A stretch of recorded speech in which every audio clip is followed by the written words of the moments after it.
Greetings, welcome, what's up everybody? Happy Friday. Happy Friday everyone, hope you're doing well. Haven't gotten to greet you fellas in that way in a while. This is our first Friday bonus stream since the establishment of my somewhat more than usual regular schedule of streamings. We used to do these semi-regularly last year, Friday night fighting game viewers choice request streams, and they were a lot of fun. Every single time I had a blast. Even when people pick games that I seem to have a terrible time with, I just love getting around to playing games in my collection that I never seem to get around to otherwise.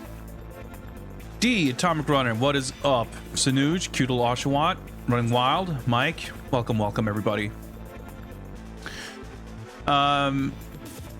Apparently my Streamlabs account is still fucking cursed because every other stream it seems like my alerts work and then they don't work, and it seems like they aren't working tonight. I don't know what the fuck's up, but chat is probably gonna delete itself every now and then on stream, but I can still read chat, so don't worry about that. It's just a weird quirk of Streamlabs being broken, I guess.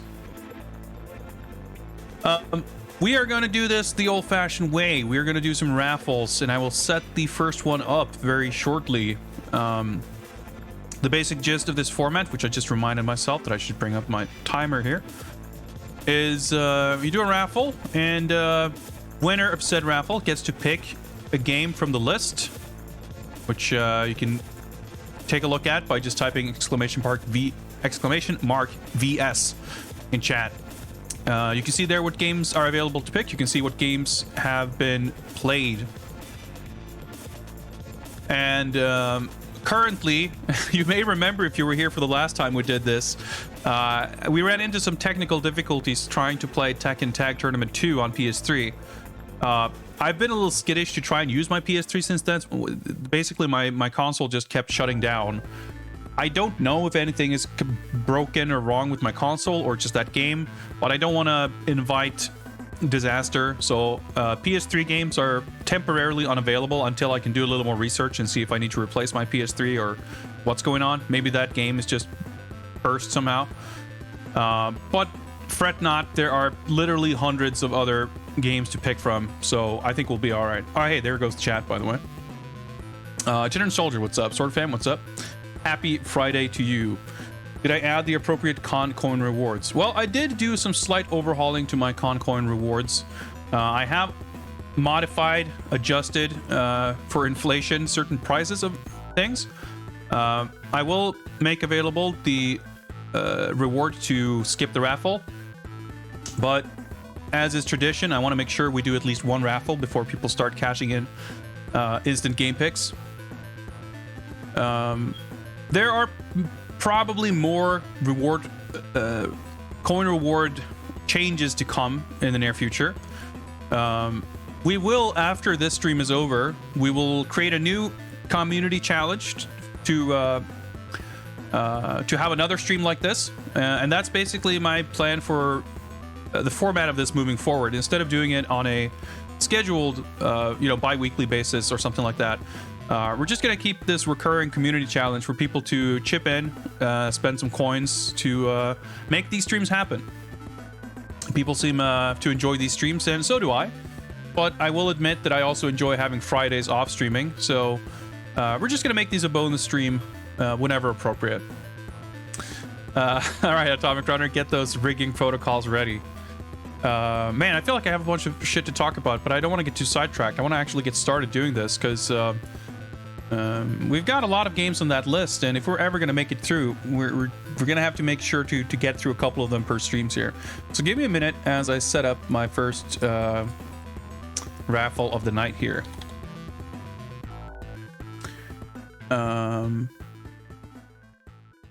And yeah, that should be it. Boom, raffle is open. Type raffle in chat. As long as the word raffle is in your message, you will be entered. One of the things that I wanted to mention just in terms of making some conversation here. I was having a conversation earlier today with some friends that reminded me of old combo videos, and it drove me to do a little digging in my hard drives, and I found, which I knew that I had, I didn't just like have it on hand, but I had a folder basically with a bunch of combo videos and other fighting game videos that was saved around 2003 to 2007. Like the date modified metadata on the files are like from the mid 2000s. Yeah, O to the two-hit combo is sick, and I was actually surprised that I don't have that file on here, but I think that is because this literal folder of combo videos that I have here is older than that video. Or at least older than when I grabbed it. I do have the srk-daigo.mpeg from August 4th, 2004. That is the original Daigo parry video that I downloaded from the internet in 2004. And a whole bunch of other interesting stuff. And the problem with old combo videos is that they definitely have some ultra DMCA targeted music in them. But aside from that, I 100% want to watch old combo videos with you guys. So we'll see if maybe we have opportunity to do that on stream. Maybe we'll do a Discord watch party or something for the more DMCA sensitive stuff. Obviously, you know, some of it, the music's not that important, but for some of them, you know, the era, it's like a period piece, man. Like the 2000s music and editing of these videos. Like, man, I miss that shit. We'll see if and when we have some opportunities for that, but for now, let me bring up all these windows that I accidentally hid, because Windows is fucking weird. And we got a bunch of entrants here already. We'll just let people enter for another minute, and then we will pull the first winner and see what game we get.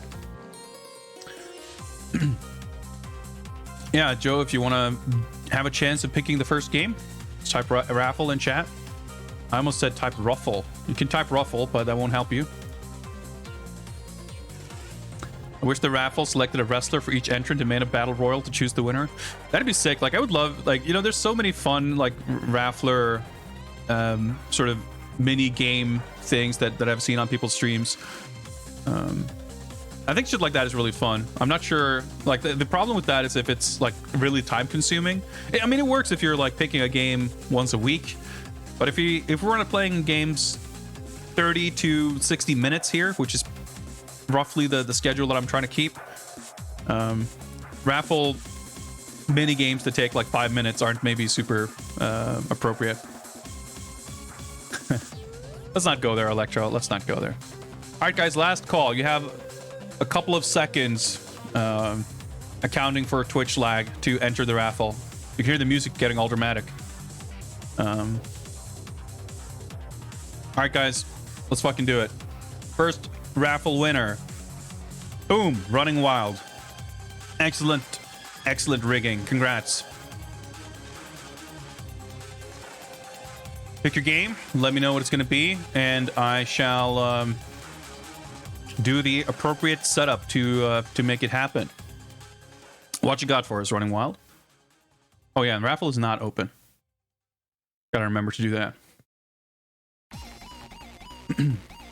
Take your time, peruse the list. That's cool. We don't want to hassle people for... I mean, I know a lot of you guys have like your fucking trigger fingers ready with all your favorite games, and that's cool. But I don't want to make people feel like they need to or should do that. It's fine to take a while to just take your time, make your pick. Yeah. I mean, I get it. It's I've never. Whenever I enter raffles, stuff like this on people's streams, I'm always like, oh shit, when I win too. So I get it. And yeah, I mean, it's quite the list. There's been some additions since last stream like this for sure. I mean, we got a couple of games just the other week, right? The Project Gaia Ray and Suiko Embu. In honor of the new KOF, gotta go with the game that nearly ended it all. King of Fighters XII. That's gonna be really exciting. I haven't literally never played that game. I bought it a few months ago. I played the demo of it in 2009, but I've never actually played it. I have the Japanese version, which reportedly is compatible with PAL Xbox 360s. I hope that's the case. We'll find out together. So give me a few minutes as I set up my 360, and yeah, this should be fun. Thank you very much for that pick, and we'll get it set up. Yeah, I'm just gonna go BRB for a minute, and then KOF 12.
All right. Looking good so far. Let me update some deets here. Yeah, Burnoff's theme definitely slaps extremely hard. Oh, fuck. Hang around here. Unless I can... Hey, that worked. Cool. All right, let me update...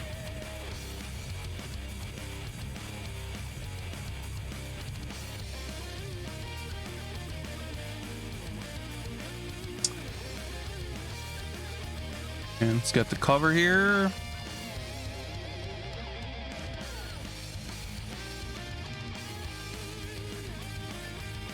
And the timer, yeah, looks like we got everything set up here. TAC 7800, what's up? Happy Friday and welcome.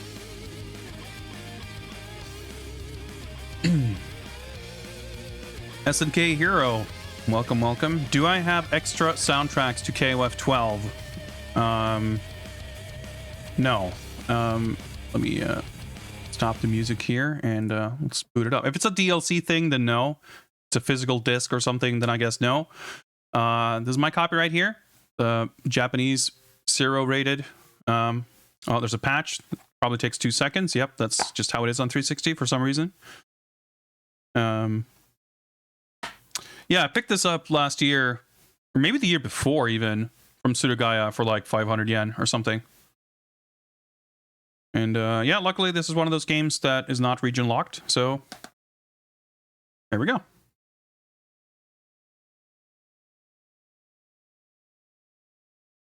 Don't remember any of the music, so it's probably bad.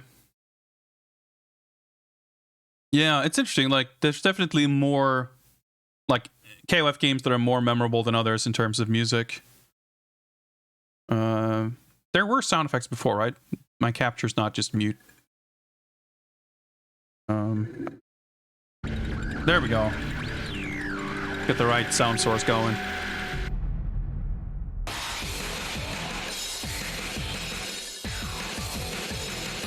Yeah, I really like the 11 illustrations. I mean, obviously they're very similar in style to the 12, or 12 illustrations, which are similar in style to 13. We talked about that a bunch yesterday.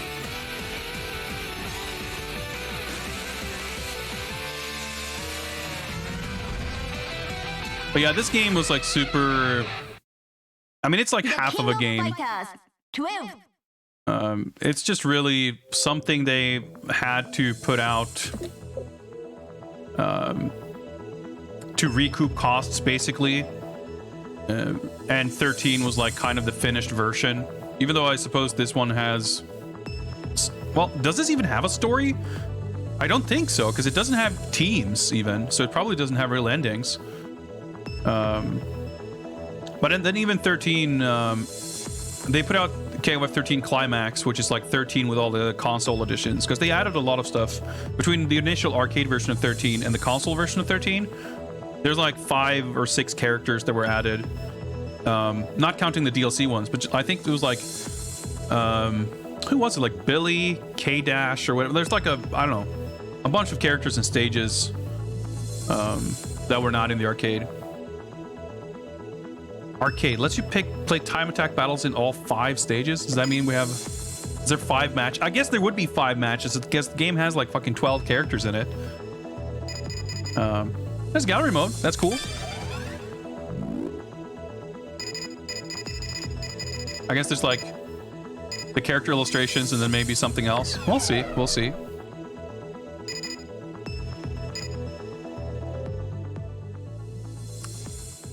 Is there DLC that I can... I'm just curious.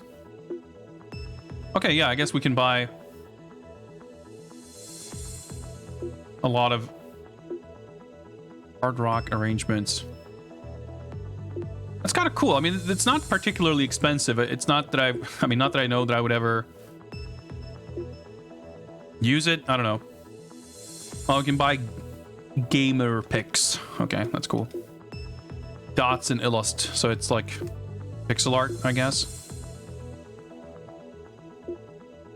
It's interesting to see how people like, what can we do to monetize?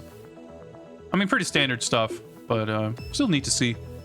I'd be curious to listen to, like, if these are legitimately music, like rearrangements of the 12 soundtrack, that there's like 4, 5 versions of it. That's kind of cool, but who knows?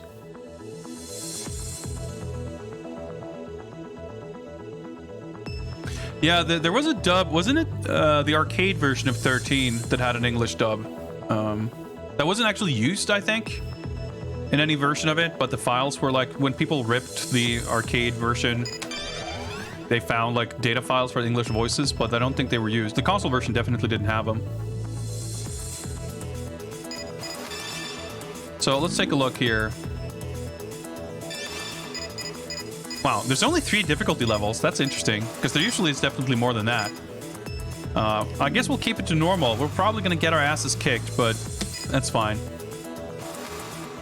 Versus replay. Man, everything sure feels a bit bare bones. I mean, keep in mind, this is a pretty old game. Not to say that this wasn't, you know, this felt pretty bare bones then as well, but it is definitely from kind of a bygone era, so it's not necessarily... I mean, it's not that different. The options and stuff aren't that different from what you would see in, like, the PS2 KOF ports and stuff.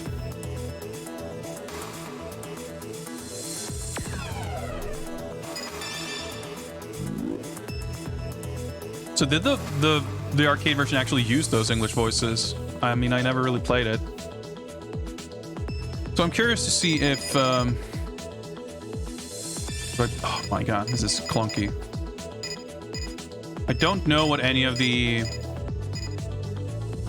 well, I'm not going to really use it anyway, I guess, so... Oh, controllers, okay. I don't know what any of the systems are in this game. I have the manual to look it up, but maybe you guys, chat, can teach me anyway. The Maximum Impact dub, I'm thankfully...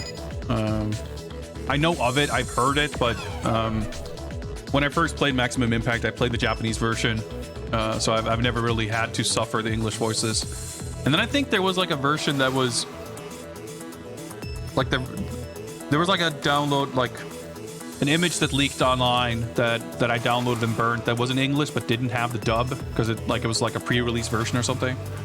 I'm not sure. Wait, was it?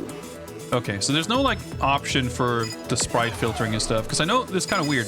This game obviously uses the same art assets as 13 or vice versa, but the scaling is super different. Like this game is way more zoomed in. Like the characters are way bigger on screen.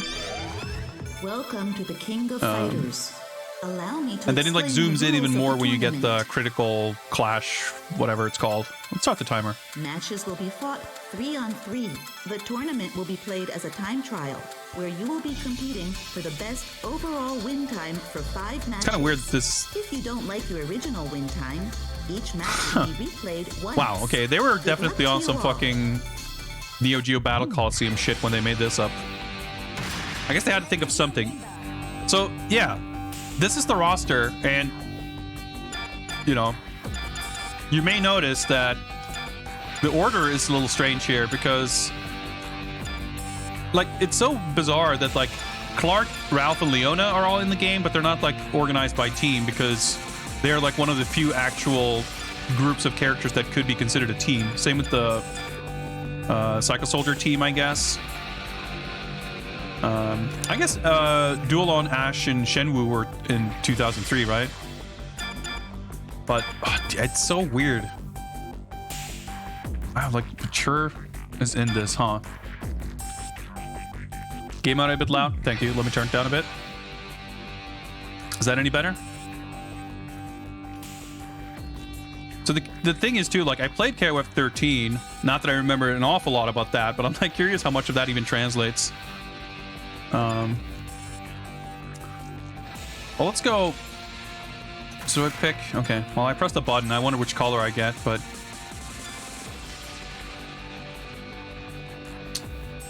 Mature and Elizabeth were added to the console version last minute. They have like no moves, huh?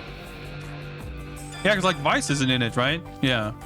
It's so bizarre.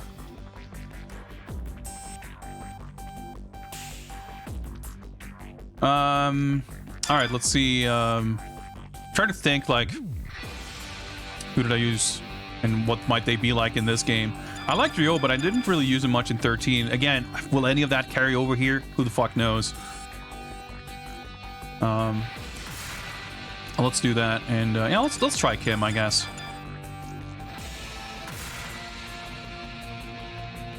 Normal, simple. Yeah, let's do normal.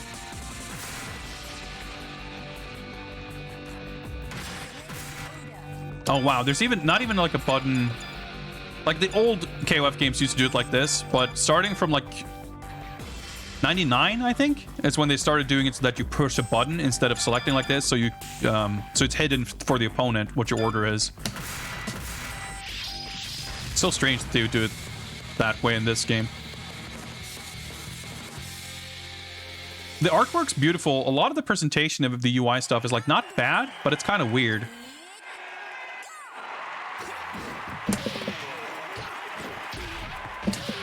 All right, I don't have... Okay, I do have a 3D, but I... Okay, I'm not sure how the canceling works here. Yeah, this is like the big special system in 12 that I don't know at all.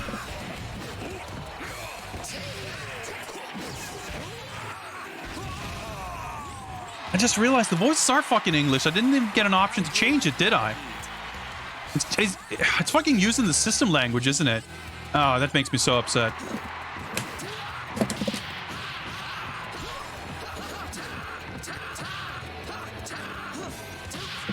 Do I have a 6B? I do.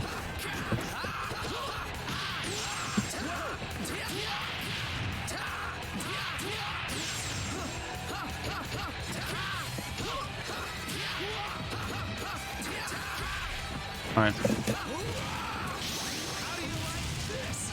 I don't like this. I don't like it. It wasn't the option. Dude, let's fucking jump out. I can't fucking stand this.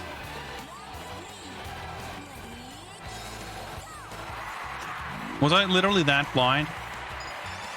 Let's check it. Let's check it. Yeah, there's like a handful of teams.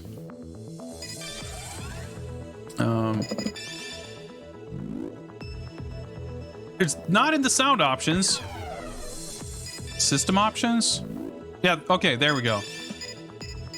Whew, thank fuck.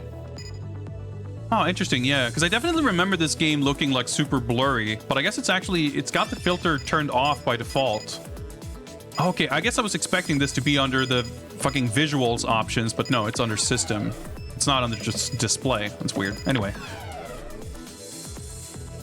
We saved it. Yeah, so it's got like the Psycho Soldier team, the Kai team, the Japan team, the Ash team, I guess. I don't more than I thought, I guess. Fatal Fury team even, right? Because Terry, Andy, and Joe are all in it.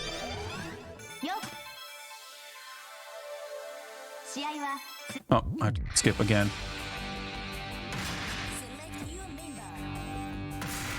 Alright, let's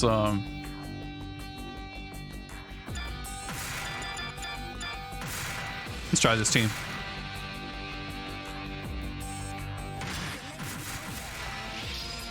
Yeah, you just fight whatever random groups. I guess that's usually, it's kind of like that in some of the KOFs too. If you pick a non-standard team, the opponents will also do that. But I mean, this game is, it's whatever. I want to say this game has like 5 stages or something too. It doesn't have a lot of stages.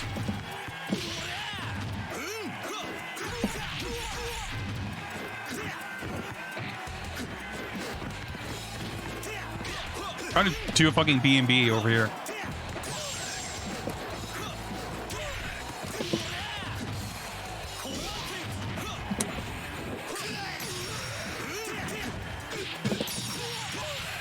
It's not the move I meant to do. All right, that doesn't seem to quite work. Okay. Yeah, the audio mixing is strange, isn't it? Oh, he's like destroying me. Hey, what's up, 10 Elements? Well, KOF 12 was released as kind of a stopgap measure. It's extremely bare bones, if not like straight up unfinished game.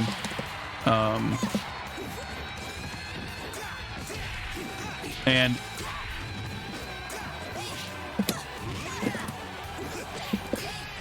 okay, let's try to do a super. That went weird. That's fine. But it's actually pretty different. A lot of the game itself, the systems, a lot of things are quite different between 12 and 13. So I don't have 66A.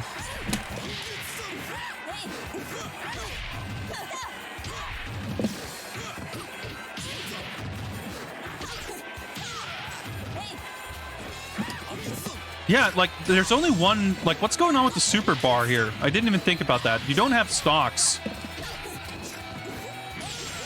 Oh.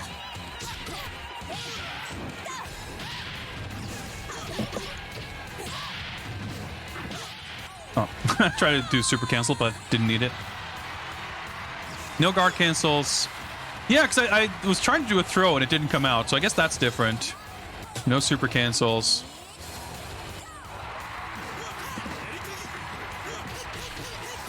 Yeah, even mechanically, like, it seems so, like, crude and simple. So, okay, yeah, both punches are throw. Or both kicks probably too, I guess.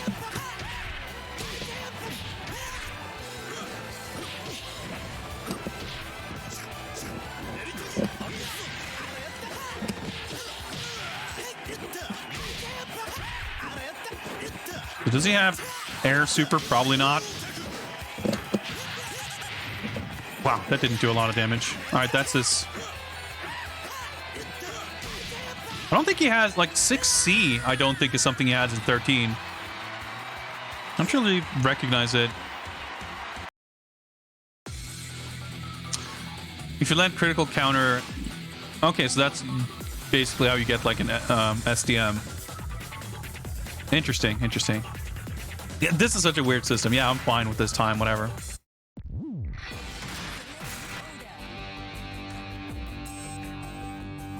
I mean, I'm glad they did this stuff in the sense that the art is incredible, and 13 was a really, really cool game. But yeah, it's like one of those things. Obviously, hindsight is 2020 and everything, but it's hard to imagine who they were like going to win over. Like, who are they going to win over that they weren't winning over already, so to speak? Well, it's kind of weird. He doesn't move forward. All right. Didn't quite work out.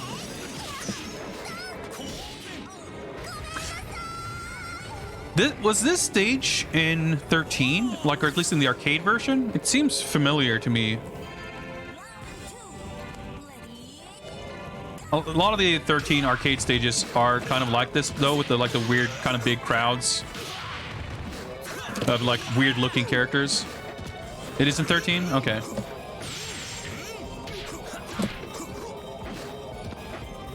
Like, look at how many frames in this fucking parry animation. It's pretty sick. So what was he doing just there? That little weird fire punch. Is that a thing in this game? Like a system thing? I guess it is. ABC? Or what did I even do? No? Yeah, okay. BC. Is that the move you do to hit the critical counter? Critical counter activation normal. It's just a C? Okay. Was it just on fire because my meter was full? Is that... Yeah, okay, because I was going to say it.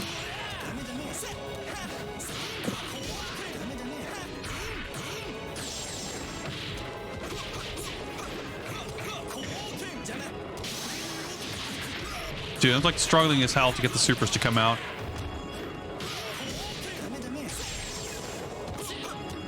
Does he have the charge Hienshi Pukyuk? Does he have Hienshi Pukyuk at all? No, it's the...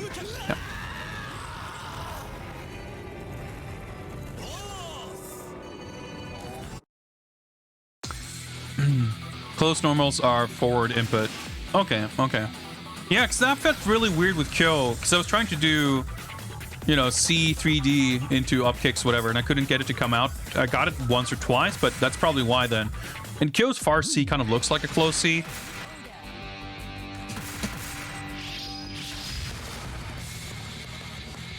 So does Ryo's, I guess.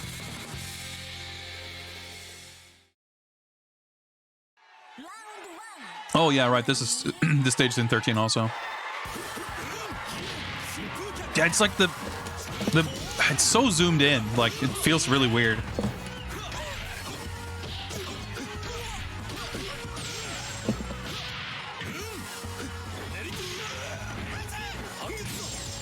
Oh, he does have the air on gets us on. Oh, I guess it makes sense. Okay.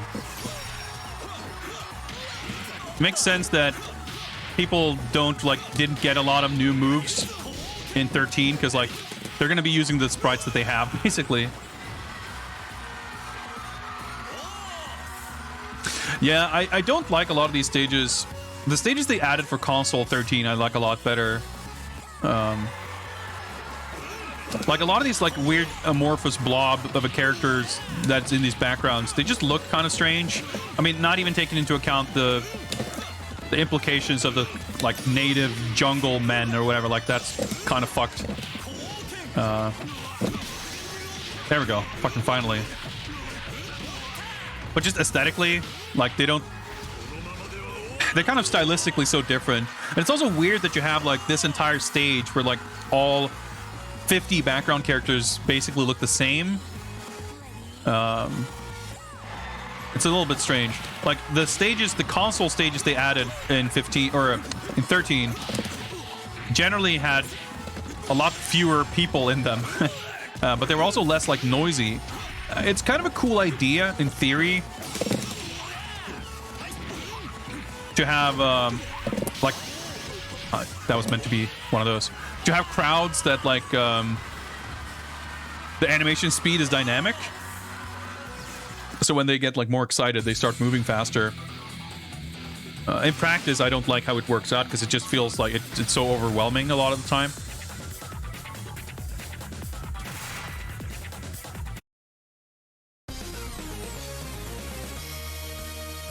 CD acts like a command normally. We can cancel into it, or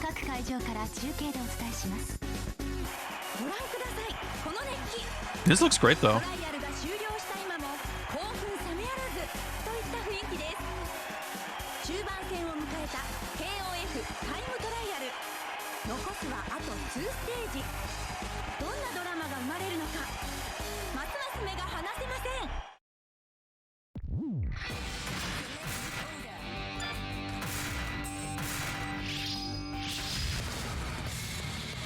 Like, the game doesn't feel bad, but it feels different. I don't know. Oh, yeah. Recognize the stage, too. That's interesting, though, because I didn't realize that... I knew that 12 has, like, very small number of stages, but I didn't realize... I mean, I think it's a good thing that they reuse these stages, because a lot of it does look nice, and it's like, why not, you know? It's not like 13 had an overload of stages either.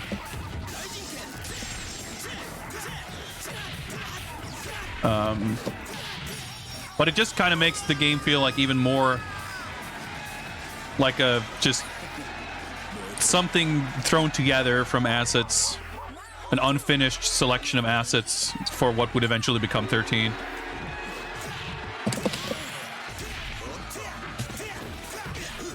Okay, so neutral. Okay, so forward is the far version and neutral is the close version. That vertical scrolling is so strange too. Yeah, it's definitely like reverse KOF. Normally you can just run forward and hold forward and get the close version, but if I hold forward while running into them, I just get the far normal. So do I have air or Ochinagi in this game? No, that's fine running wild. I wasn't complaining that you got it wrong. I would not have thought to that would be a thing and try it out if you hadn't mentioned it, so that was still helpful.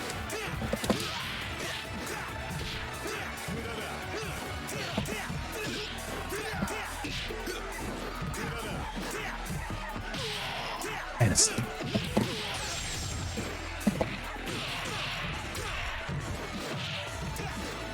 So I guess, yeah, you can't do the anti-air kick after that anyway. So I'm sure he doesn't have any other supers either, right? I like the little pig army running by. That was taken out in 13.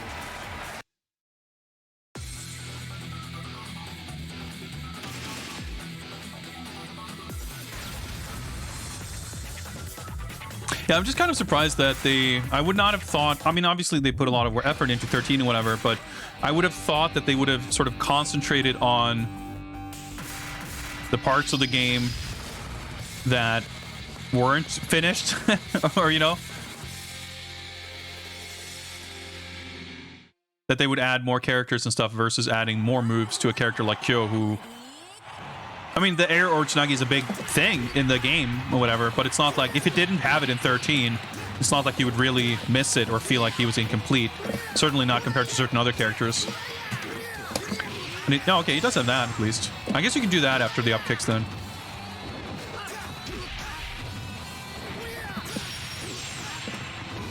Well, not the heavy version.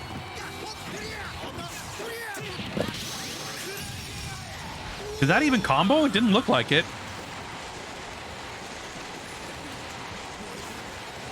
And the audio mixing is super fucked. Like, no wonder you don't remember the music. You can't fucking hear it.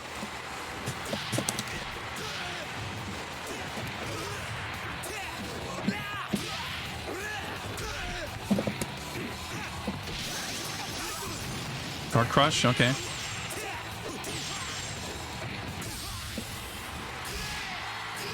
Yeah, I have no idea what you're supposed to do there, really. Wow, that's good damage.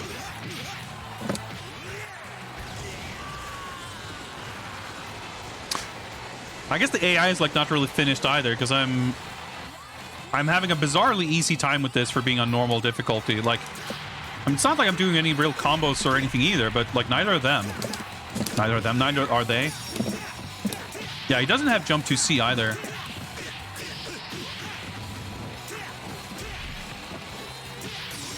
Yeah, what's up, Mark? Like, obviously the character sprites are fantastic, but that's also like literally the one thing the game has going for it. Okay, that just, I guess it did combo, but it didn't look like it because the combo hit counter increments like after the super hits, and that would mean it's after the like KO slowdown. Yeah, I guess we beat the arcade game. Great, it's a new record. Or is there anything?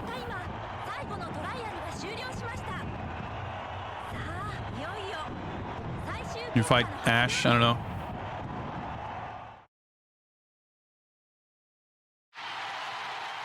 Well, we got 3 achievements. That's pretty cool. How do we look at them? We cleared arcade mode without using continue within 8 minutes, within 10 minutes. Wow. Okay, we're official speedsters.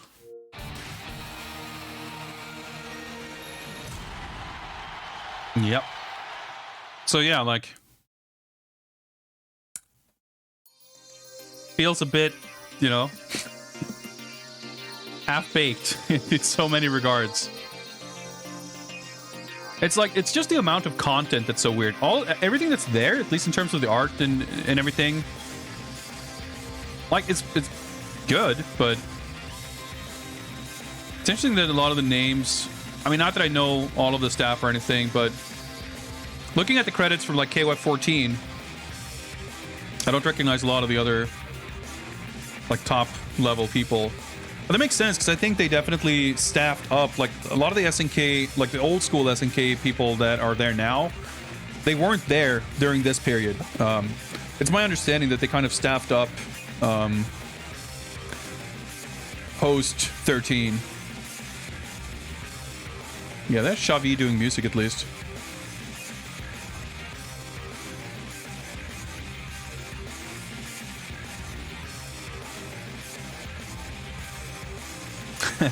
Yeah, we got it 1cc at least. That's cool. That's something.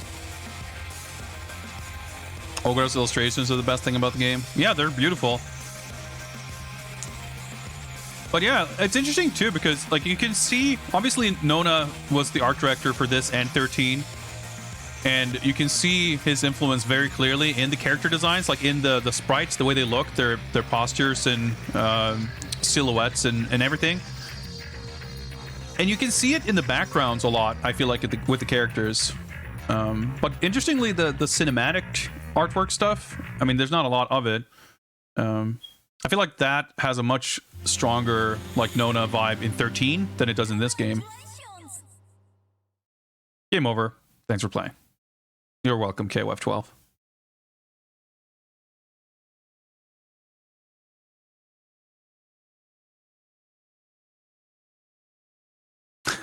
Hell yeah, we're gonna upload to the Xbox Live leaderboards. I'm coming for you, Lord BBH. So did we unlock anything? Oh yeah, we can play online. How much you want to bet that runs super well? Well, we did not unlock literally anything in the gallery. Does not tell us how to do that either. That's interesting. You would have thought beating the game would have unlocked something.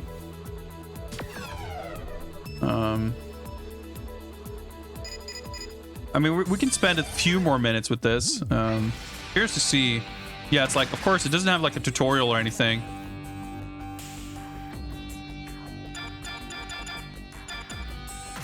It's so weird that Raiden is in this. Oh yeah, you just pick one character. I wonder, yeah, we didn't get to see Liz, I think. Is there a training stage or do we get, surely there's no training stage. But do you get to pick stage? Yeah, you do, okay. Dome opening, China, Russia. France, Egypt, Dome. Yeah, that's it. Those are the stages. There are, what, 4 stages, and then this stage that has 2 versions. Yeah, there's 5, like...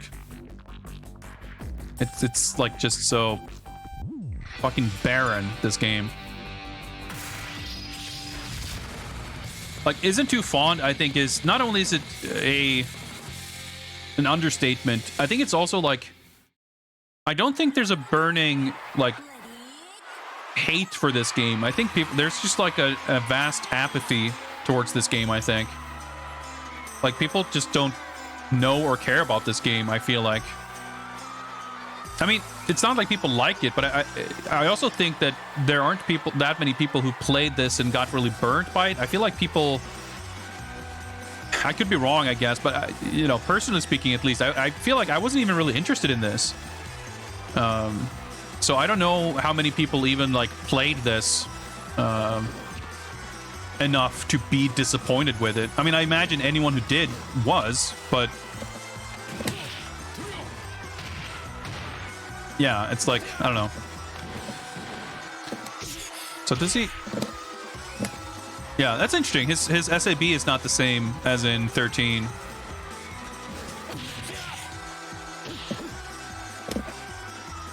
Does he not have the... Let's take a look at what a move list looks like in this game. Is there a fucking command list anywhere? Oh, it's on the next page, I guess. Yeah, there we go.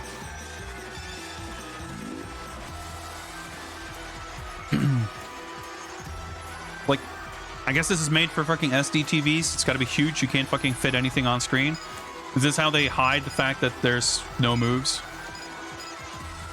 Nope. Yeah, he doesn't have the whatever it's called, the charge move. He's got the backbreaker, the Vulcan punch, and the follow-up. That's it. Everyone has one super. It's like so shit. He does have his weird command dash, though.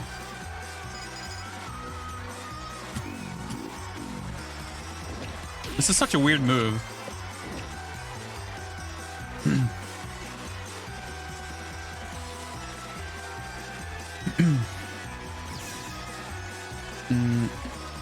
Let me see if I can do this. Upward chat. I accidentally moved some panels around in my OBS window earlier today. Now things are like a little different. Not different enough that I can tell how I need to fix it to make it correct, but just enough that it feels off. It's distracting and confusing. Is there a comparable example from another big fighting game series in terms of being this bare bones or this like generally disliked? Yeah, I don't know. People in chat are answering here. I think Tekken 4 is maybe the closest example in a way. It's hard to say because like those kind of things and receptions to games is also kind of different based on when, like, what the current sort of climate. The thing about this game is that KOF had been a yearly, a series with yearly installments, right? KOF 2003 was the final, like, yearly KOF. 11 came out in 05. And after that, it was just, like, nothing. So this KOF came out in 2008 to 2009 on console. So people had waited like twice as long as they were used to for a new KOF, and then this came out. And I don't think maybe there's a proper, like, quite an example of just that. But there are definitely other examples of games that are like distinctly kind of a black sheep. Tekken 4, I think, is a decent example of that. I'm not sure how it was received at the time, but definitely it was a game that was not... I mean, it was definitely kind of a black sheep. It had a smaller roster.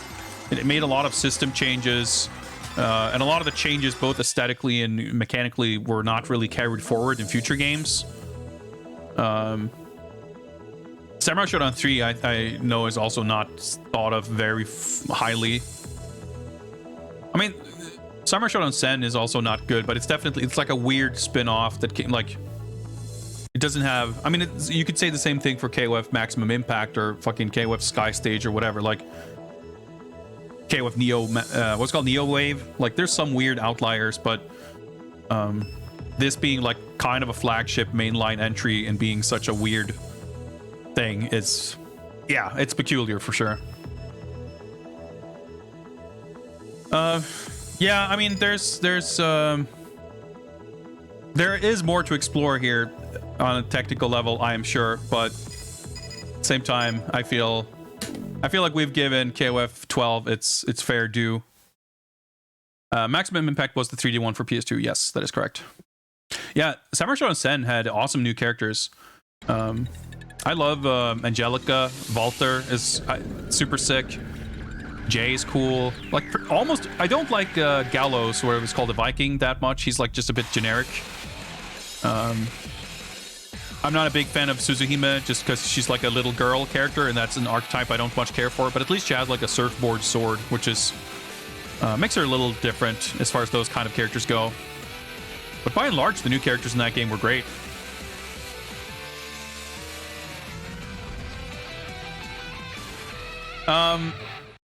Running Wild, thank you very much for your pick. I hope you feel like I've done it justice. Let me set up a new raffle.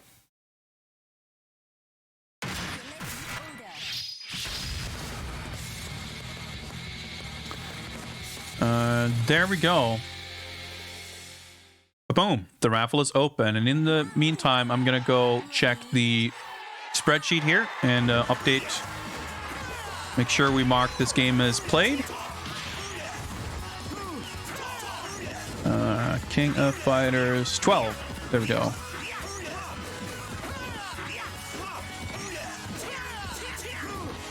Today is 2021,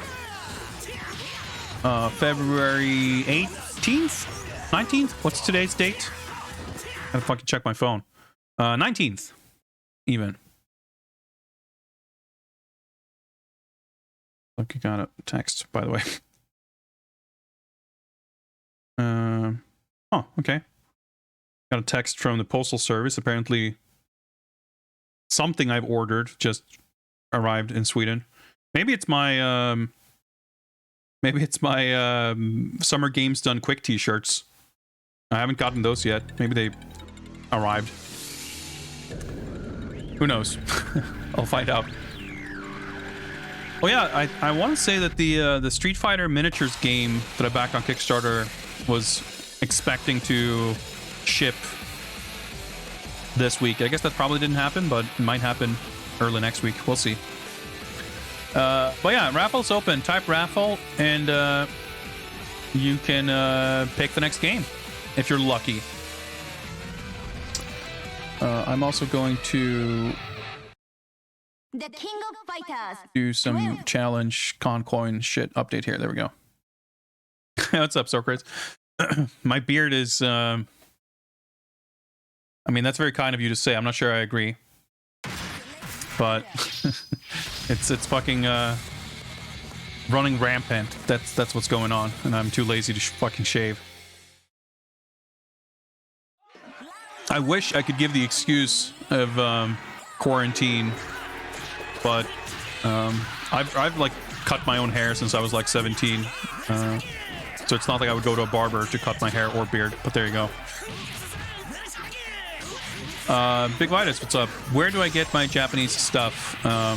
Most of the time, I buy it from Surugaya, which is a big secondhand online shop.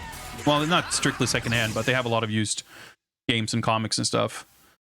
Luna both too, by the way. I just noticed you followed. Thank you very much. My alerts are unfortunately broken because Streamlabs is being Streamlabs. But if you're still around, thank you for the follow. Yeah, Surugaya is a big site, and I use Zen Market, which is a proxy like shopping service, because Surugaya, like most Japanese online retailers, they don't ship internationally. They don't take foreign credit cards. But using Zen Market, I can order stuff from there rather easily. I occasionally buy stuff from Amazon as well. Very occasionally from other shops. Like the games we played the other week, that I just got. They were from a Swedish shop that specialized in Japanese games and stuff. But yeah, Surugaya is like my go-to. All right, last call. If you want to enter the raffle to pick the next game, type raffle in chat within the next 5 seconds. We'll account for a little bit of Twitch delay, but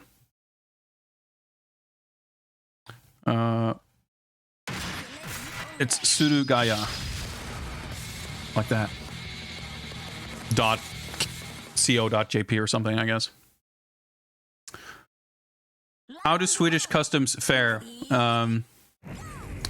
You pay 25% of the declared value plus shipping costs plus a service fee on everything. Pretty much. That's how that goes. Once upon a time in history, you could get lucky and skirt that, but that doesn't really happen nowadays. All right. Atomic Runner, boom. Congrats. Excellent rigging, sir. You have won the raffle. Let me be quick to hide that. I always fucking forget. Oh, yeah. Surugaya actually has an international site nowadays, but yeah, I would not necessarily recommend it.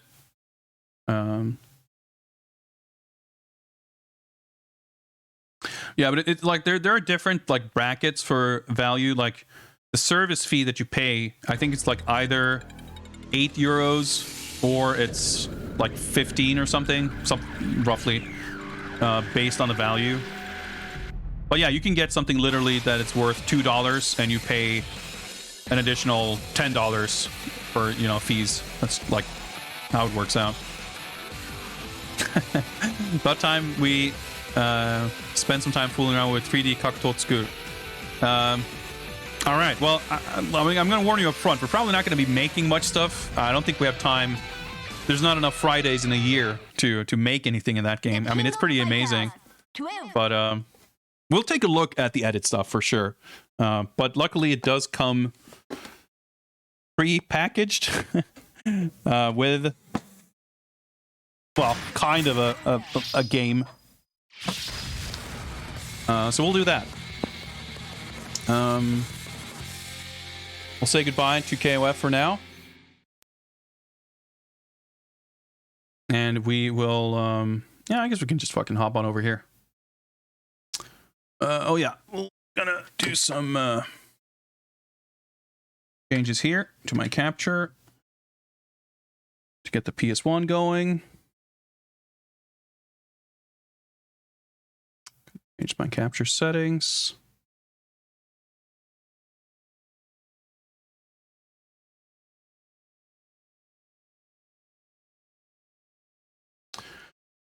And where do I have my PS1 fighting games?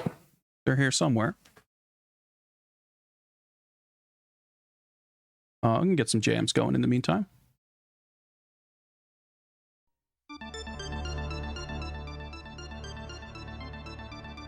Is this it?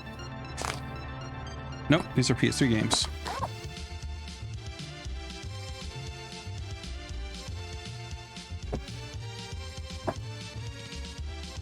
Might be it. I got enough of these fucking binders that I get them all mixed up. They are labeled, but just not very well. All right, I found it. Hey, there we go. Actually in proper alphabetical order, so I just found it right away. Let's see here.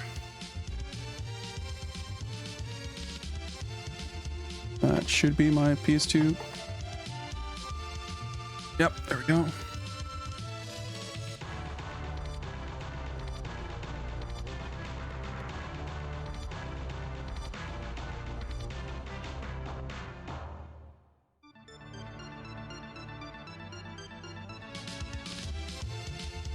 Is this the PS1?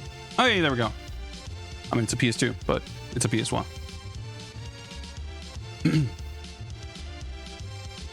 Want to order stuff, but yeah, ahead of moving house, not the best timing for ordering a bunch of crap. I can see that. All right, let's get this going. Whoop, I don't need this.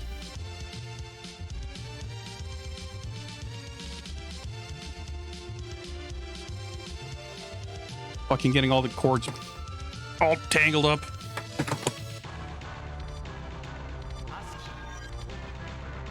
Oh, let's do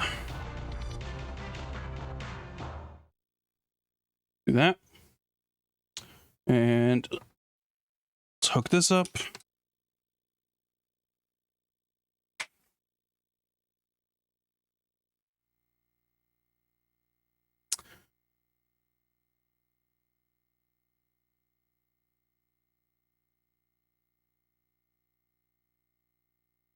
So, for those maybe less Japanese inclined, you may know this game as it was released in the West, I mean, both North America and PAL regions, under the accurate but somewhat more generic title, Fighter Maker. Let's get the cover art going here.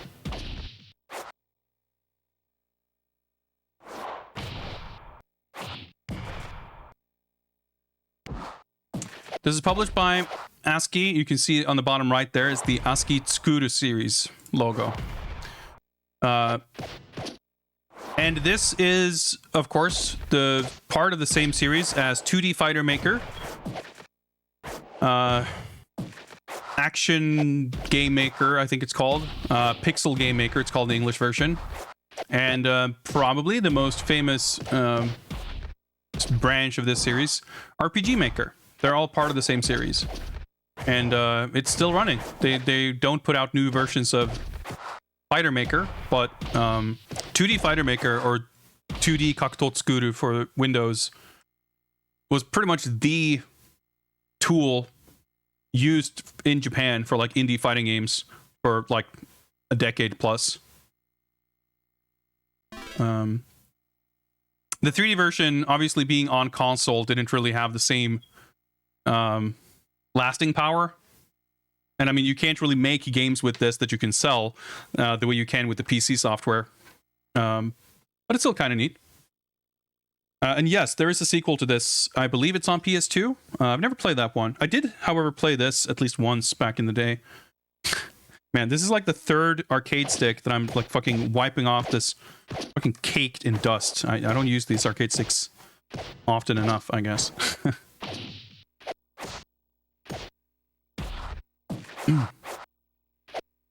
And yeah, RPG Maker, again, like, kind of goes with anything that's made for the PC that has enough flexibility with, you know, scripting and kind of modular, you know, building. You can make a lot of stuff.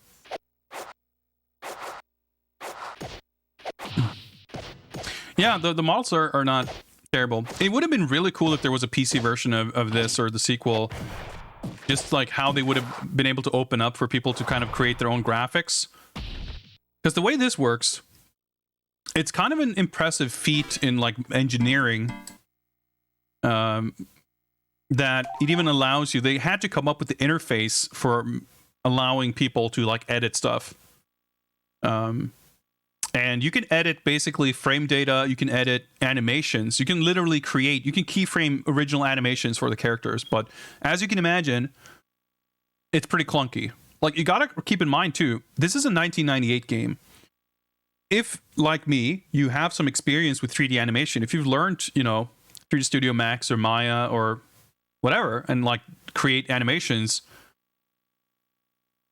even in the most like professional environment in 1998, none of the tools we like take for granted in terms of creating animation, like none of them even existed back then, let alone were something you could reasonably like package in a consumer facing, not even like consumer facing, but like non-developer, non-artist, like amateur facing product like this.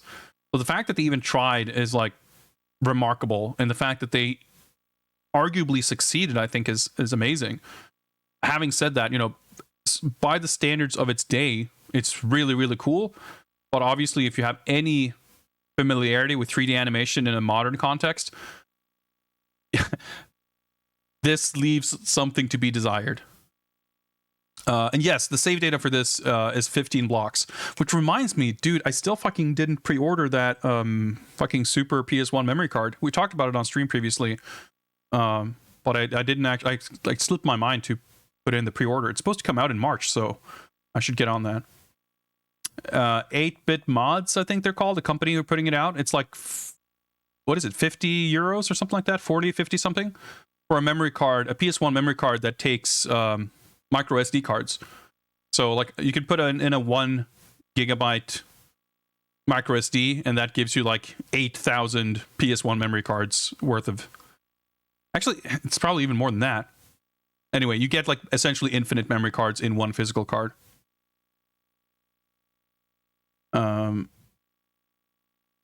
Wish you could find him. There is one madman trying to make something with Fighter Maker PS2. I mean, if you had a memory card like that, it would allow you to like, because it has like Wi-Fi and it's got like a FPGA. Like it's supposed to be able to do some wild shit with like internet connectivity. You could basically like transfer and download and share save data. You know, which would be useful for like Fire Pro wrestler edits and shit like that. And hypothetically this too, but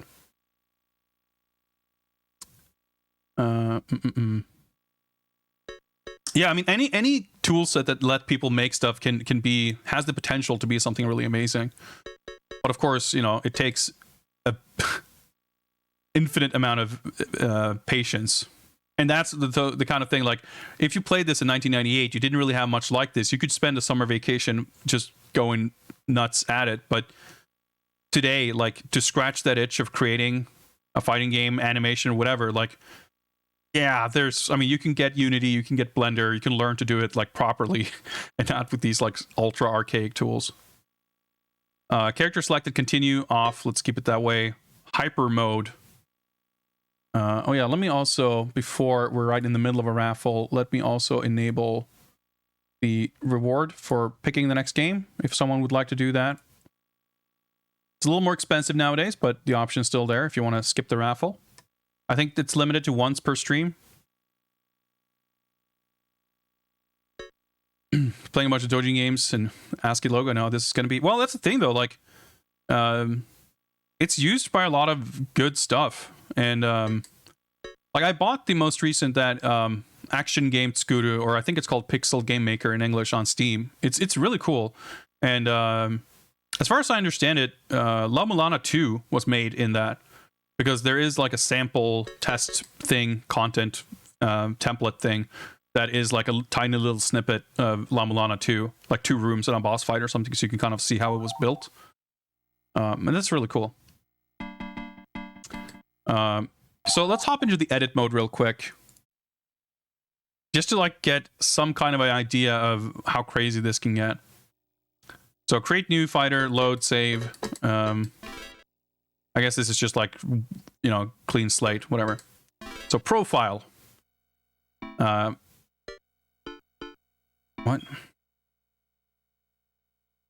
Okay. Oh, I'm not reading.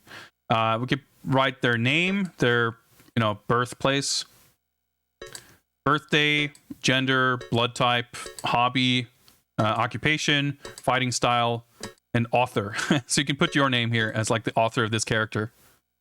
I mean, I guess this game, because you need an entire memory card per character, so like you would just hypothetically, I guess you could copy a card and fucking send it off to your friend, or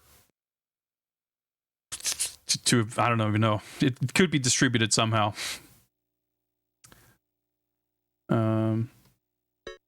Model. So this is the thing that's a little bit disappointing, and I'm curious if this is more elaborate in the sequel. I would imagine it is. Oh yeah, apologies for the like flickering. This is a high-res screen. It doesn't capture very well. So it just has these like predetermined character. Yeah, it's got Skullomania. Some that are like pastiches on either specific characters or more like broadly sort of stereotypes. This character looks a lot like Yoko from Last Bronx. And each of them have their own like moveset and fighting style. But there's no like... Oh yeah, this is so awkward. There's more of them, but they're just like scrolling kind of off screen. Kind of goofy.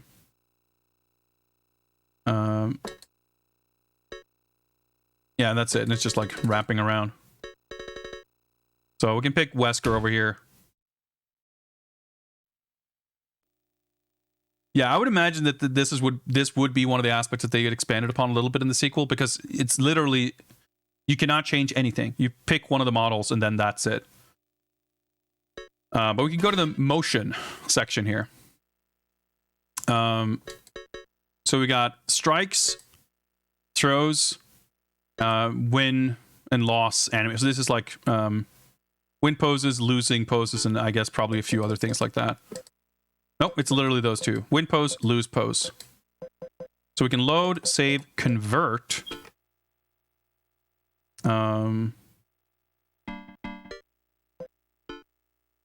don't know, we can copy and we can paste. So I want to say you can... Oh, I accidentally backed out. You can load any character's animations as a template, I think. No, okay, all right. No, never mind. So these are the basics, right. So standing, stand guard, crouch guard, like stuff like that. Turning around. There's a little thumbnail to explain what animation is. Like sidestepping, dashing, like knockdown, running, whatever. But I think maybe you hit like start or something. You're supposed to be able to, or maybe you can just load. Yeah, let's do this. We can look at his idle stance. And it's probably nothing by default. Yeah, it's literally just this. Obviously the controls are going to be pretty complicated. Yeah, but you can set like camera angle, and there's like 3 or... Oh yeah, you can have a moving camera, or you can have a user set angle. You can change the angle. And the animation is playing, but obviously there are no keyframes, so nothing changes here. We can edit this. So we got motion, and this is like hitboxes or like the active frames, etc. But it's a neutral animation, so it doesn't have anything. So this is like keyframes, and the red and blue boxes you see, that's like onion skinning. If you're familiar with the animation term, basically it means that you can see the pose of the previous or next frame, so you can like kind of compare it to that. Oh, that's the wrong button. So we can go to the first frame, we can edit it, we can insert, we can cut, paste, copy, we can flip it around, we can edit this pose. So parts, like hand and feet. I think that you can like lock them into position. Yeah, we can change his hand pose. So we can pick like different body parts here, for example. So I think if we pick his hips, we can rotate it around. Oh yeah, I think if we pick this part, you move. Yeah, you move it like in screen space. Oh yeah, so you can see his left foot is like locked in place. But I did, okay, so... Oh yeah, toes and, okay, so I can lock his ankles in place. And now if I move his body, his feet will stay where they were. As well as they can. You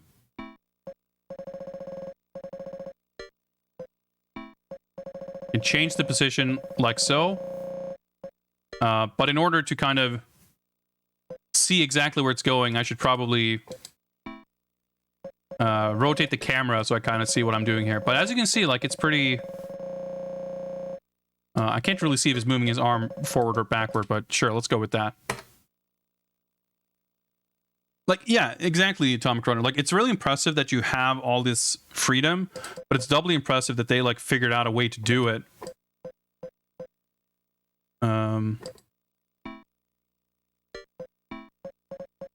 Okay, so if I rotate this... Like, the lock, foot lock doesn't... Oh, nice. You can actually rotate. Okay.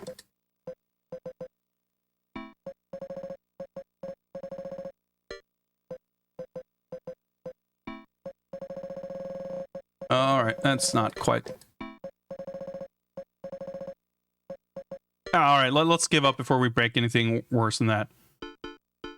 So we can change... his hands, like so. And all right, so that's our first keyframe. And then we have our second keyframe. So if I back out now, that's our beautiful idle stance. But I can change here. So I can increase the number of frames. And I can change the like easing curve for the keyframes per like body part. So instead of a linear interpolation that looks like this, we can have it look like that. And on this one, we can change it to that.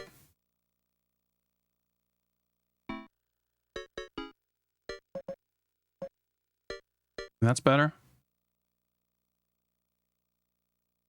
So if I want him to like freeze in position, I would grab this and I would copy this.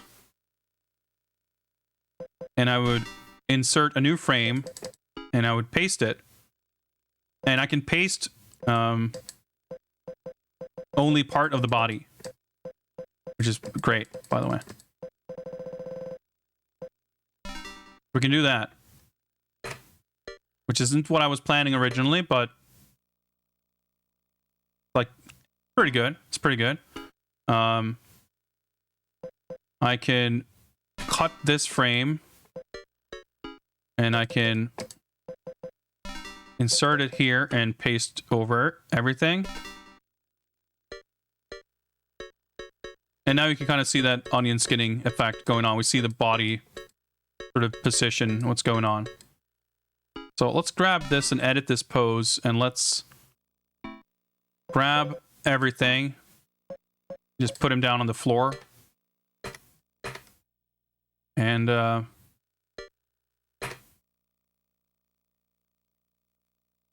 don't know, it's a pretty good animation. Let's save our changes. I'm not sure what he was doing flipping around like that for a second. Forget how I... Oh, there we go. Triangle is the camera option. Oh, squares to like hide the interface. But as far as like all the attacks and everything, he doesn't have anything. It's like attack number. But we can load up from the disk.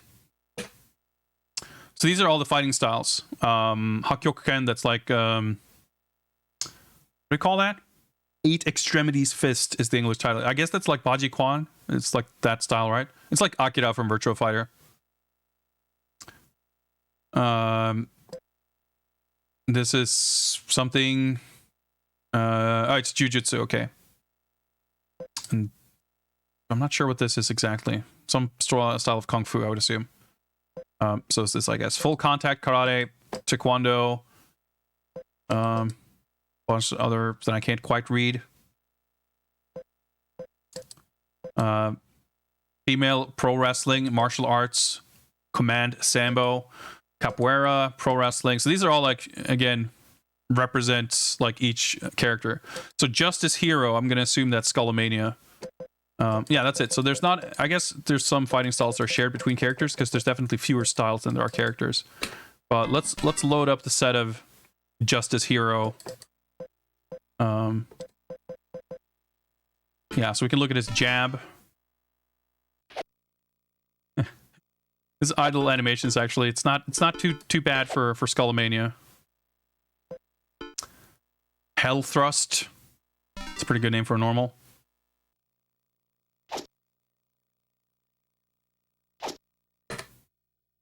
So you see the little timer and everything, yeah. So these are all like all of his moves. And you can set like Tobigiri, like jump kick. So for the attacks, you can see now we have like hitboxes basically. So we can change the command. And And we can change the the frames during which it's active and like set it per body part. And like this is the size of the hitbox. I guess that's the maximum size. And we attach it to the foot and like the offset position of the hitbox, I guess. Yeah, it looks like it. What kind of hit reaction animation it'll trigger in the opponent. Whether or not it can be guarded. So it says right here that you cannot guard it high, I guess, or you have to guard it high. Sound effects. What frame the sound effect will play. You can set up to 2 different sound effects, I guess. Yeah, so you can hear the sound effects like previewed here too. So, I mean, it gets pretty... It's taking me like 10 minutes to even show like half of what you can even do. Oh yeah, you can just name the move.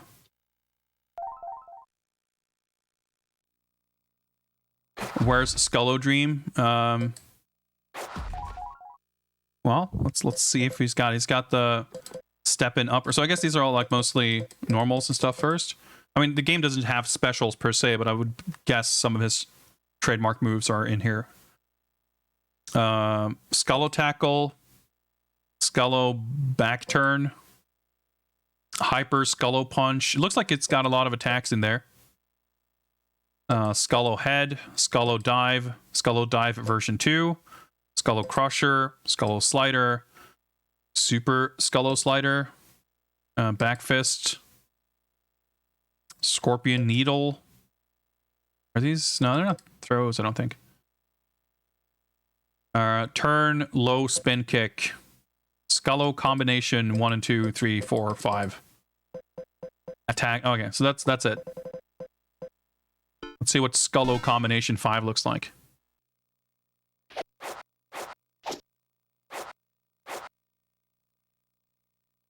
I just love that he goes back to my dumbass neutral pose. Let's see what other... There was one other here that had like a bunch of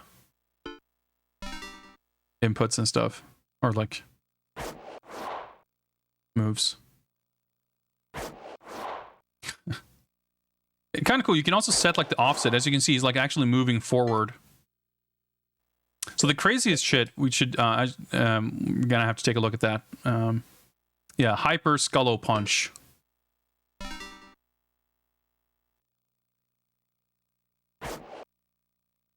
Okay. It has a...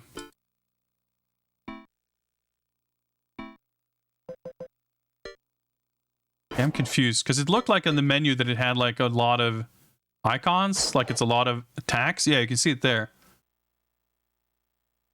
Forward, back, mid, high, mid, high, mid. But it's a punch? Maybe that's the joke. I don't get it, but... so yeah, let's look at the throws. Let's load up, because again, we have nothing here. Let's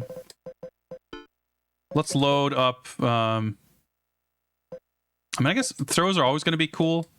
But let's check out the pro wrestler throw animations. Oh, interesting. The portrait was not the portrait I expected, but I guess there's multiple pro wrestling characters. So when you do throwing animations, obviously, aside from animating your own character, you have to also create the animation for the opponent. So you have to go through the exact same thing here. So it says there, throw, and we have the same setting, and then yarare. Do I toggle that or something? Select, maybe? Oh, okay, never mind. That's for, like, stepping between keyframes and literal frame advance, so you can, like, check the animation. Oh, nice. You can actually copy your in-between frames here and, like, create new keyframes from them. That's pretty sick, actually. Sure, there's a way that I can't quite... Oh, there we go. So now I'm toggling to the guy on the receiving end there to change.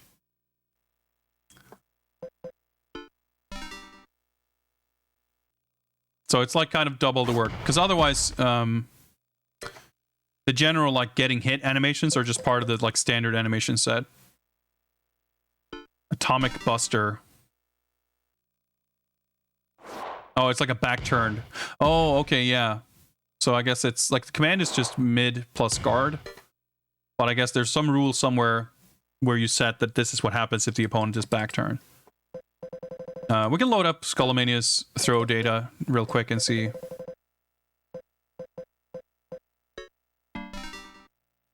So we got Skullo Stunt, Skullo Tokachev. Sure, that's a term.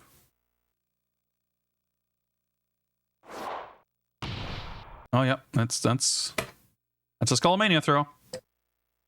Skullo Buster.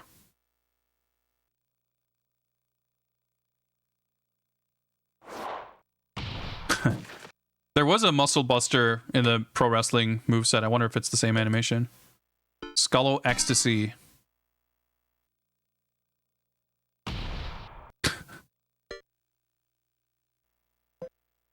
Alright, no Skullo Dream, I guess. Well, like I said, this gets kind of crazy. Yeah, you can... oh yeah, alright, now that we've set up animations, we can set up the character logic. So this is where you set up your AI. So this is actually kind of similar to Fire Pro Wrestling, if you've done any wrestler edits in those games, where this list up here is a list of different situations and conditions. For example, like enemy is on the ground, facing in different directions, or enemy is standing up. Enemy is in the midst of standing up, rolling forward. Enemy is in the midst of standing up, rolling backwards. All these kind of scenarios, like opponent is in the air. Opponent is getting bounded, I guess it's like floor bounce. Opponent is doing a tech roll. Opponent has their back turned after teching a throw. After having their thrown teched by the opponent. Opponent is behind them. Like all these different scenarios. And then it's like enemy is doing a high, mid, or low attack, which is, you know, slower or faster than 14 frames, faster than 22 frames, faster than 23 or whatever. Or slower than 23 frames or slower. I guess, yeah, that makes sense. So for each of these situations, let's say when the opponent is doing a move that is 23 frames or slower, then if I'm at long distance, I will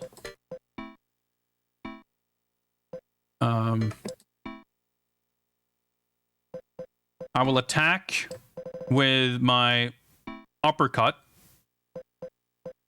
Oh, I can create a little sequence here, I guess. I see. I'm not sure what the number here. Least time to, I can delay, like, yeah. So I set up this little sequence, and this entire sequence has a 3% chance of happening, but I can set like 38% of the time I'm going to random, and for the remaining however many percent is left, well, I guess it wraps around this a little weird. 59% of the time I'm going to have the character crouch block. So that's at long distance. See if I can figure out how to change. Oh, there. So at mid range or close range, there's like multiple options. So yeah, you can pretty much program like the AI for like every conceivable scenario. And then we can test it. And then we can do a little play test. So how do you add rollback? Well, you may be surprised to learn that it wasn't a big thing in 1998. Or you may not be surprised to learn, given that it's not a big thing in Japanese games in 2021. Option test. All right, so I'm like already exhausted. So let's Let's go to game option. I vaguely recall this game being fucking hard as shit, so I'm gonna set it to easy. And I'm curious what hyper mode is. I don't know if it goes faster or if it's like chaining normals or whatever it is, but standard controls here: triangle, square, X for low, mid, high, and then R. Well, that's gonna be fucking awkward on this joystick, so let's do L2 should be guard, and let's do L1 for high. This should be mid, and this should be low. Yeah.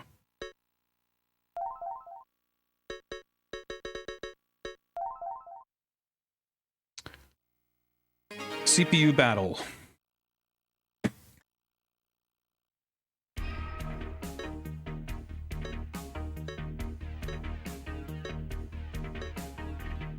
We got some actual music. That's nice. Turn it up a bit. Not the audio is not quite as intense as KOF 12.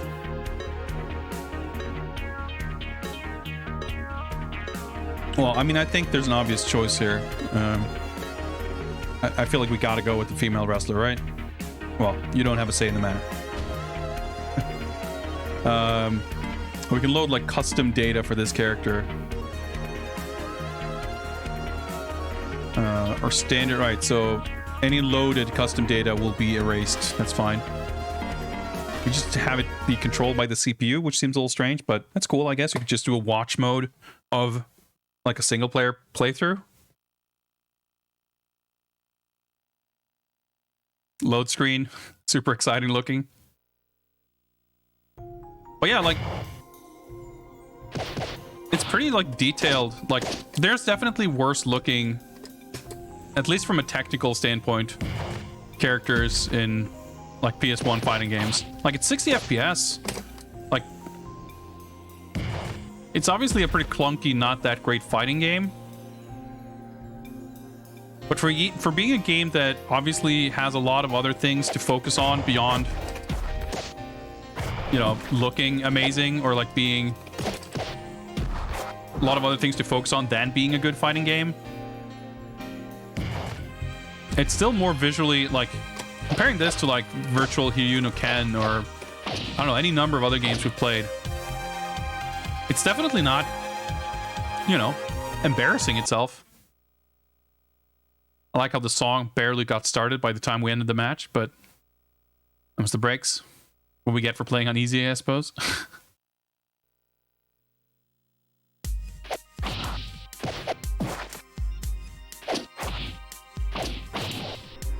I don't know. Okay. I was gonna say, I don't know how to tech roll, but I guess you press everything and that works.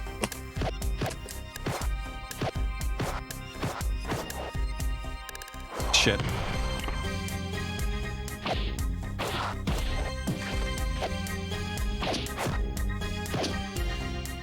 I want to try to do different throws here, but ooh. No. It worked. It's kind of unusual. It's got a system where the buttons are just high, mid, low. So I get mixed up about which button to press when I'm trying to do a particular thing here.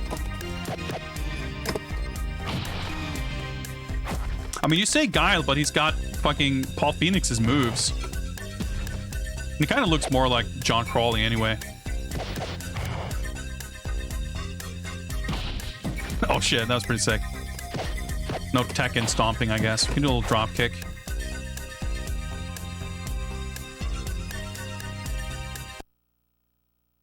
Oh, I do feel good about picking easy mode. This, you know, this is relaxing. Shadow of the Beast music. Yeah, not exactly fighting game music. All right, we got Wesker here. Oh, he's like praying mantis. This is a Tekken-ass stage.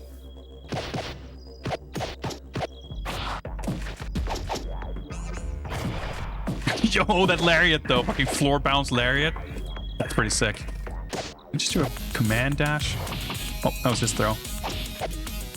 Dude, I'm trying to block here.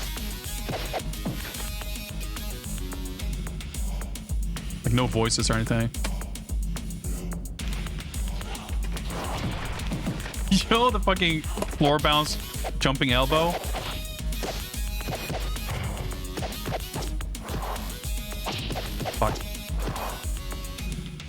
we go.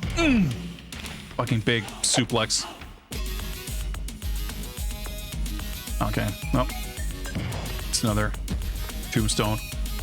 I'm not sure if there's a command list. Technically, you could go into the edit mode and read up on all the moves, but it's obviously not a very viable option right now. When's the tournament? I mean, with Parsec, you can make anything happen, I guess. Or maybe it's on Fightcade, I don't know. Yeah, so this character had like the pro wrestling moveset apparently. Like when I loaded the pro wrestling, oh nice, moveset, it showed this guy's portrait. All right, so we got commands, attacks, commands, throws, options. Oh, dude, we can change the camera angle. Oh shit. We can set the user like camera edits, and we can have the moving camera during gameplay. That's like kind of sick. I think we're gonna stick with this though. Throw commands. What do we got? Tombstone P driver. Yeah, that's just a standard throw. Giant swing, backwards and throw. Stretch buster. It's the same command, but I'm guessing that's like if the opponent's back turned. Jumping power bomb, down throw. Dragon suplex. That's the one we did. Frankensteiner up throw. Okay, so it's just single direction and throw basically. Yeah, the characters don't have names, they just have fighting styles. Yeah, that's the dragon suplex. Seems to work well enough.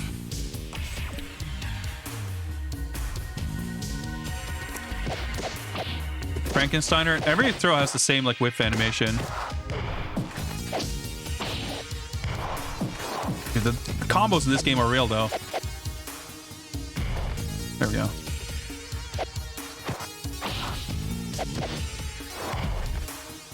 Maybe that only launches on counter hit? I'm not sure. Oh shit, I got punished. I think he's like trying to flex. I can't quite make out what the animation is.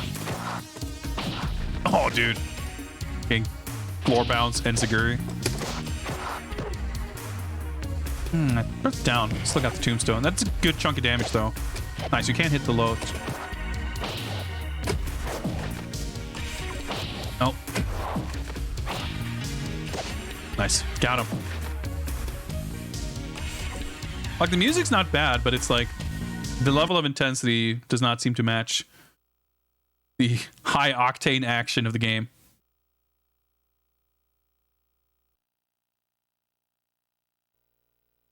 Well, we got Skullmania. Does he get sick Street Fighter EX music? Doesn't sound like it. I mean, it's kind of cool music. Fuck.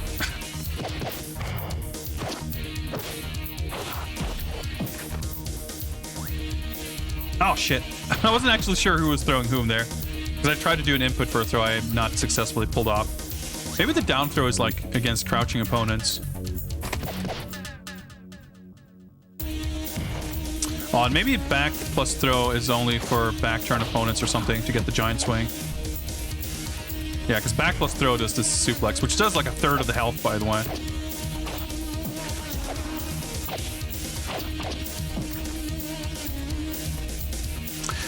Yeah, Mike, do you, we do raffles, but there is a option to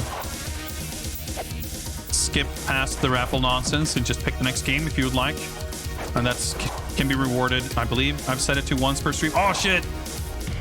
Nice. Fucking abdominal stretch, slam, whatever. Ah, he got us. We get to hear more of the music though. It's so nice, like seamless transition. I like it.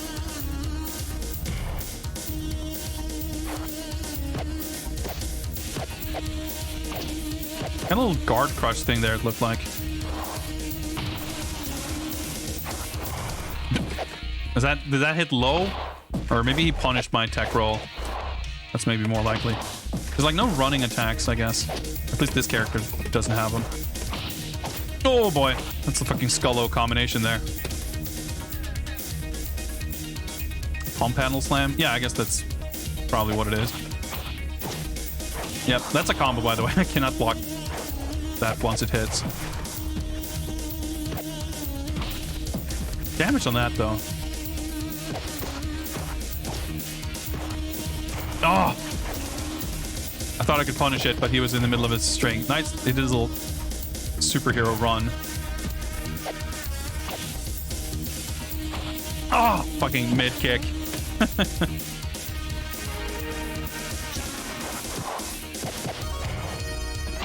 It's always weird, like, the Tabal games do the same thing, where you have buttons for, like, mid and high.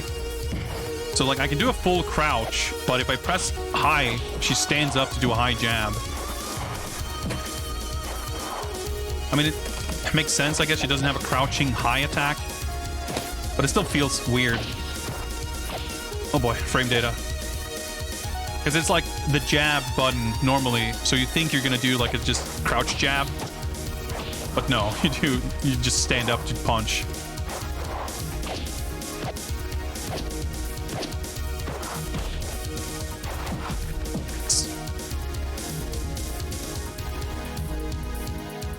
Looks like I need to animate a crouching high attack. I mean, sure, anything's doable. Put enough energy into it. So what is the deal with Skullomania in this? Good question. Maybe Harika developed this or were involved with this somehow? I mean, he didn't just like show up, just, you know, out of thin air. I was gonna say he's not named, but I guess that's because no characters have names in this game. He just has his fighting style named as Justice Hero.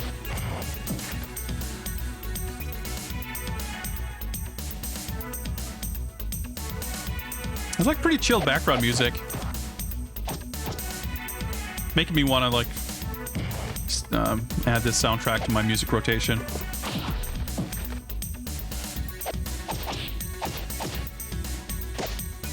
It's total Skullomania. Not likely, but come on. Oh, that's are those lows? I guess they are. Oh my god. Fucking 10 strings. I was like fucking around. I was like, yeah, I just want to land the fucking Frankensteiner, but holy shit. Not this time. Oh, nope, this time I'm getting destroyed here. Oh, there we go. The palm panel slam. It just doesn't like do more damage than the other throws, really. Oh, that's the low. Like, he jabs you kind of in the crotch. Like, it doesn't really look like a low.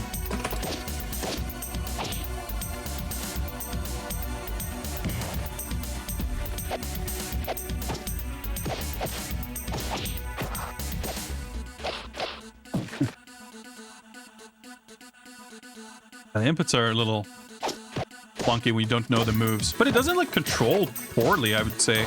Like, I've definitely played clunkier fighting games that don't have like extensive edit modes.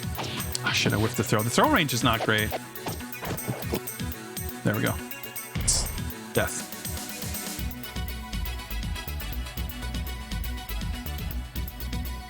Like, matches are short and fast paced, so I don't really mind losing once, because I get to hear more of the music anyway.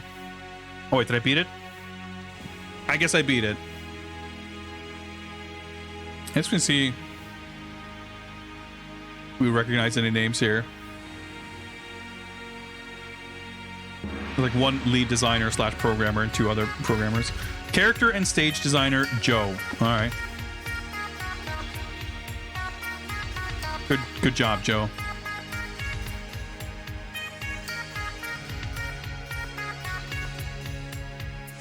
Logic designer. I guess they designed all the AI for all the programmed characters.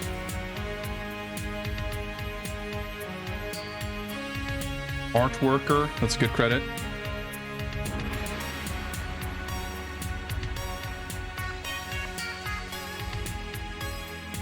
Music and effects by the Intelligentsia.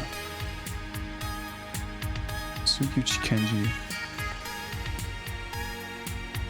There's like not a big staff on this game.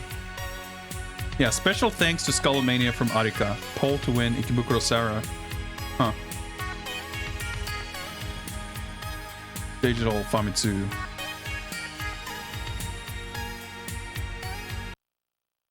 Yeah, Ikebukuro Sara is a famous Virtua Fighter player. I guess he did some consulting on it. Special thanks to Skullomania from Arika. That's all the explanation we get. Yeah. That's 3D Kakutou Tsukuuru. Thank you very much for that pick. I think I need to go take a short bathroom break, but before I go, we'll set up the next raffle.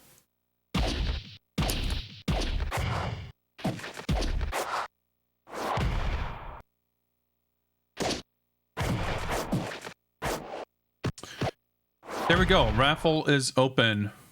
Do I have a raffle thing for my BRB screen? Looks like I do. All right, it's just gonna fucking be pasted all on top of that. It looks terrible, but it's fine.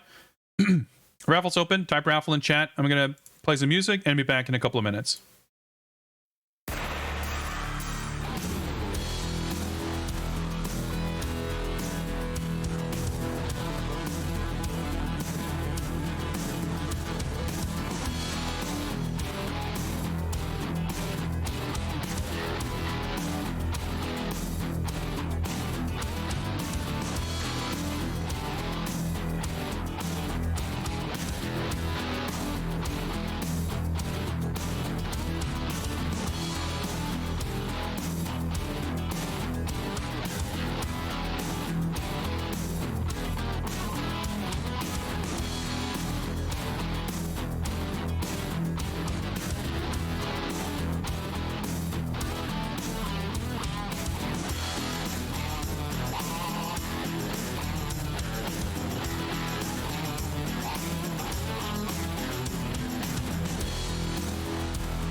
All right. I'm back. We've got a couple of entrants here. Let's do one last call. If you want to have a chance of picking the next game, type raffle in chat, and we'll pull the next winner in just a few brief moments.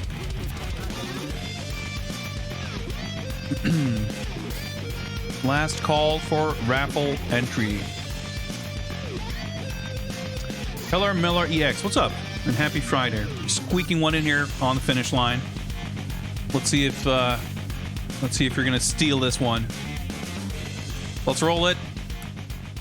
Boom. Horseplay. D, you did get in here, by the way. You were not too late, but you didn't have luck on your side. Horseplay, congrats. Electro, sorry, you are too late. But stick around, and we'll do another raffle after this game. When's Mad World? Soon. I've not had time to set everything up, but I'm hoping we can get started on Monday. I'm afraid to make a promise of that.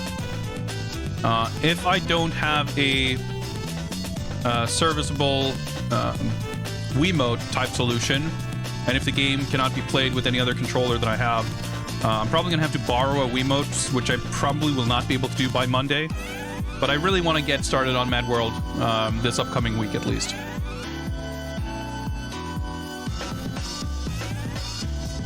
Horseplay, what you got for us?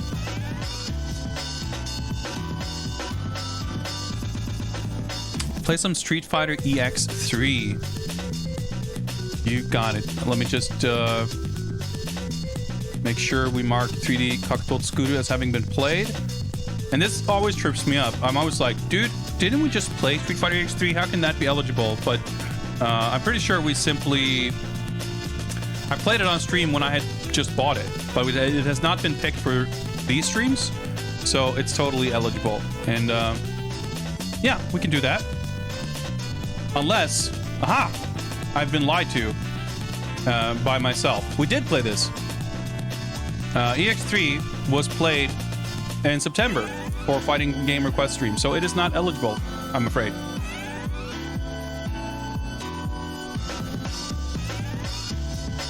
You are going to have to pick something else. I was just assuming that it was eligible. But no, it's been played. Yeah, no worries. Just browse the list, take your time, pick something. For the record, we have played 83 games out of the 251 currently on the list. The list will grow as I pick up new games. But we have made it through just under 33, well, just over 33%. But that means just under a third of the list as it stands. Hoping for Arcana Heart. I mean, you can make it happen. Well, with a bit of luck and or a bit of con coins to spend.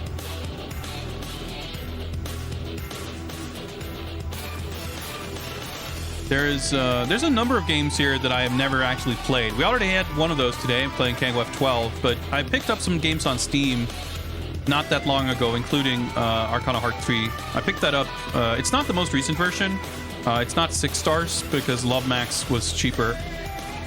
I've always been like vaguely interested in the Arcana Heart games. The first one came out in arcades when I was living in Japan, but I never really played it because literally fucking 2 days after the game came out, I saw people fucking wrecking shit in the arcades, and like I didn't want to pay 100 yen to get ultra destroyed, so I just never really played it. As far as like anime games go, I think Arcana Heart at least has a few like characters that I think are kind of neat. And the whole like homing dash system seemed kind of neat. Like it appealed to me more than at least something like Melty Blood or that kind of stuff. But there's definitely a bunch of fighting games on Steam that I would like to pick up at some point, just because I'm like curious about them. But like Arcana Heart, and same thing with Koihime Enbu. Like I picked up those games, but not the most recent versions that are a little more expensive, because like I'm happy enough with the older version just to kind of see what it is all about. Battle High 2 A+. I just realized I completely fucked up the spelling of that in the document. That's fine. Let me just fix that. And yeah, that game I also picked up at the same time as Arcana Heart and Koihime Embu, another Steam fighting game that I don't know much about except seeing some ancient version of it 500 years ago. So this will be interesting. It's we're just going in completely blind here. I was like, where do I put this stick? It's like, I don't have room for all this shit. I mean, I do. I just gotta fucking organize it a little bit better. That'll do. And I guess we're bringing back this arcade stick. I hope this game is stick friendly. We'll find out, I guess. Used to be an Xbox Live indie game. That's right. I definitely do remember that. This has had like a couple of different versions. Let's unplug this controller. Plug in the stick. Now, of course, with PC games, the regular caveat, or disclaimer rather, applies here that I have no idea if it's even gonna like fucking function. Especially one that I have literally never booted up before. Yeah, EX3 is a weird one. I was not very fond of it, honestly. It's got a lot of weird like system changes and stuff, and the graphics, like, I much prefer the look of EX2, honestly.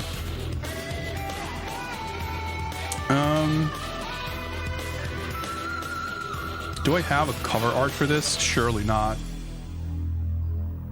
Was I industrious enough to... No, I can't imagine I was. Oh, I have Arcana Heart here. Oh, apparently I was. I foresaw that this might get picked for a stream like this, I guess.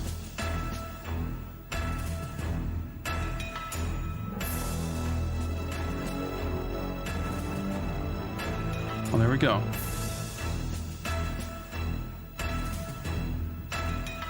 There's a Batman sale on Steam. Celebrate Bruce Wayne's birthday.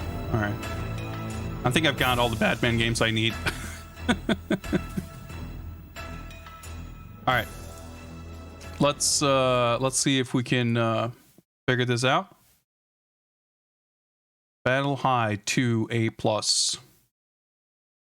I'm gonna boot it up here and then see if we can get the capture set up for this. Oh, it's going in full screen.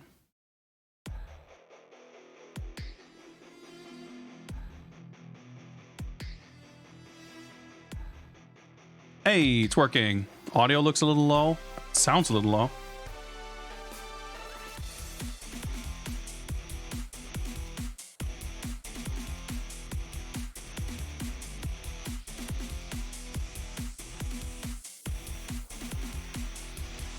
This is interesting. The art actually looks very familiar. Or it looks like this art was all done by a guy I know. I don't know him closely personally, but yeah, I guess these portraits might have been done by him. Which is interesting. I had no idea if that's the case. I mean, definitely looks like his style. Battle High 2 A+. Battle High 2. Press any button. All right, except none of these ones, I suppose. Well, it's not like, wait, it's like plugged in. Did it like properly register being plugged in? Nope, there we go. Hey, it works.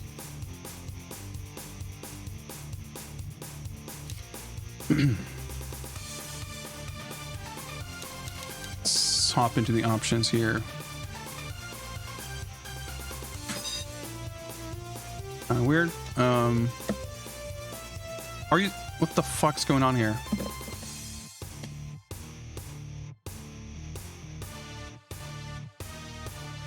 The joystick unplugged. Do I need a fucking analog stick? I can't even fucking back out. None of the buttons work. Did the game crash or something?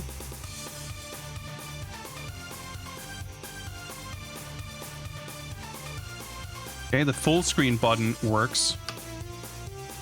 This is why I love fucking streaming PC games. Let me try another thing here.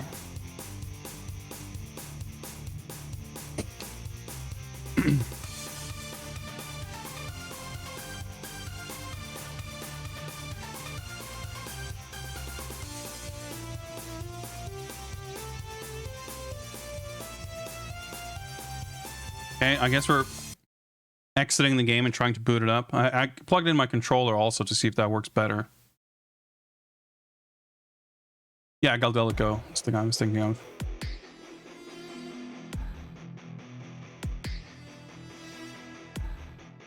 Battle. So let's just real quick here. Support, why? Oh, okay, you literally press a button and you fucking go to the support website. Okay. Okay, now it works. The stick doesn't... Okay.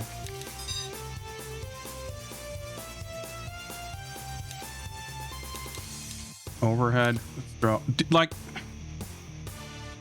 The fuck? Like, are you supposed to be able to see what any of that shit is? Bizarre. Now, let me turn it up.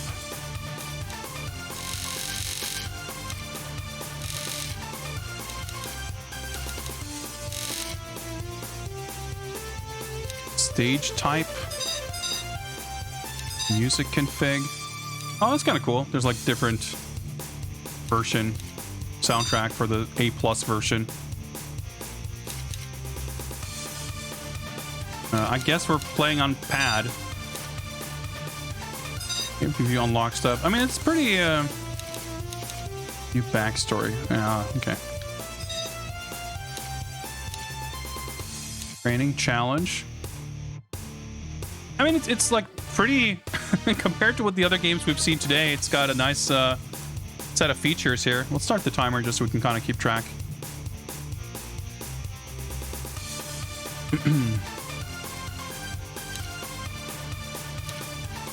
I guess, yeah. I don't know if I can how I can get the joystick to work, but my Xbox controller is working, so I guess we're playing with that. Well, let's jump into arcade mode, I guess.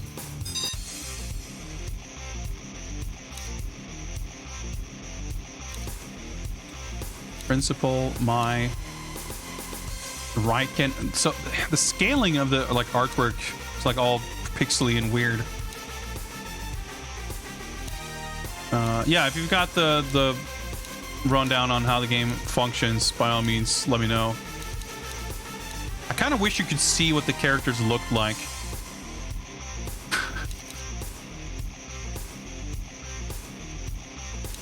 Palette select.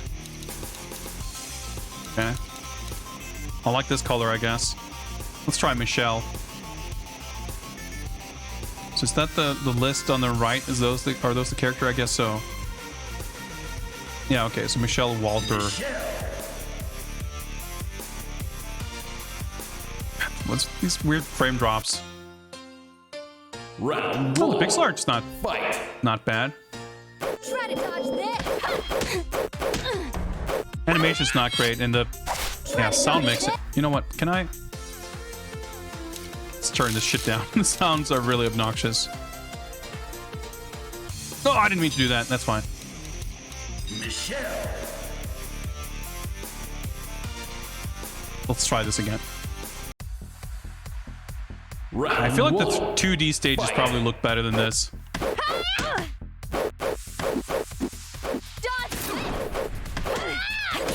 Like hit sounds just disappear. Okay, so right bumper is over, or trigger is overhead.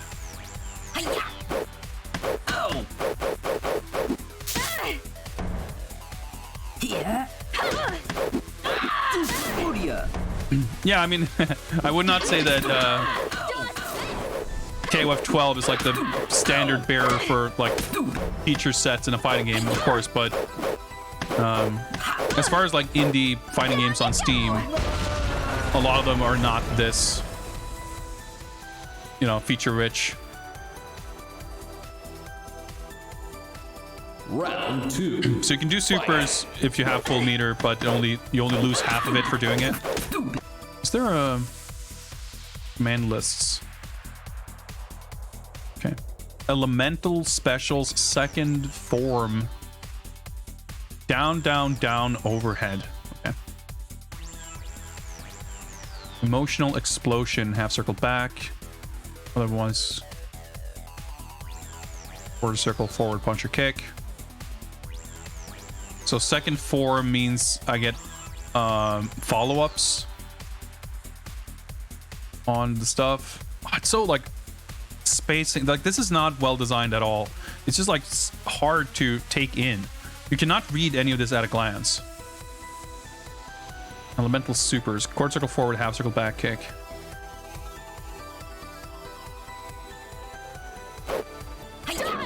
Okay.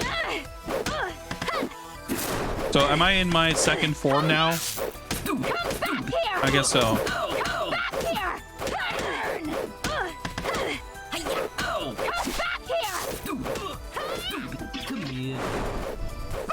Wow, these like particle effects just like don't fit in at all.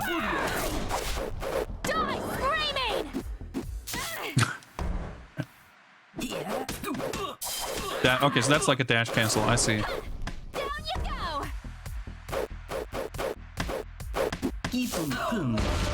Yeah, like the Did it hurt?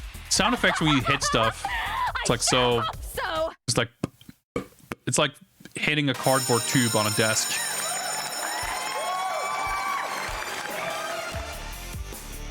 Like a lot of stuff here is not bad by any means, but it's also just like not like this is fighting games are such a thankless genre to make because it's like This will hurt.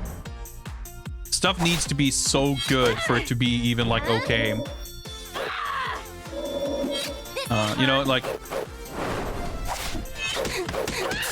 a half decent fighting game compared to so many other types of games. Like it's a lot harder to kind of overlook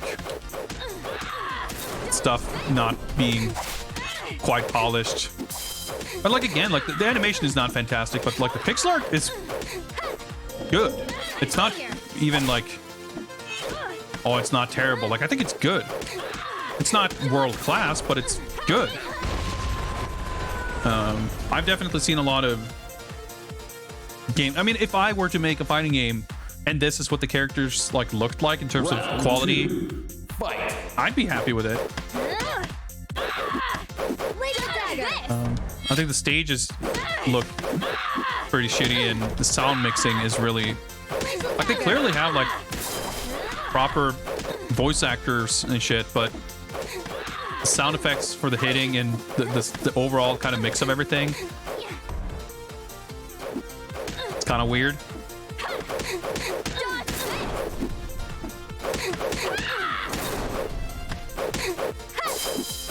I don't exactly know quite what the combo system is, but mashing works pretty well. I sure hope so. But yeah, like her screaming just feels so out of place when the level of intensity is just like not there. Round 1. I really want to switch to 2D stages just to see how they look, because the stages, like, I feel like trick you into thinking the game's bad looking. But there's definitely stuff like, I think the character sprites are good.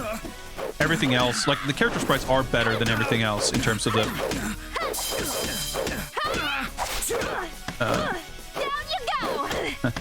like the stages, but also the hit sparks, the UI, the meters. Everything that aren't the character sprites have like a very sort of cheap feel to it. Because like if you were to transport these characters into like something like, I don't know, it doesn't even have to be a world-class thing, but like for some reason the rumble fish is what sticks out to me. Dude, fucking KOF 12. Put these characters in a game that has like the UI and the sense of impact and sound effects. You know, even KOF 12 that had the weird... Oh, wow, we crouched my throws. The weird sound mixing, like... It still has so much more of a... feel of a complete It's all package. your fault. Burn!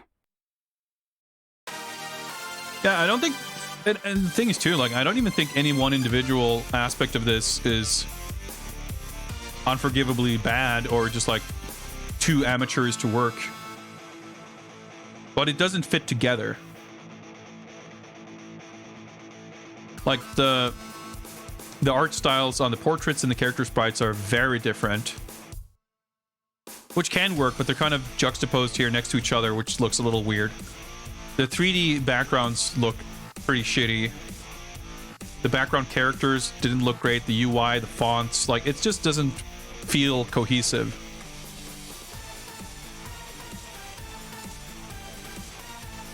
Again, like, I've played way shittier, like, Steam indie fighting games than this. But yeah, the bar is just set so insanely high for this genre in terms of, not just like in terms of like competing with other games, but just like what you expect. I mean, it's a genre that was born essentially from Capcom, you know, setting the industry standard for like artwork and character design and like mechanical finesse and everything else. And you know, it's obviously there were a lot of games that didn't live up to Street Fighter 2, but even so, like, that high standard has always been there. You can't even say that like it's a game that harkens back to a simpler time or anything. Like, there aren't, you know, obviously I was going to say there aren't any excuses. Of course, having a limited budget and resources is an excuse, or at the very least an explanation for it. But that's not necessarily going to help people, you know, feeling that it's that gut feeling of it being a little underwhelming. I sure hope so.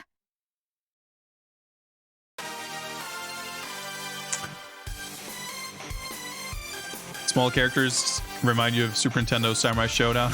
Yeah, it's got a kind of an old console fighter feel to it. And yeah, it makes perfect sense. That's exactly what I would expect, that the character portraits, they were like commissioned basically for this new version. And it was definitely, you know, an attempt to add a bit of production value. And I don't mean to say that it was like completely failed or a bad idea, because I think the portraits look pretty decent.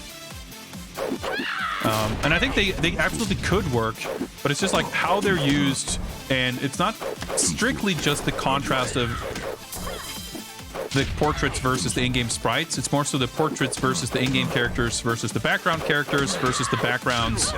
They contribute to an already kind of messy overall kind of, I don't know, mess. The specific version has a lot of new commission stuff. Yeah, that makes perfect sense. That's like completely what I would expect. Like, they have a finished game, but they're gonna add some stuff to it. Obviously, you know, character portraits and stuff like that, redoing UI stuff. Like, they're not gonna redo a bunch of the sprites or animations probably, but you know, and that's the thing with fighting games. Like, they are art heavy and complicated, resource intensive games to make, but there are certain parts of them that you can sort of change piecemeal that works a little bit better than trying to like redo all of the character art or anything like that.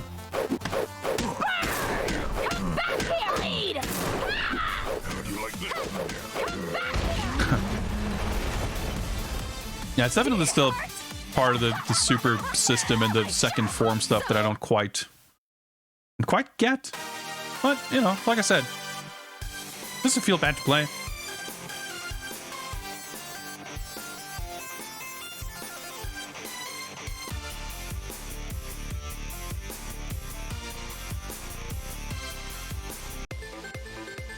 Round one, fight.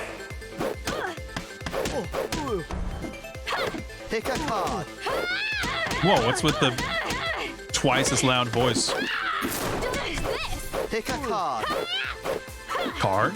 No, thank you, buddy.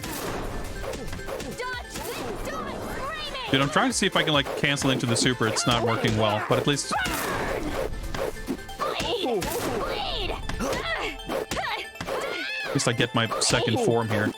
Down here, hurry me! Did I combo into it? Nope. I was gonna say, will I finally land the fucking super? But no, it just seems fucking impossible to land. Come back here!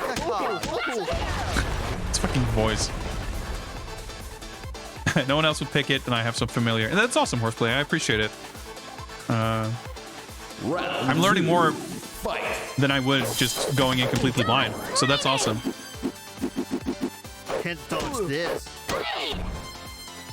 See that? Dodge this! Oh, yeah, I bet this could be fun against other people. And I think, like, again, like, you gotta be reasonable with what you're comparing this to versus other stuff, you know, indie games on Steam versus, you know, other Xbox Live indie games or whatever. And especially for its time, too. Like, this would have been a hell of a lot more impressive 10 years ago than it is today. And, I mean, it is an old game. It is probably 10 years old. I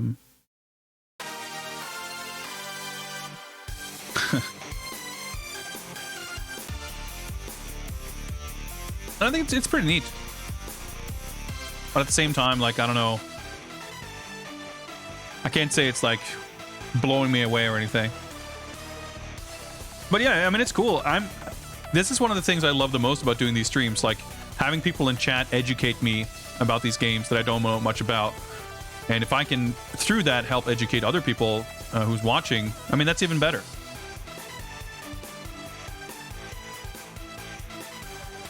Don't know how good it is as a game, but good combo movie fought. I mean, that's not nothing, right?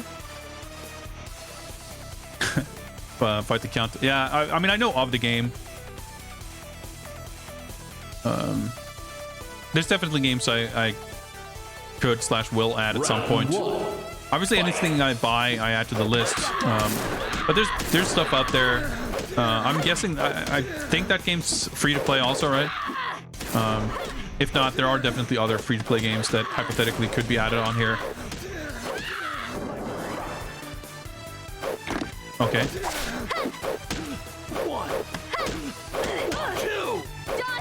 Like, I'm not sure what's going on with the whole, like, elemental theme in this game. It doesn't... I don't really understand where it's coming from.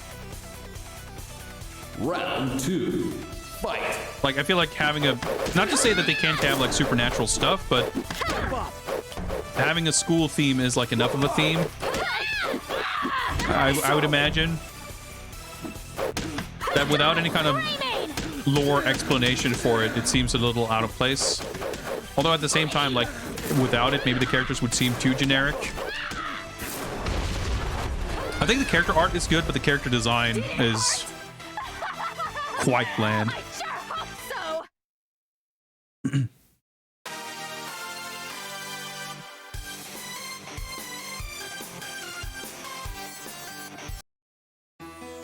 Oh, did I beat the game? Was that the boss? I guess.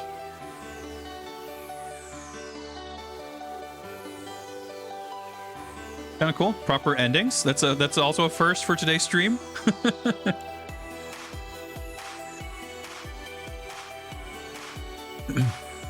But yeah, like if we had I like Galdelico's art, but even if it's not this specifically, just like if there was this much character to the character sprites, even with design like these, with this much personality, I feel like it could look a lot better. But again, the character sprites are like one of the better, more polished looking aspects of this game. She's just a dual heroes. Yeah, like one day I'd be happy to get an N64, but there's a lot of kind of caveats. Like it's kind of in the same territory as PC Engine in a way, where I knew that I wanted it. Well, it's not in the same, quite the same. The difference being that I feel like there's an infinitely higher number of PC Engine games that I would want to play. But PC Engine was like a system I was interested in, but getting a console that's actually reliable and works and has RGB video output and everything, it's just like it was cost prohibitive, or at least like too much effort. But with the Super SD system, there was a way for me to get a relatively cheap standard PC Engine console and then get that device, and then I've got everything covered. For N64, it's kind of the same thing where there's not many games I would want to actually play on N64, and that's, I guess, the difference between that and PC Engine. But video output on N64 is also a bit weird. Like you need a hardware mod to output RGB video. So not only, you know, it's not purely me being a snob about video quality. Literally, my capture setup does not accept anything but RGB video. So without an RGB video output with SCART cord, like I would not be able to capture it. So for me, that's like a kind of a roadblock to get past. Roadblock speed bump, maybe. And I would definitely get a flash card because there's just not that many games that interest me, and I'm sure some of them are super expensive. But you know, I was very much around for the N64 in its day, and I didn't like the console back then either. There weren't many games that really interested me. I didn't like the controller much, and it was weird. I don't know. But yeah, there's a few fighting games and stuff. There's like the weird version of Mortal Kombat Trilogy. In fact, there's a whole bunch of Midway games. Midway really supported the shit out of the N64. Fighter's Destiny is cool. I want to play Snowboard Kids, the Goemon games, Hybrid Heaven, of course, and stuff like that. Yeah, there's an updated version, or the kind of an updated version of Virtual Hiryu no Ken Twin for the N64. That has like both the Virtual Hiryu no Ken characters and also the SD characters in it. But yeah, it's like one of those things that I would, if I were to get an N64, I would want an RGB modded one, and I would want a flash card, and that's not an insignificant amount of money to just spend. But I mean, yeah, one day I would like to get it. It's not something I've really entertained looking at. I don't even know what you would expect to pay, because I'm not going to do hardware mods myself. I would buy a modded one, and I don't know exactly where. And even then, like, I would want, at the very least, I would want to make sure that I can play it in 60 hertz, right? So I probably wouldn't want to get a PAL N64. Ideally, I suppose I would like to be able to play like Japanese cartridges if I were to have an opportunity to buy games and I were interested in doing so. So there's like a lot of factors like that to take into account. NES and Famicom are a little bit similar to that too. Like, games are expensive. There's not that many games I'm passionate about. It's not a system I have a strong feeling towards, like the Mega Drive or the Saturn or even the Super Famicom.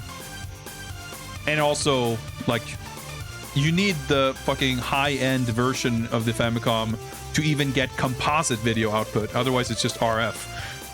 So, like, getting a proper RGB modded, like, it's just a little bit of a hassle. But yeah, at that stage, like, I guess I'm more likely to get a Mister or something like that, which at some point I guess might support those kind of systems. RGB rigid modded N64 is about $400. Yeah, I guess that's around what I would expect, which is, you know, add another $100 at least, I guess, for a flash card. Yeah, that's like not an insignificant purchase, especially for, again, for a system like PC Engine. I paid about,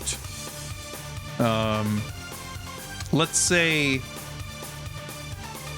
in the region of 300 euros, probably a little bit more, all said and done, for the console and the SD system. I had to buy an SD card as well. That's pretty big, so yeah, let's say 400. But then that has like kind of you know, there's so many more games that I'd like to play on it. The N64, I feel like just the idea of using an N64 controller, like, it's already kind of a miserable time.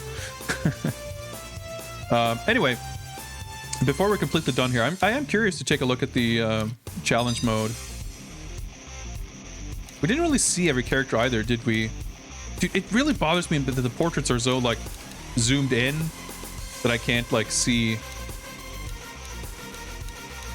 I can't even get a good idea. Actually, let me try something. Did I unlock new palettes here? I did. Okay, you unlocked a few of them at least.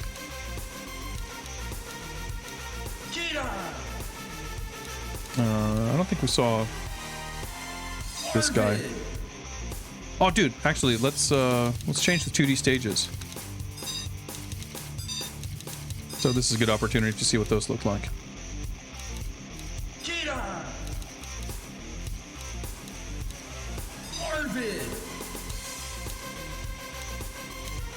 It's like they're quite ugly. But I guess they just show the thumbnail of the 3D version. Unless the 2D version also look the same. Maybe they were built in 3D. No, okay, they look a lot fucking better. I mean, they're not beautiful looking, and they definitely look like they were built in 3D, but they have like pixel outlines and stuff. They match the characters way better.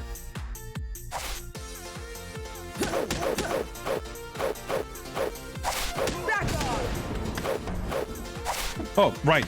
This is a challenge thing. I didn't even realize. Watch out!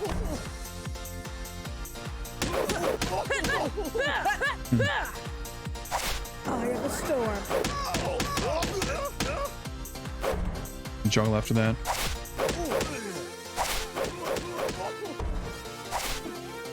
Here's a combo heads or like a combo heads. Overhead's like a combo starter. Whoa, that's really slow and weird looking.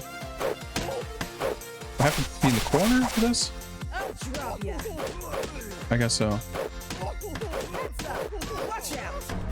Yeah, I bet there's a lot of weird infinites and shit.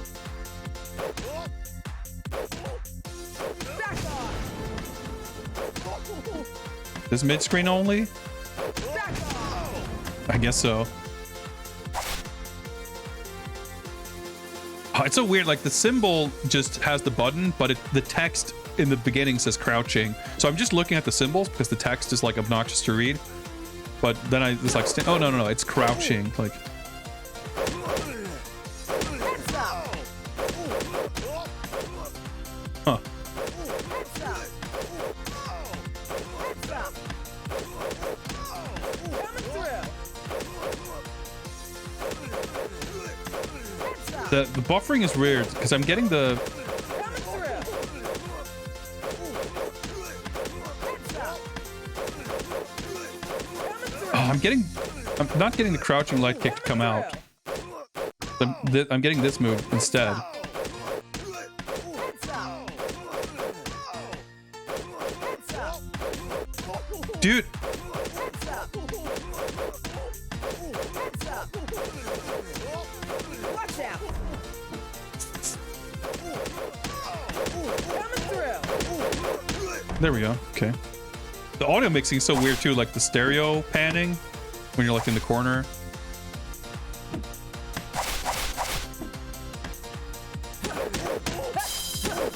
Whoa, what the?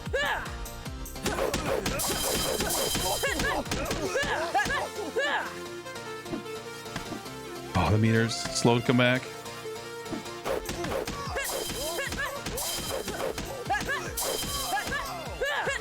Okay, this is weird. All right, I think we're... There's not a list. I can just like go to previous and next. Oh, this is a little awkward. Anyway, I think we're good for this.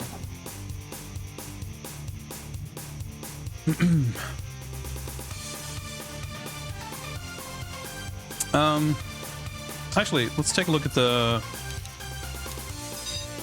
unlock stuff here. Oh, okay, so you get the character profile for playing them once. And you get the ending. Oh, that's cool. Guess we got some Chivos. No, like artwork or anything associated with those, but... Oh, wait, what's this? Oh, okay. That's cool. I like these kind of reward systems, even if they don't, like, give you anything specific. It lasted longer than I thought. No, I don't mind this game. It's, like, kind of unremarkable in many ways. Kind of, like, low-key. But, yeah, pretty neat. Like I said, as far as all these, like, kind of no-name Steam indie fighters, it's a lot more impressive than most, in most regards, I feel like. So let's stop the timer there. Say thank you and farewell to Battle High 2 A+. And I'm going to do a little bit of housekeeping here. and set up a new raffle. Keeping a good pace here. We're playing games that we play through quickly, or like I shouldn't say play through, like just games that we can spend 20-30 minutes with and not feel like we're moving past them too quickly. Like I still feel like all these games we're gotten, as far as what the games have to offer, we're getting a decent look at it.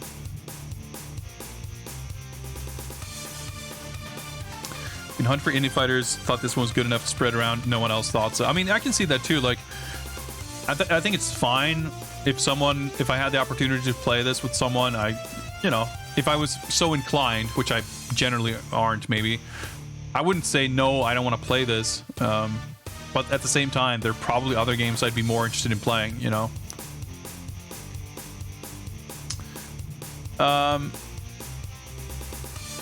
Let's see here. Yes, okay. Raffle is open. Type raffle in chat, and you too can join the esteemed group of people who get to pick games to be played on stream here. Bling Bling Cash Money. What's up? Shilling Games. Okay.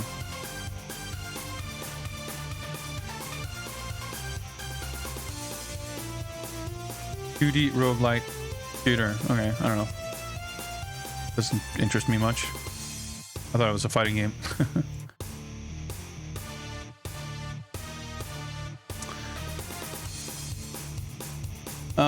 Man, let's do that. Music. It's not bad, but it's just like, oh, a little intense. Get some other jams going instead. What do we got? What do we got?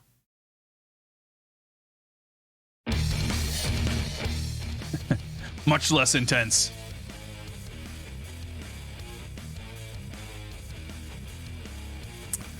Oh yeah, let me go to the spreadsheet and update here. Battle High 2 has been played.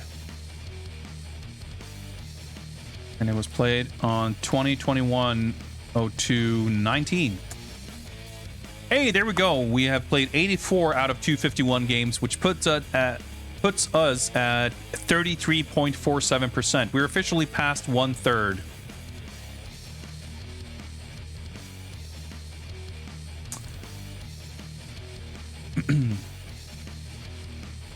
People usually aren't willing to give these games a look because indie fighters are hard to sell. Yeah, I mean, I think like fighting games in general, right? It's such a type of genre that demands such investment from you that like you want to feel confident that you're going to get some kind of return on that investment. I'm not talking money, it's just like time and energy, right? And I think it's very natural to look at a game like it's not necessarily, sadly, not necessarily reasonable to expect of someone to put the time in to confirm that a game is not for them, because at that point you might already feel like you're putting more time into it than you were kind of willing to. I think it's just I mean it's unfortunate, but I've been in situations like that too with friends who are super into fighting games where, you know, I want to get them to play Injustice or MK9 or something just to have something, you know, to have people to play those games with, and they barely gave it, you know, a second look. But frankly, I can be a little bit like that with anime games. But yeah, for sure, like even if it's not a serious thing, I do think also, I mean, if you're playing with someone and you're both completely new, that can definitely be fun. But if you do play fighting games, not necessarily like super competitively or anything, but just like enjoy playing fighting games and learning and playing well, there can be that kind of feel. I mean, obviously I jump around and play tons of games just to test them out, and obviously not doing very well at them, but still enjoying, you know, the sights and seeing what it's all about. But you might not, you know, you might have that feeling of wanting to reach some kind of level of competency to feel like you're able to enjoy the game. And you might feel like, ah, man, do I really want to put the effort in before I reach that point?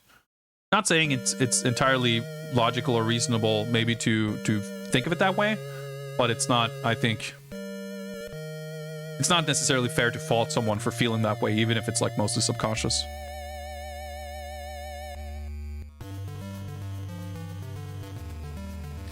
That's true too. Like, if you find the right sort of context or frame of mind for it, I suppose that can work. I mean, this is arguably a little bit of a gimmicky format too, right? But at least it's making me put at least 5 minutes or 30 minutes into a game that I might not otherwise. Like, I bought this game partially to have it for this kind of stream, but also like, hey, it's a fighting game, I'll buy it. Will I ever play it? Who knows? Like, all right, guys. If you want to enter the raffle, do so now. Type raffle in chat. We will. This is the last call. We'll pull a winner in a few moments. Yeah, I mean, I think fighting games can be like hard, but it's not necessarily that it is like that you have to put time into it before you can have fun. But I think you can feel that way, especially if you're someone who's experienced in another game. I mean, I can feel that way sometimes. But again, it's not really about factual truths. It's more about perception on a personal level. Of course, I mean, I can't speak for people who aren't into fighting games. I've not been a person who's not into fighting games since 1992, so I wouldn't know about that perspective. But at the same time, like, when it comes to like convincing somebody else to give something the time of day, like, yeah, that can be an uphill battle. All right, let's do it. Boom, Electro Altruism. Congrats. Well rigged. Raffle is no longer open. We have a winner. Electro, please let us know what we're going to be playing.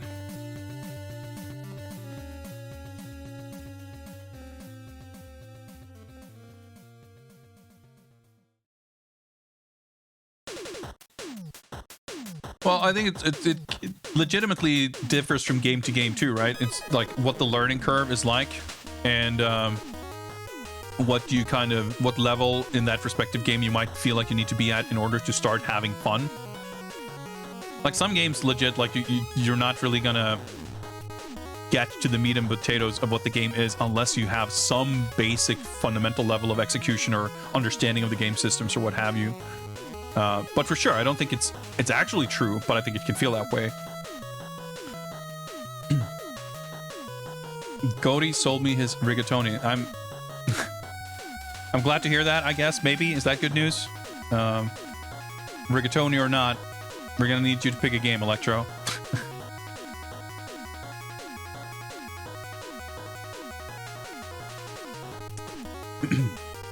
I mean, everyone comes to fighting games for different reasons, and I personally like competitive play, and I think it's...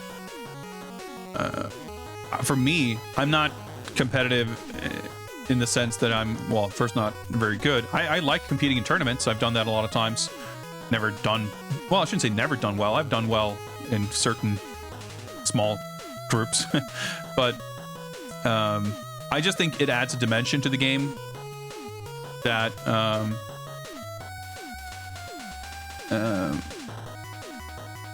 that you can't really get, but it's like, it's not always like I can enjoy a game super casually as well.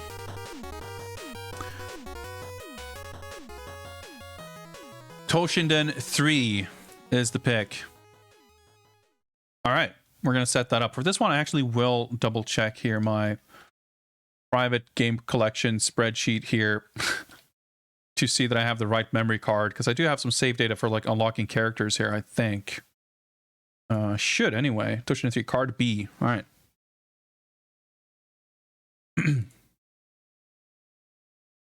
Let's see.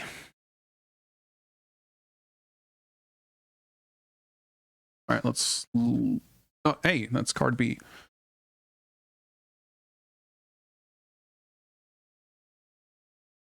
Put that in. And let's boot up the old PS2 again. And let's find the disc.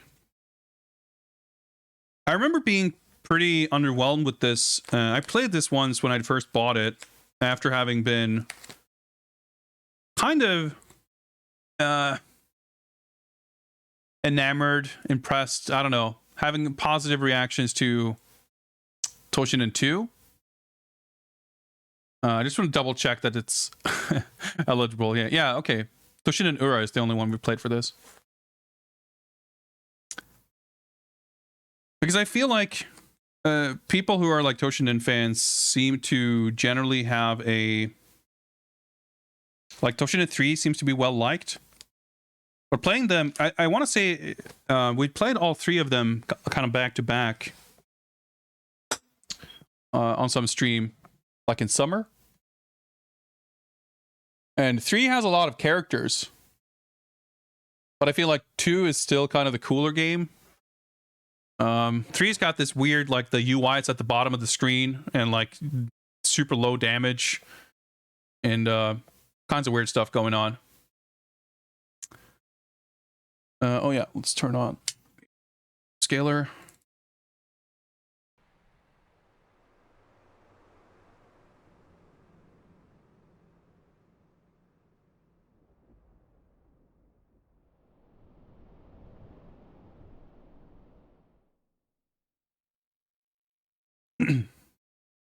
Yeah, it definitely felt like Toshinden 2 is like definitely the best one.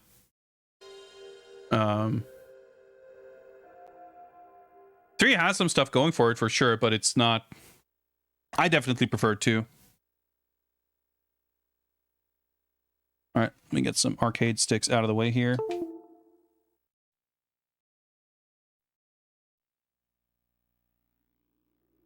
I mean, every single Toshinden game is kind of varieties of jank trash. But they've got amazing 90s aesthetics. Lord Tamsoft.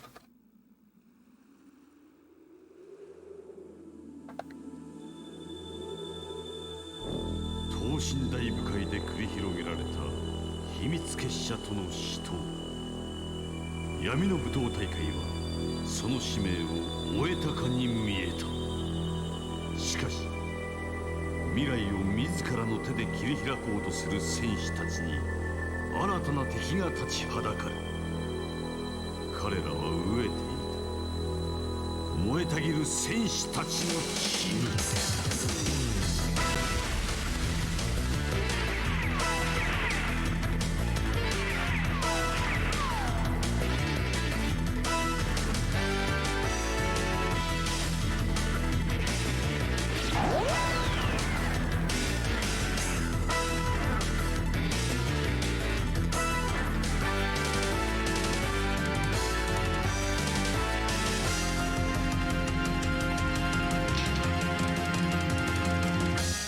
Oh no, not this fucking dude.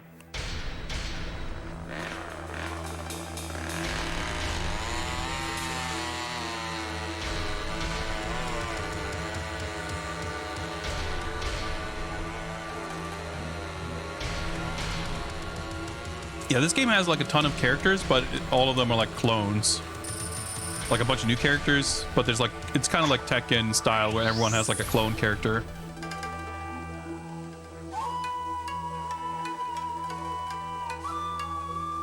And yeah, it's such a weird thing that some of the Toshinden games like lean so heavily into CG stuff, even for like character portraits and stuff, when the actual character design and the proper 2D artwork that are in some of the games is like amazing.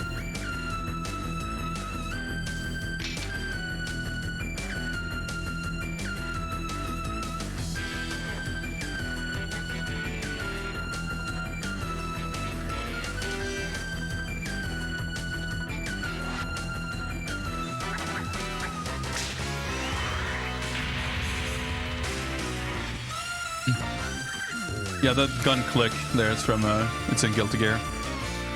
And it makes sense, just stock sounds.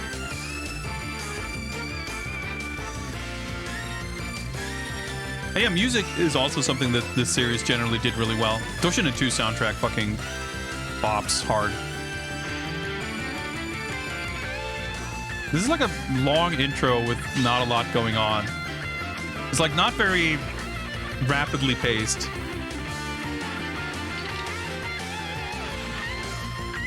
Yeah, Sophia owns. But there's a lot of cool characters. I think Eiji's really cool too. What's her name? Like the Bat Lady. She's in this one, I think. And a bunch of characters I don't know the names of. And that's another thing that's like kind of shit here, if I remember correctly. Like the character names aren't. That's something that really bugs the shit out of me in fighting games, when the character names aren't visible on screen, like even on the character select and stuff. Like it gives the game an immediate, like super cheap, weird, janky vibe that I can't stand. Because I think like the characters, like a fighting game is defined by its characters. So why you like, you would put everything about the characters and their personalities and who they are like front and center, and the names seem like a pretty central part of that. Zola, yeah. I think I'm like getting her mixed up with the Bat Lady from like Bloody Roar 2 or something. Or maybe it's just her color scheme that makes me not think of a cat, but I think I'm getting her kind of mixed up. Let's load. I'm pretty sure I unlocked something when we played this last time.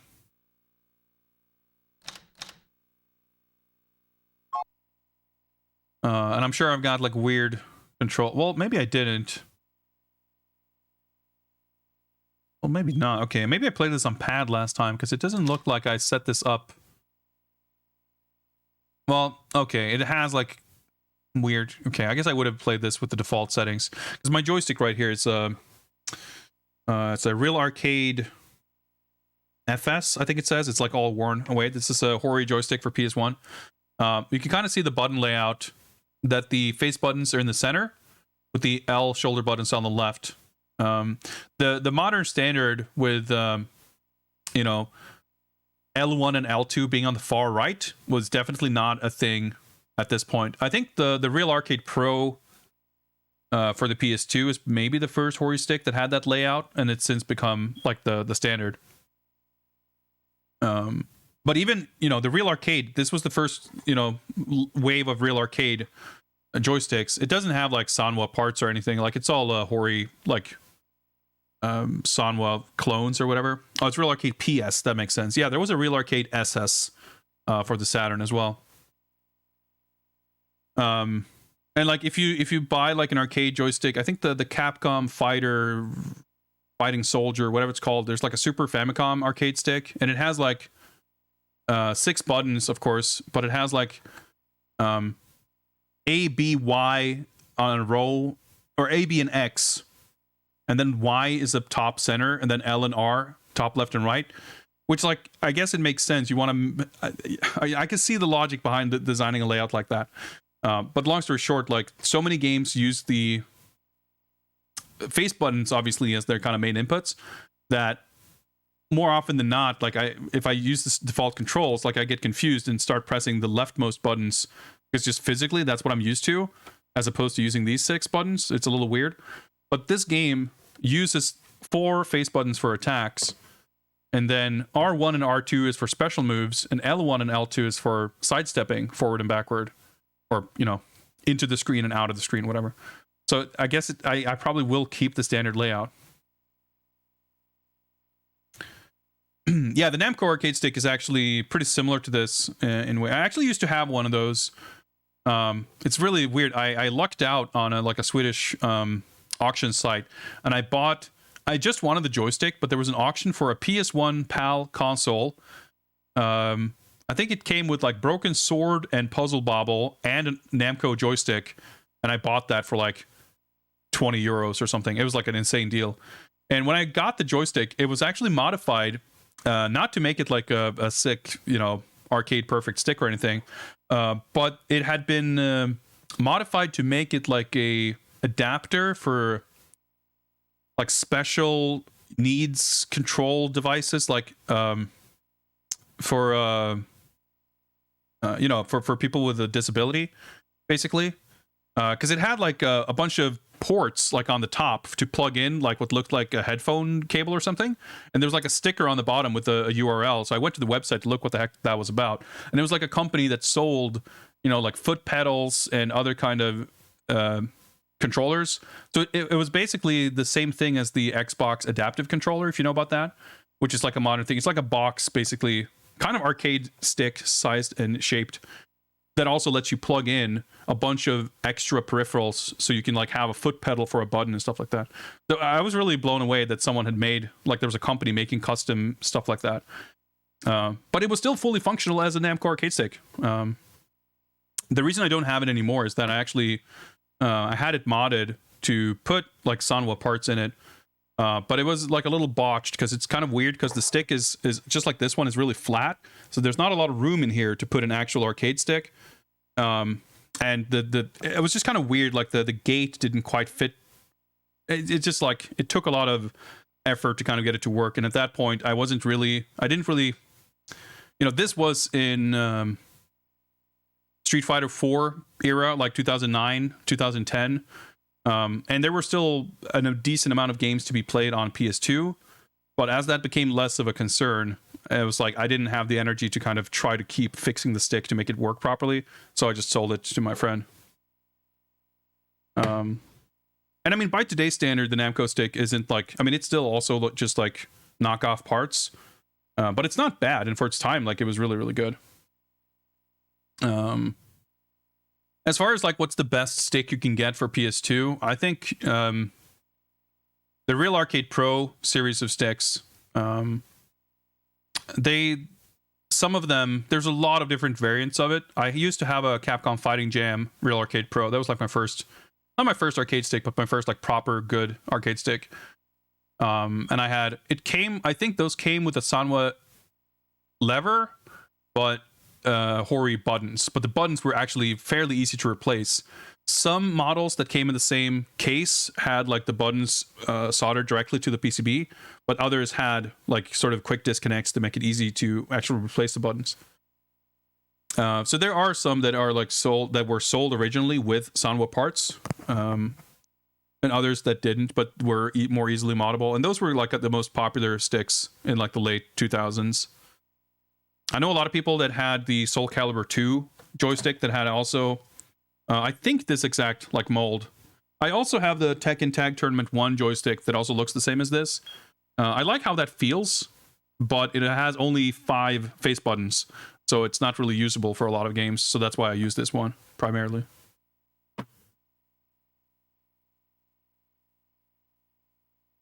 And yeah, the Real Arcade Pro, there were a bunch. That series like was around for a long time. I mean, it's still around. Like the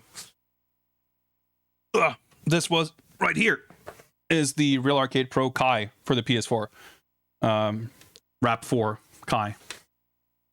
But the form factor and everything is very different. The original, well, not the original, which is the one I have here for PS1, but the PS2 era Raps. They had a bigger box that was kind of deeper for a PS2 and PS3. Anyway, Toshinden 3. Let's see what we're at here. Stereo sound, normal camera. Dude, I fucking love these 90s 3D fighters with a shit ton of camera options. Yeah, the Tekken 5, was that the wireless one? There was like a wireless Real Arcade Pro, I remember. And that was maybe the Tekken 6 one, which wouldn't make sense because it's for PS3. Difficulty normal. Time rounds. Oh yeah, you can change from 30 FPS or 60 FPS. When you play in 30 FPS mode, you get more like background detail. It's one of those things where it's like kind of neat, but even with 60 FPS, like it kind of, I remember, and the reason it's set to 30, normally I would definitely be, advocating 60 FPS. But as I recall, like even in 60 FPS, it's still clunky and kind of weird. And the visuals are kind of what you tend to appreciate most about these games anyway, like the presentation and stuff, that you lose a lot of that actually in the 60 FPS mode. But it's cool that you have the option. Yeah, the graphics are just like way less detailed. The backgrounds are like extremely, extremely crude, but yeah, there's a lot of other sort of cuts to it as well. So we'll play it in 30. 1P game. Let's go. Hey, what do you know? We played with Sophia last time, so we unlocked Zola. So I guess you unlock the equivalent, like, character next to them. Or whatever. So I wouldn't mind playing as Zola, but I'm assuming that that's not going to actually unlock any other character. Like these portraits, like these chunky pixels, like they're not poorly drawn or anything, but they look weirdly scaled. They just look weird. Oh yeah, at least I misremembered, and you actually do get the character names on here at least. But it's also like, I don't know, it's hard to see what the characters look like. I have the same problem here as I did with Battle High. I want to get a good look at these character designs. I mean, I know some of them, but not really all of them. All right, who are we gonna go with here? An Edge is kind of cool. Like Mondo. Grace is all right. No idea about David. Cayenne. Duke's kind of cool. I don't know. I'm not big into animal characters personally. Run go.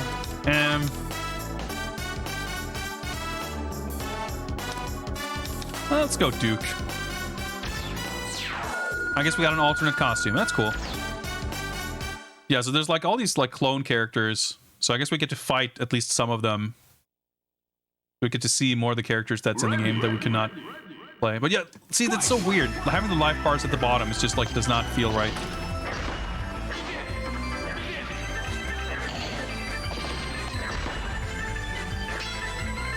Movement's kind of weird too. Oh yeah, the Toshinden fucking side rolls.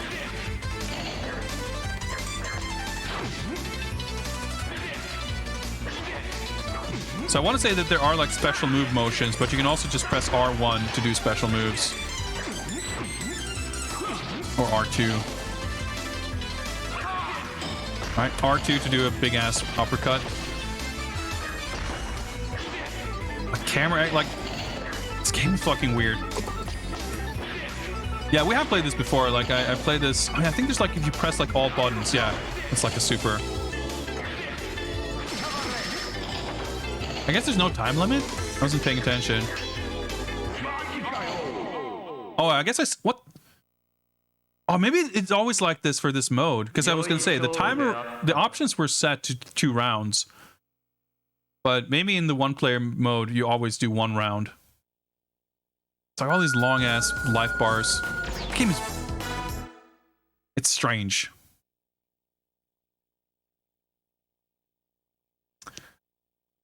Sort of Dragon Ball stick for PS2. I remember there was these like meme joysticks, like basically weird children's toys that did not even look like arcade sticks that people were like joking about. I do have another joystick that's like the she's the, what's his name, Foe, the old guy, Foe clone.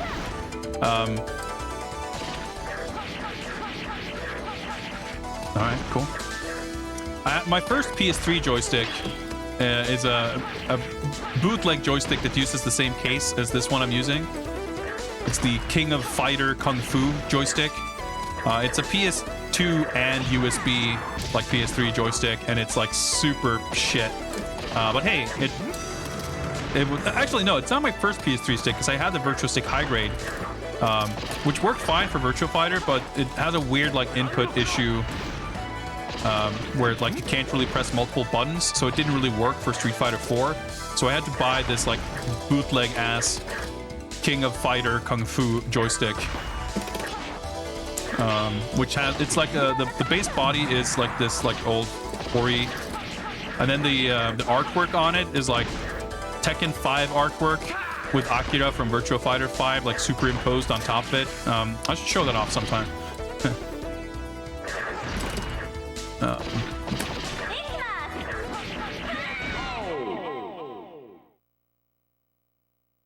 It's got a bunch of half circle. It's got like 8,000 specials, it looks like. See if we can figure some of that out. Thanks for the lore drop, Electro.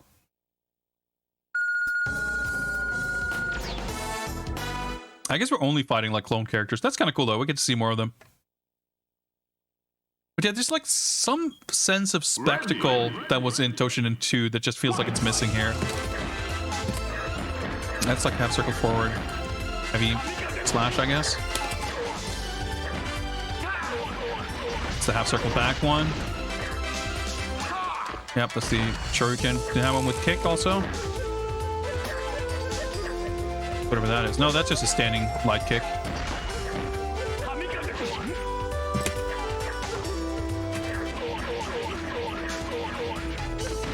That quarter circle or half circle? I'm not sure. Great camera angles too, like just beautiful. All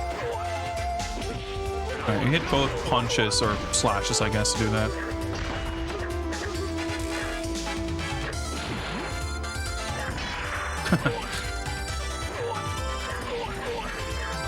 Yeah, so is this guy clone of, what's his name, Nagisa? The guy that was like to the right of AG? I vaguely recall like what he looks like, but I don't know the character really. Decently cool super. Like, dude, all the like I remember whenever you play as Sophia, you always have the problem with the Aurora Revolution where she like spins around kicking. She just like fucking goes flying all different ways. You fucking ring yourself out. Except I guess ring outs aren't maybe a thing in this one. All the stages seem to have walls.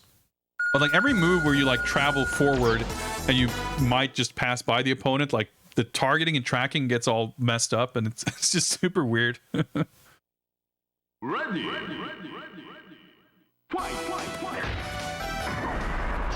See stuff like that. And the side steps are like, you're not even like moving in a straight line because you're always like tracking towards the opponent. That's kind of cool. He's got like an little ammunition meter, like its own mechanic.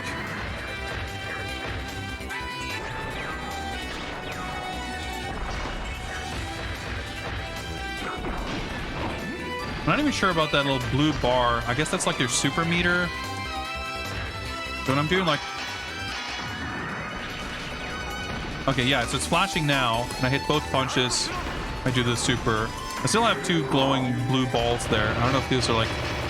I'm holding left. Okay.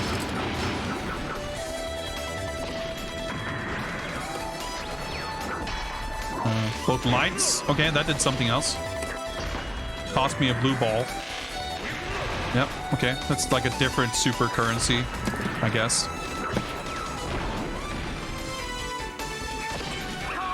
Let me turn up the audio on my end here. I can barely hear these jams.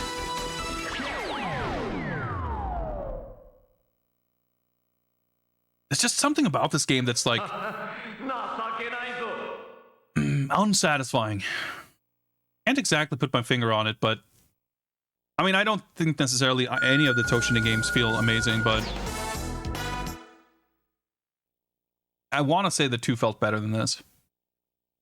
And yeah, sorry, whoever brought it up in chat a while back. Yes, there was a Toshinden like reboot or whatever on the Wii that is called... I got hit somehow. It's called Toshinden, but has like seemingly nothing at all to do with these games. I think it's a little bit more of a like arena fighter type thing. It has like completely new characters. Maybe they have characters that are named AG and Ellis or whatever, but they don't look anything.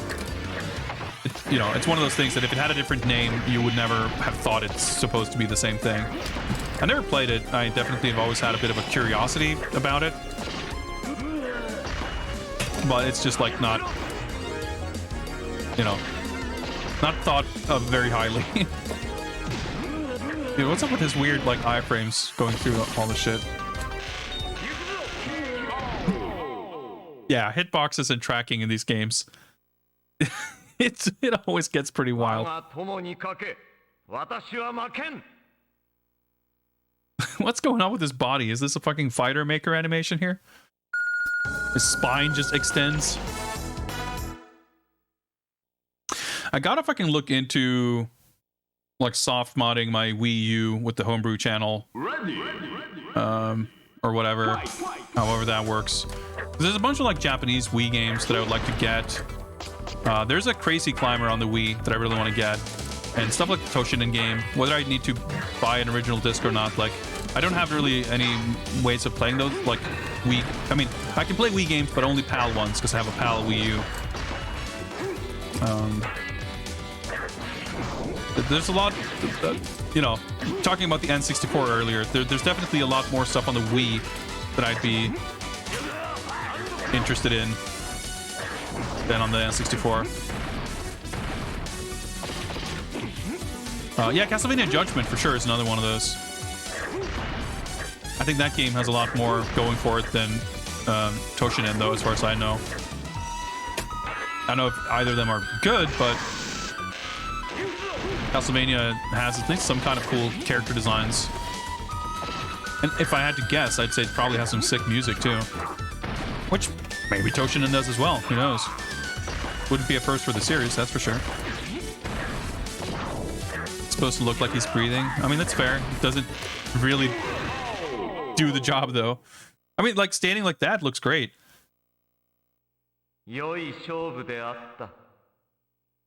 That just looks strange.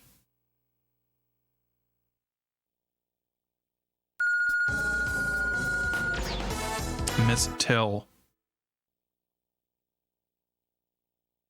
And yeah, I don't know, like, even though there are some of the new characters who are kind of neat, I feel like the older Toshinden games had cool characters, and in this one it seems like they kind of went with quantity over quality. I don't know.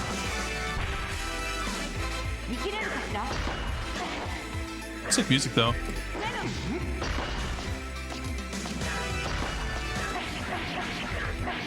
Thought I'd heard the Wii mode on the Wii U had some serious issues. I don't know. I played Wii games on it. It seemed to work fine. I mean, I don't know much about it.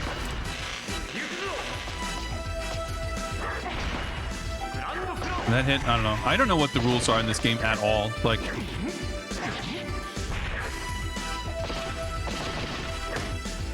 I'm just pressing buttons and trying to get out of the way.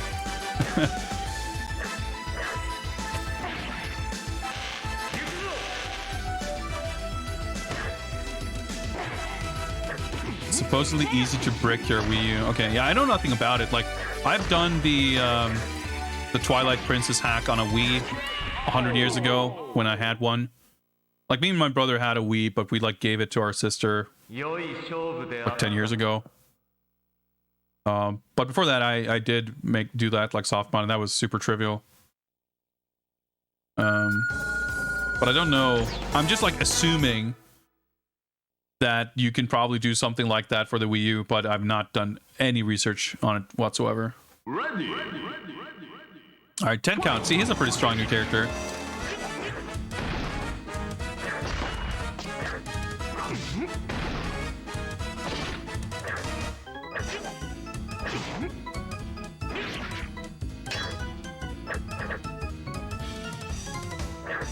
Not sure about this music, though. I mean, it's not terrible, but not maybe what I would expect for this character.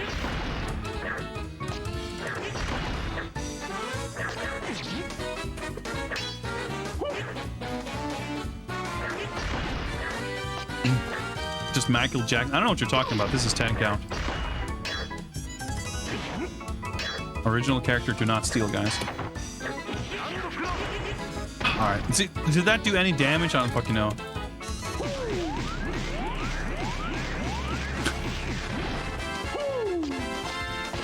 I like that he just like did a second super while I was knocked down.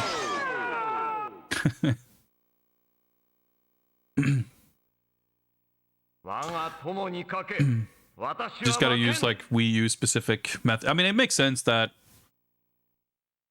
they would have some kind of safeguard, or like, you know, in the Wii U for the Wii stuff. Makes sense. If you brick that, you can still use the Wii U aspect. Yeah, I mean, yeah, it's kind of weird how that works. Like, I guess it's has its pros and cons, but to play Wii games on a Wii U, you have to like boot the system up like in a specific like Wii mode. It's a little bit like playing 360 games on Xbox One or Series X, except even more like you have to like reboot the whole thing basically.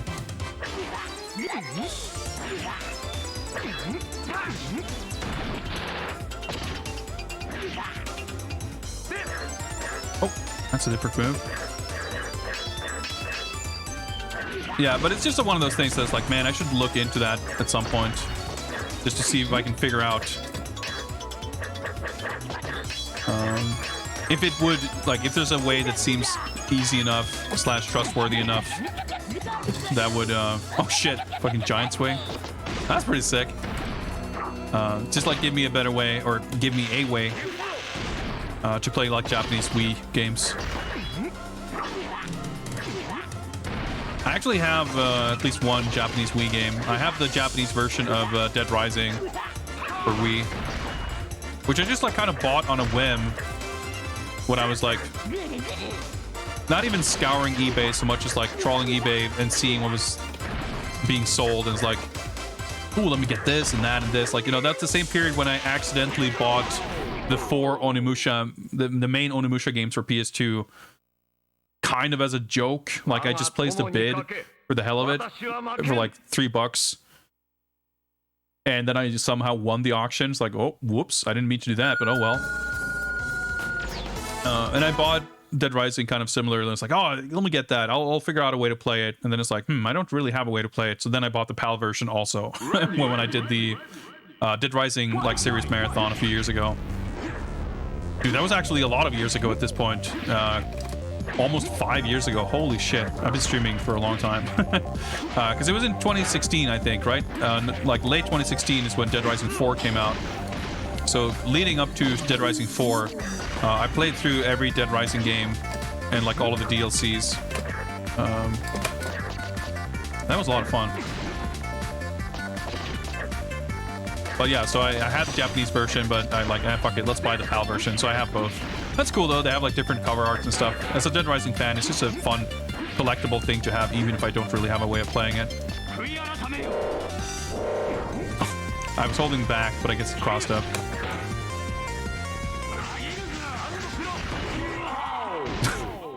I just armored through his super with my super.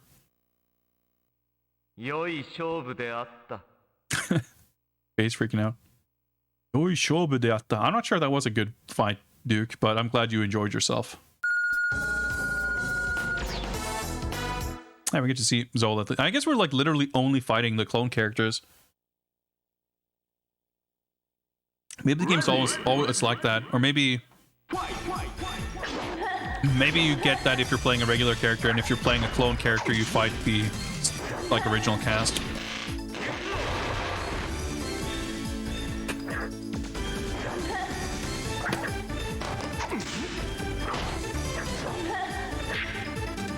Definitely having a little bit of a struggle getting some of these special moves come out, but yeah, so obviously she's like the Sophia clone. She's got the whip and everything.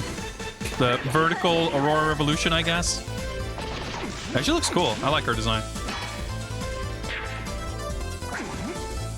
It's definitely one of my favorites, like, of all these like clone guys. Not a lot of the other ones are like very memorable, I feel.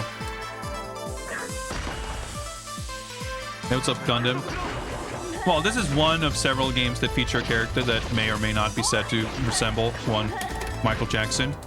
His name is 10 Count, and we did fight him like 2 matches ago.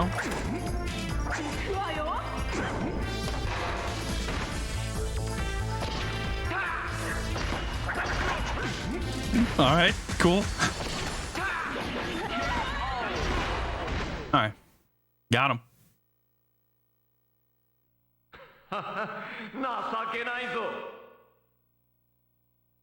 Yeah, I don't know. There's just something about this game that feels so like rote and just like paint by numbers. I don't know. It's hard to put my finger on it. Because again, it's not just that it's like clunky and a bit slow, because that's definitely true of the other Toshinden games as well. But I think definitely like the really long life bar and the fact that it's one round, like there's no sort of sense of urgency, or just the pacing feels weird. Just had this kind of plodding feel to it. I mean, it is a bit bland, but more specific than that, like it's just not very engaging. Like I never get a feel for, and that's partially just literally how the aesthetics or like the visuals of the life bars and stuff, like I feel like I don't even know, I don't notice that either character is low on health, because it's just a, you know, the life bars are designed such that that was pretty sick. You can't really look at the life bars in your peripheral vision. because it's just like a blur of bright colors down there. So you kind of have to deliberately look down. It's like, oh wow, okay, I guess you said 10% health. Oh, okay, I guess we're almost done here. We press a bunch of buttons to do some kind of a super thing, and then we're almost done here.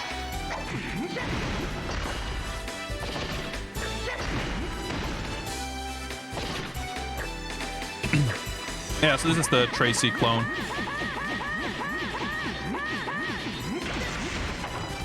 Guess that did damage.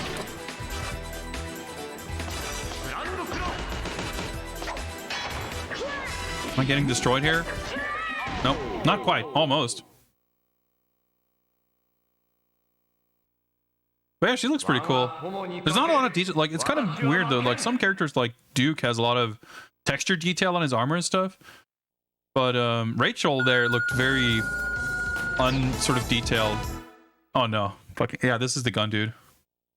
Rachel's Trace's sister. Man, dropping the lore. Ready.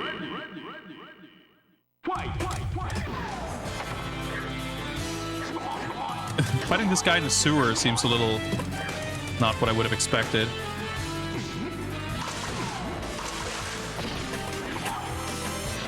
Like everything, I mean, I bet you can do combos and stuff, but generally the damage output is just weirdly low.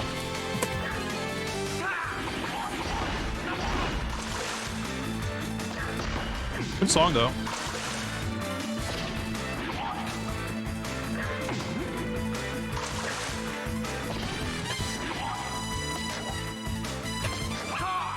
There we go.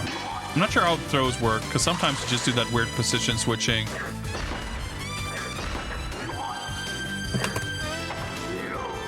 Alright, try to block. I guess that was unblockable. Or it's a low or something. I don't know, I was holding back.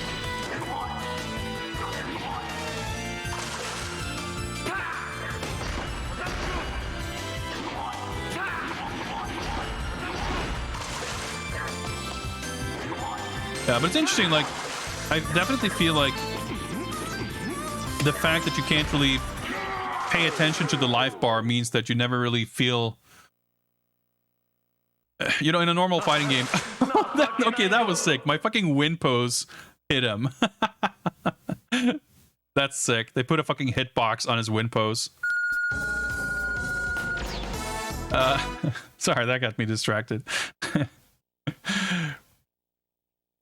You know, it's interesting, like, it reminds me of something, you know, as some people may know, for my day job, I work, among other things I do, I work as a teacher at a school for game development. Now, my discipline is art and not game design, but I'm still involved in when students do game projects and stuff. And it's interesting to see certain things that, like, sort of beginner mistakes or certain types of things that always tend to happen when, like, you know, people make their first games and stuff. And one thing that I've seen happen many times is when people make some kind of a racing game or something like that, is that, you know, naturally the first things you implement in a game like that is, you know, being able to travel through a track and reach a goal line and win or lose or whatever. But unless you have visual indication of your relative position to the other racers, you're not, it doesn't feel like a multiplayer game. If you have a split screen game and you have no on-screen indicator of who's in the lead or anything like that, or if you can't tell where your opponent is relative to you, you're essentially going to have two people playing their own single-player games and then at the end be presented with the results. And that sucks because that means you don't, like, alright, that was a pretty cool juggle. That means you don't, like, get any emotional kind of exchanges between the players throughout the game. You're not, like, you're never going to be concerned about overcoming an obstacle or, like, taking the lead because you're not even really aware whether or not you're in the lead. You just do your thing, you go from beginning to end, and then afterwards find out whether, you know, however you did. Any of my students watch my streams? I don't know. Maybe some of them lurk. Alright, that's weird. I know at least one of my coworkers does sometimes. All right, he's just invisible. All right, that hit. But anyway, yeah, that's the thing. Like when you do a racing game, you can't tell who's in the lead. It just feels shit, and that's exactly the kind of thing that's going on here. I mean, you can play fighting games where you have options to like hide the life bars and stuff, and it's like for a joke, it can be like, all right, let's do this. But it's not like a real way to play it because you just lose a lot of that. His running speed though. You lose a very significant, amount and type of information that you rely on for decision making in the game. And even if it doesn't directly consciously influence your decision making, it influences your emotional investment and kind of feeling of how things are going. So yeah, I mean, it kind of might as well be the case that there aren't any life bars and you just whack away at the opponent until you win or lose. That's kind of how the game feels to play. This is a pretty cool character. I'm not sure what's going on with this teleport intro there, but design has a little bit more going for it, I feel like.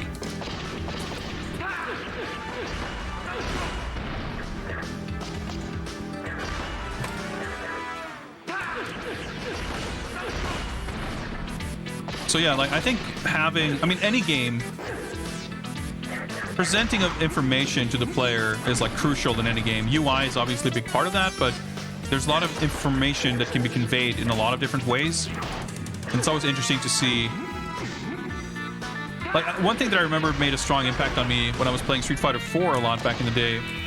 We usually gathered to play at a friend's place, and he had a 5.1 surround setup for the audio. And Street Fighter IV has a sound effect whenever you build an EX meter. There's like a energy surge, like just a little sound effect. And when you build a full super meter, there's like a more slightly more distinct like energy surge flash kind of sound effect. And that sound effect is obviously always there. But if you play with 5.1 surround, those sound effects are mixed to the rear channels. And I just remember noticing that so distinctly when playing it. You just like heard the little sound from behind you. And obviously you're looking at the meter. Unlike these meters, they're well designed to be like very visibly, like very readable in your peripheral vision.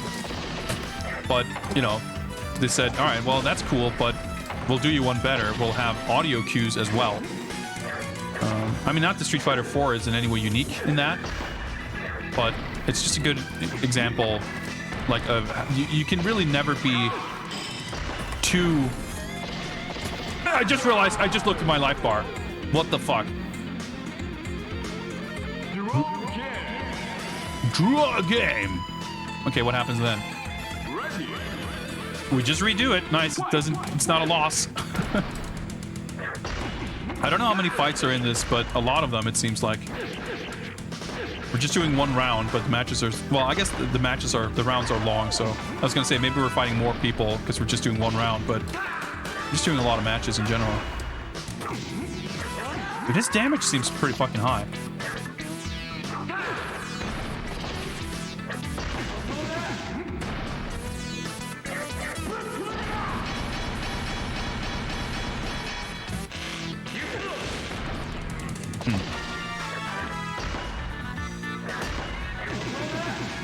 Like, you can never make important information too readable, too obvious. And not just student project, but especially student projects tend to like underestimate how incredibly overt you kind of need to, or at least should, make information to make sure that it's conveyed to the player. Holy shit. All right.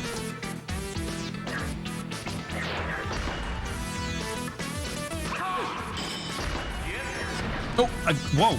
Okay, that was a weird EX super thing. Ah, fuck. I pressed like jab because I wanted to poke him out of the super, but... Alright, rip 1cc.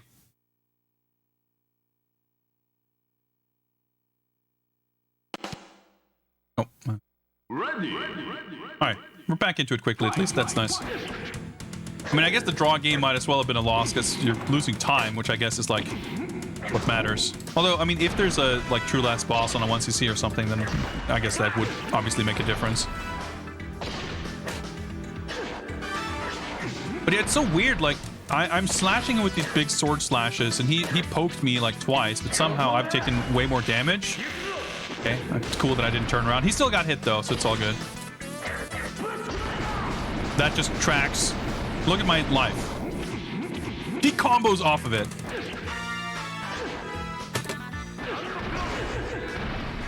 Damage is just like hella all over the place in this game.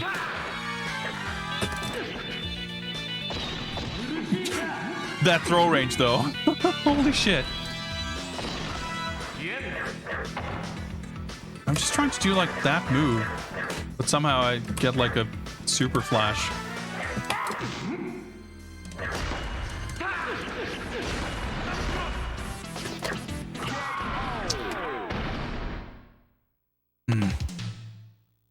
Alright, you can like skip the win poses so you can continue real fast, but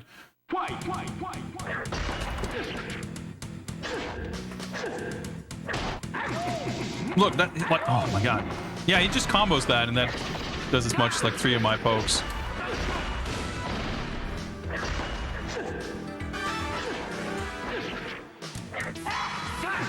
No, oh my god, the Tatsu's like so fucking fast. Oh shit, I don't know what the fuck I did there. Somehow have the life lead. Alright. Oh, that's an overhead, I guess, or a mid. No! What the fuck? I pressed the button and then like regretted it, and then I held down back. Somehow that turned into me doing a backdash, which first dodge it, then like hit. I don't know. This game's fucking weird.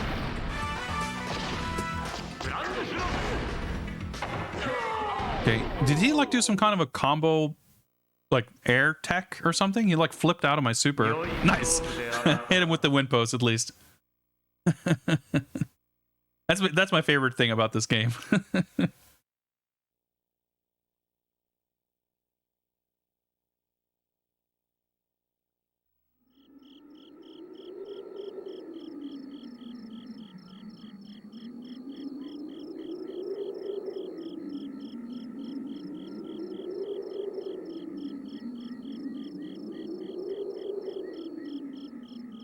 All right, we're at the top of the pyramid. We're gonna fight Blaze, or we beat the game maybe. I don't know.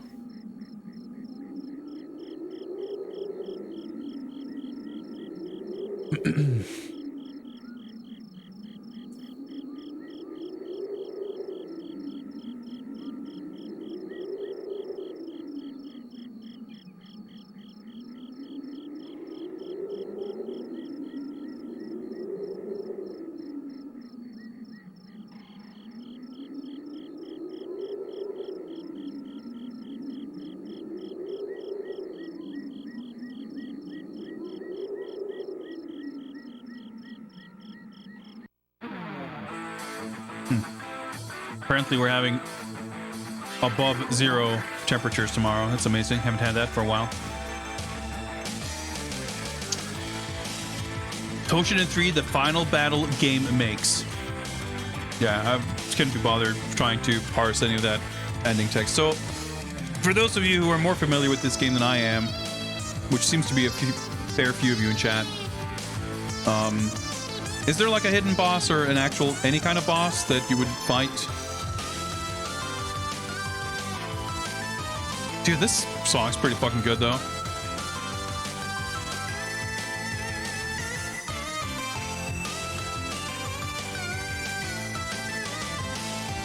I guess I can't really remember what the boss situation was like in the other games.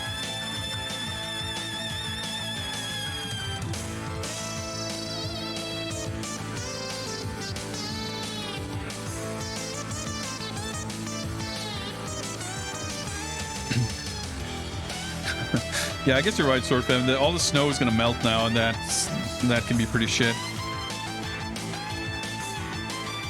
Yeah, I haven't actually minded the cold per se.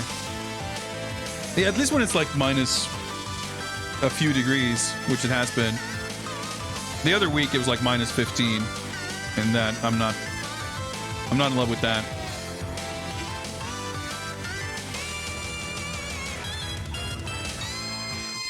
Debug poll to win. Hey, weren't poll to win in the Fighter Maker credits also? Fucking MVPs of tonight's stream. Abel is the boss. Huh.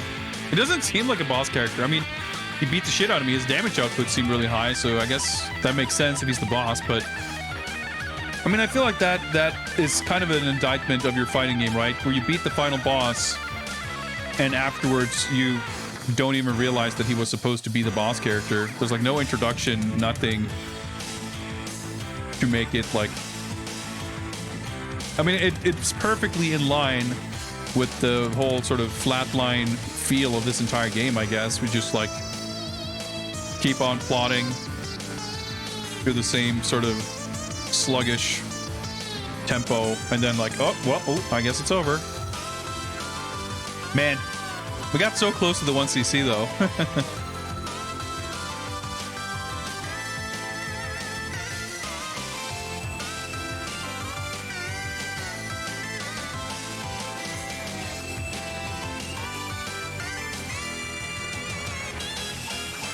There's a proper boss, but only on hard. Okay, interesting. I mean, it makes sense. He did at the very least, Abel seemed like a unique character, like in terms of his moves. It didn't seem like a clone. Or maybe he has a clone character also, I don't know. Beating Veil on the highest difficulty unlocks Naru. Is that something we're likely to ever bother with? I don't know. I mean, surely the game would be harder on higher difficulties, but at the same time, like, I feel like putting enough time and effort into it, it doesn't seem like it would be that tough to maybe find like cheese strats that would help you get past. Veil is Abel's clone. Okay, I see. But you know, that's pure speculation. I would see myself sooner like being sort of driven crazy by the game than like find the motivation to, you know, stick with it to, you know, to the end of... Huh. Oh, wow. You know, towards reaching that goal of unlocking the hidden characters, whatever. Yeah. So we've got like this kind of good like difficulty options here. You got like stress relief, very easy, normal, hard, very hard, super hard, impossible. So we were playing on level 4 out of 8, I guess. Yeah, it's set to 2 rounds, but it says there it's only applicable to versus human mode. It's so strange that the one player mode is just 1 round. I mean, with life bars like that, I'm glad it's not 2 rounds, but it's weird that you have an option here, but you cannot set the option like in the 1 player mode. I don't know. Before we leave this game, let's hop on over to the 60 frames. Well, maybe not play it on impossible level. Not that we're definitely not going to play through the entire thing, but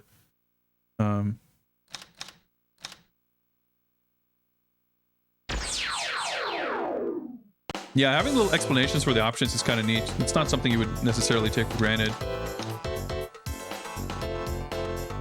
Oh, okay. All right. Well, we unlocked 1 more character. So let's see. If I pick with circle, I think I would get the other costume. Yeah. I love that they have a different artwork. It's not just a color swap. Like, they actually have a different drawing. Even though the other costume is a color swap. Like, they could have so easily done that, but it's cool. So yeah, the background's like the VFX and everything is like really toned down.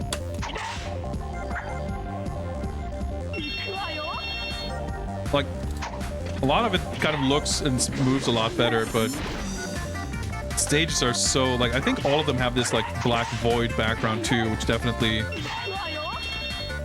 wow, that hit really great.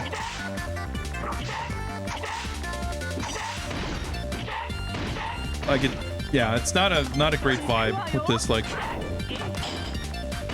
What the fuck just happened there? I threw him into the ceiling. He did like a fucking weird drill claw into the wall.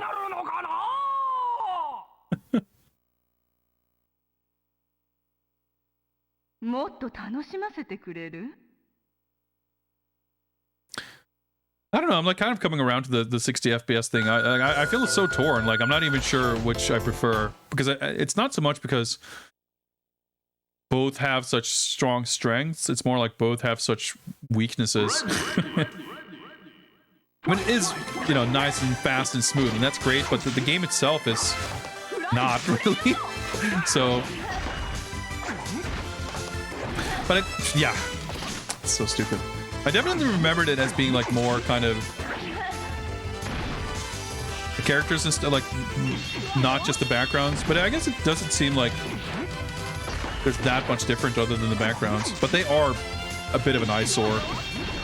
The fact that the backgrounds disappear completely when you do supers is kind of weird too. It like makes it hard to understand where you're at. Well, I guess the stages, honestly, they kind of sucked in 30 FPS mode also.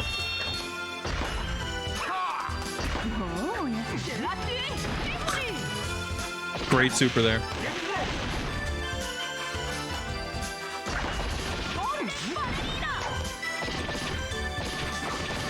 Yeah, I mean, even having that kind of an option in a PS1 game is incredible, I think. And I'm really glad that that's a thing nowadays because otherwise, like for the past 2 console generations, it's always been, you know, let's fuck up the frame rate so we can have nice looking screenshots at the back of the box. And at least having more options, more games that let you run at 60 or in some cases even 120 FPS. It's like, oh, thank God. And it's also exciting to me that the general reception to the whole kind of frame rate, you know, versus visual quality paradigm. Like it seemed like a lot of people, I mean, super anecdotal, but it seems like people in general are like, hey, frame rate's actually, like when they have the option, people realize that, hey, having a high frame rate option is actually kind of cool. So I just hope that this is not just a console transition thing and that like 2 years from now, everything will be 30 FPS again. I really hope that's not the case. Yeah, it's interesting, like, I guess I don't know the character models that intimately, but if they don't, they don't look obviously different to me. But there does seem to be less, like, hit sparks and stuff.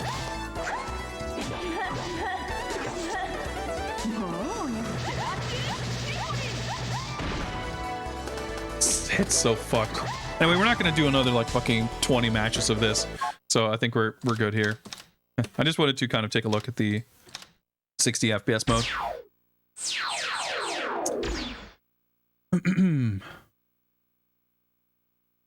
We've been going for quite a bit here. It's well, not super long. I guess I started a little later than normal, but it's almost 11 p.m. I'm trying to think here. We'll do one more game. I'm trying to determine if that's going to be our final game of the night. Maybe it'll depend on what we do. But we'll do one more raffle. And we'll see what gets picked. And that may or may not be the last game of tonight. So give me a second here, and I'll set up a new raffle. Oh yeah, this has been Toshinden 3. Thank you for that pick. For all the complaining I'm doing, I had fun with this. It's a pretty cool game, pretty cool character. And the raffle is live. Type raffle in chat to enter your name into the drawing.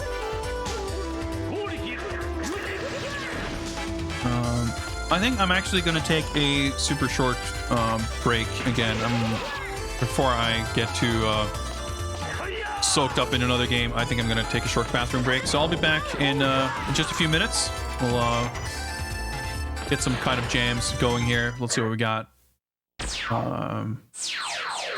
Oh, this should be good. All right, see you guys in a little bit.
All right.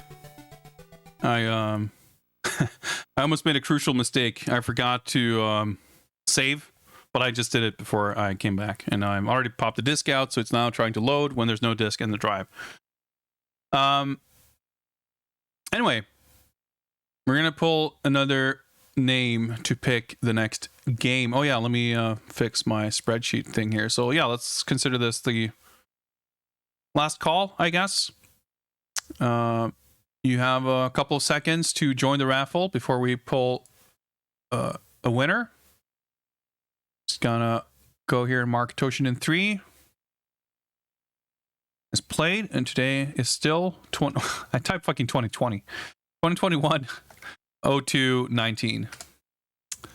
That's the 85th game, 33.86% completion of our list. Making it through a good number of games. Like, it's a sharp contrast to when we have to spend like 45 minutes patching a PS3 game and then it doesn't work, and I don't know, we're keeping a rapid pace. All right, guys, let's see who gets to pick our next game. Where's my browser tab? There we go. Boom. The Big Vitus. Congrats. You have won the raffle, and we'll get to pick our next game.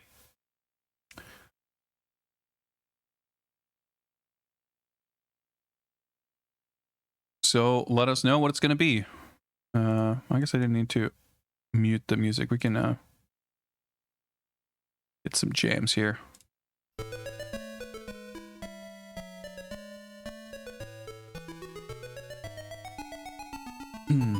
What you got for us?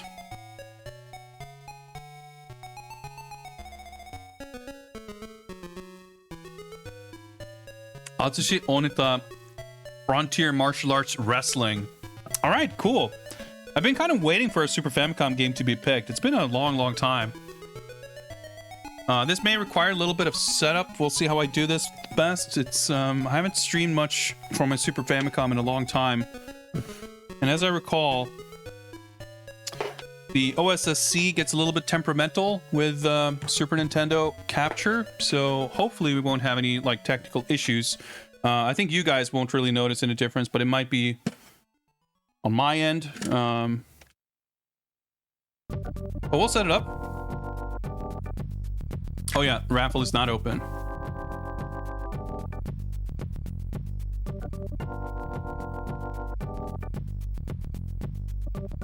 All right, let me turn this thing off too.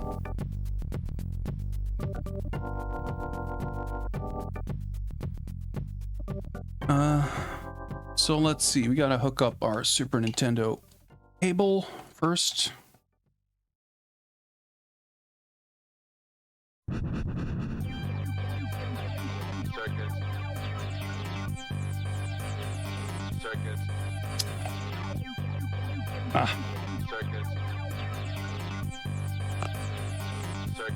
There we go. And make sure that it's got everything. Oh, no, it doesn't.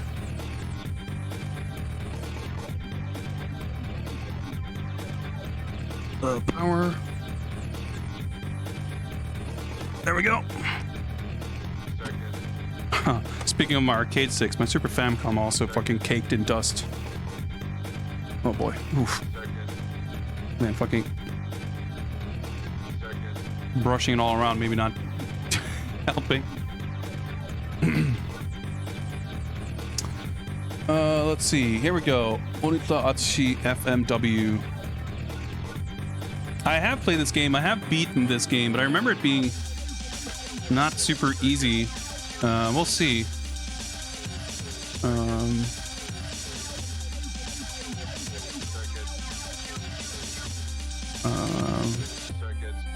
Do that, and see how this goes. Oh yeah, let me hop on over.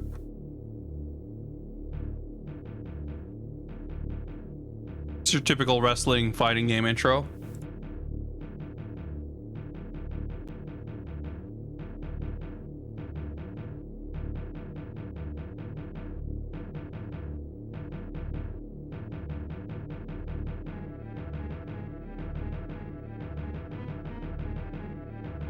Nope.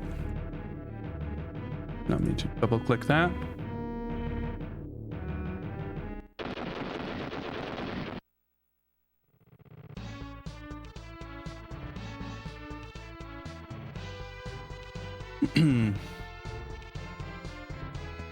I want to say my, like, I'm going to try here. I think my video throughput, like the HDMI pass-through, rather, is the word I'm looking for, does not, like...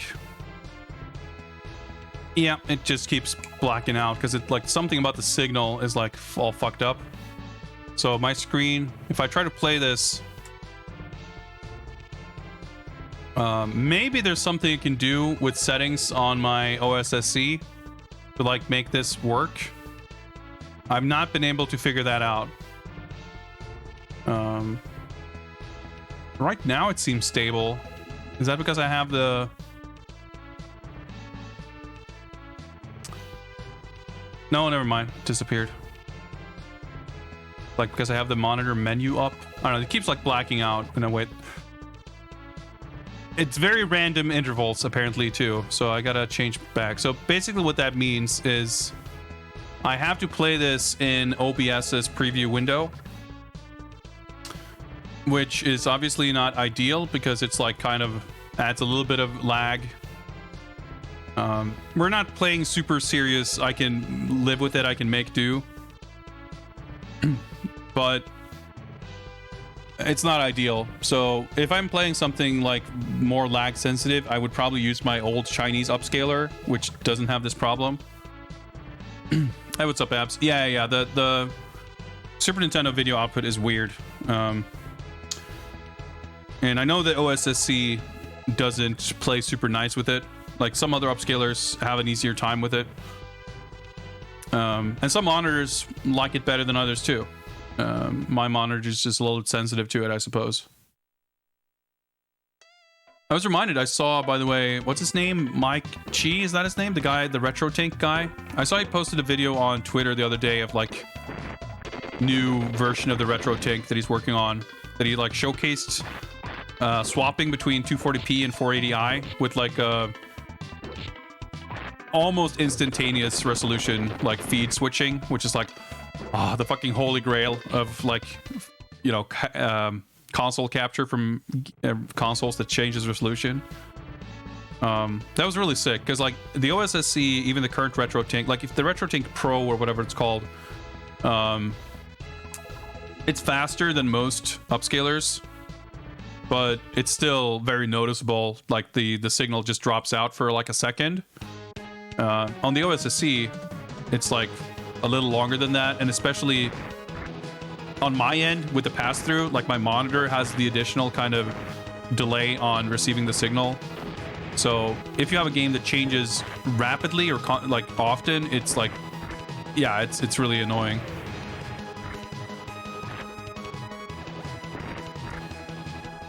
Yeah, I think it's mostly on my end, on like the pass-through that has the additional delay, because I always see on the stream like capture feed that it blacks out, and you have stuff like certain games that anytime, like Resident Evil games, I think at least some of them have like 480i in the pause menu, so anytime you want to go into the inventory, you have to like pause and then like wait for it to refresh. I want to say that the N64 version of RE2 is like the worst because certain screens, it's like from a screen to screen basis. Certain screens are in 480 and others are in 240. So the game will just like, you know, the camera angle will change and your video feed can drop out for like 2 seconds. So that's like pretty horrible. So yeah, I've heard nothing but great things about the retro tank. Currently, I believe you can there is a SCART version, but it's not like the latest version. Like if you get the SCART version, you're basically getting an old retro tank. The current like Pro version or whatever, I think only has component inputs, which is not very useful for me. I would really need to get a SCART version. But hopefully whenever that new version he's working on, whenever that gets like sorted out, I hope there's going to be a SCART version available. I'm not exactly in a, you know, super life or death urgent need of a new upscaler, but you know, the retro tank I think is usually fairly affordable too, and if it's gonna like make life easier, then yeah, I might be tempted to get one. I've been happy with the OSSC, but I'm not really like making use of its features anyway, because you have to be like a rocket scientist to figure out how to really set everything up with it. I'm just kind of using it plug and play, and it's working well enough for me. It's working better than my previous upscaler for sure, with the exception of Super Nintendo stuff. But hey, I still have my old one, and I could hook that up pretty easily. I could kind of do it right now, but this is going to be fine. Anyway, this is Onita Atsushi FMW. So FMW, Frontier Martial Arts Wrestling, was a wrestling promotion in Japan in the 90s. And it was part of that like sort of exciting era of the early days of like MMA. And shoot fighting was kind of a thing in Japan too, where they had, you know, these kind of staged fights like pro wrestling style, but with a much more kind of realistic martial arts, you know, MMA fight flavor to them. But FMW was also like, it wasn't really that, it was still more wrestling, but it also had people brought up these like death matches and stuff, and yeah, that was kind of what this promotion was known for. I'm not an expert on this stuff myself. I know bits and pieces here and there, but this guy anyway, Onita Atsushi, was kind of known for being this kind of super tough guy basically, and being really into these like super hardcore deathmatch shit with, you know, exploding light bulb, barbed wire deathmatch shit and everything. So the game features a handful of licensed real life wrestlers from this promotion. And we saw some intro stuff for them now, like in the attract mode. It was like Ricky Fuji and Tarzan, Goto, and whoever else it was. And when you play like in versus mode, I think you play as those like wrestlers. When you play the single player mode, you saw the other characters too, right? And those are clearly not real wrestlers. I love this game's like brazen, fuck it, this is a video game. Where you just got fucking cyborg boxers and whatever else. Yeah, so we got Onita Atsushi here. We got Tarzan Goto. This is Ricky Fuji and Sambo something that I can't read. So these are the 4 guys we get to pick from. Pretty good music. I feel like we gotta go with the main man here, even though Ricky Fuji's got a very charming mugshot here. Let's go. Hey Outworld, what's up? Happy Friday. I guess it's probably Saturday for you guys. It's almost Saturday here, in fact. All right, yeah, we have a volcano death match for our first match here. I don't remember controls or how you play this game at all, but... Okay, B and A is punch and kick.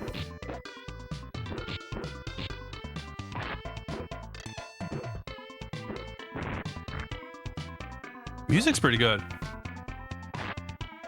Oh, I stepped in the fucking landmine deathmatch danger zone. Oh no, I landed in it. Oh shit, this is not going well. So you can see those signs above or below my life bar. They're like connected to the special moves somehow. Shit, I should dig out the manual. I feel like I probably need it because I don't remember how to play this game at all. And we might need it. Like I said, I remember this game not being overtly like trivially easy. Oh, there we go. Okay. Oh no. Getting Irish whipped into the fucking landmines here. But I think maybe you press both buttons to initiate a grapple, and then you pick the move. You lose.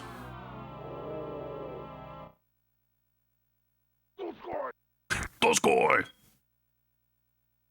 All right, fuck it. I'm gonna. Oh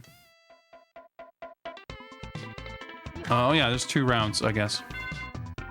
Okay, let me pause. Let me. I'm just gonna be right back in like 30 seconds.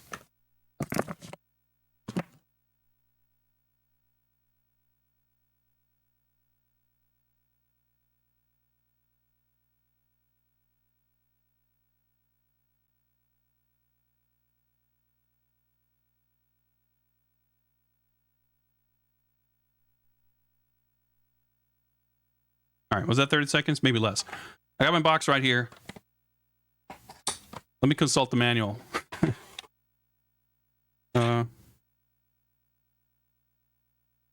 Well, that's a bummer. I guess I don't have a fucking manual for this game. I got a questionnaire and a warning thing. I guess I... Well, I mean, it's not unheard of. I'm just trying to see if there's a fucking manual in here, but nope, there isn't. I got this cheap and the box is in pretty shitty condition. It's like all sun bleached. I guess if it didn't have a manual, that would explain me getting it cheaper. Because I don't usually buy Super Famicom games in box. Yeah, there's more quality faces on here, by the way, for sure. Anyway, okay. Well, so much for that. We're gonna have to figure this one out for ourselves.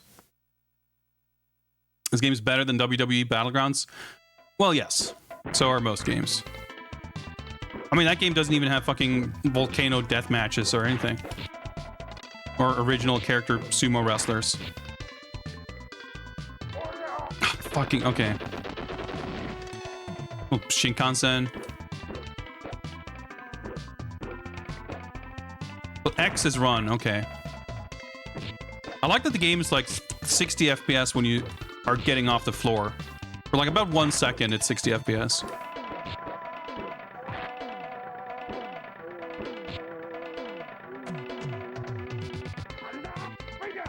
Oh, sick. All right, we got something there. So I guess I spent... Yeah, you see we're like building up bar. And now I'm like... I used all my bars, so I had nothing. But getting exploded builds more bar, I suppose. Oh, shit. All right. I want to say there's a... Well, we'll see if this happens when you lose.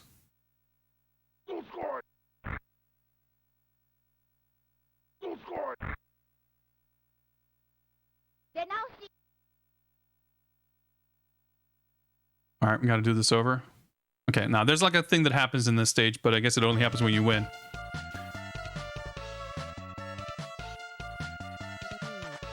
All right, so you're being graded on like Kiai. I'm not sure what the second one is, and the third one is Yamato Damashi, or Japanese spirit. Oh, so these are the three like types of moves I guess you can do. And we did one Yamato Damashi move. And now he's fucking berating us for being terrible at the game. I think you have infinite continues though. Yeah, you just like keep going. I'm still not sure about the Y button, if that does anything. Trying to grapple. Okay. I tried to press B and then A. I think you have to like do a sort of a menu confirmation to execute the move, but I'm not really sure how you do that.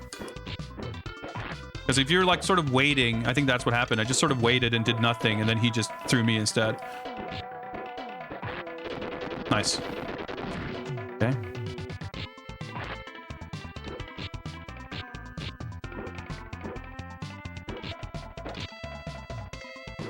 Like it seems like you press both punch and kick to do a grapple, but there's no like whiff animation.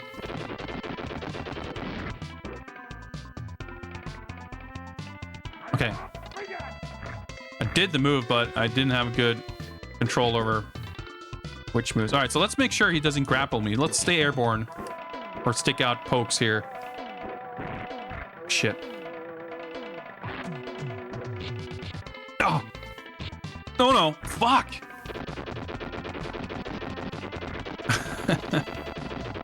All right, we got closer there. But that was with landing a big, strong move there. It seemed like I had to do a little bit of mashing to get the move to come out.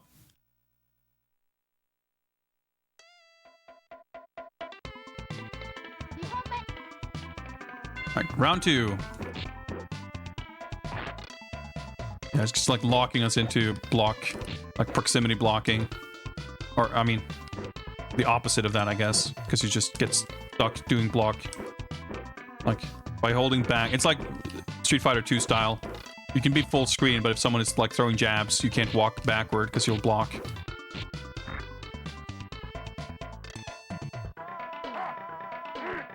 Nice, okay. Nice backdrop. That was my level 1 move. That's good. So if I do a grapple, I'm not out of meter. I have... Come on! There we go. Looking strong.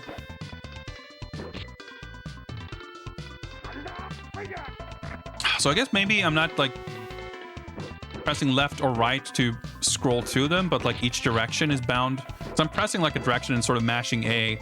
At least getting a move to come out is better than getting hit by him, even if I spend all my meter. I mean, obviously, if I win the round, then it was meter well spent. Oh, fuck's sake. Oh, tackle is hard to deal with.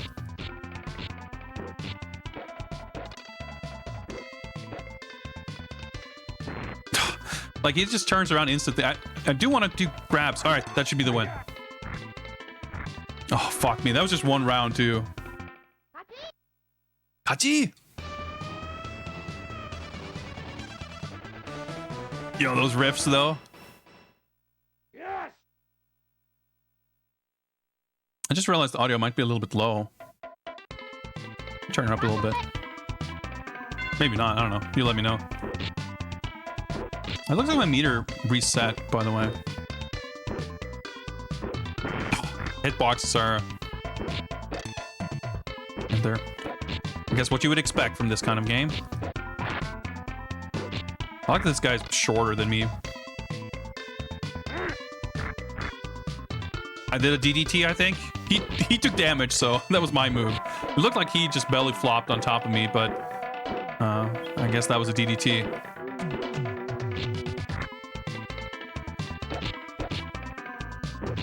It's kind of hard to get in position for grappling unless you like it's on their wake up or something. Oh, fucking hell. Well, he got exploded too, so that works out. Up is weak, forward is medium, and down is strong. Okay. Yeah, it looks like, okay. Yeah, so you just hold the direction and like the icon lights up to sort of indicate which direction you're holding. And then maybe you just have to mash A a little bit to get the move to come out. We got it. And thank you for the strats, the tech. Yeah, here we go.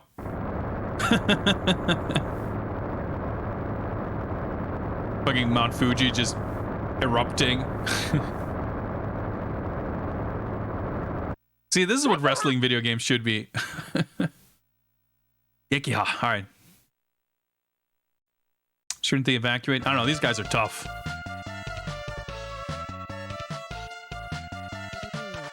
Shingi Tai. この心技体が一つになって初めてプロレスなんだ。わかるか? Gotta combine heart, technique, and strength into Shingitai and become a pro wrestler. Do you get it? I think I get it. All right. So next up is this the army death match, whatever, against Killer Marshallborg?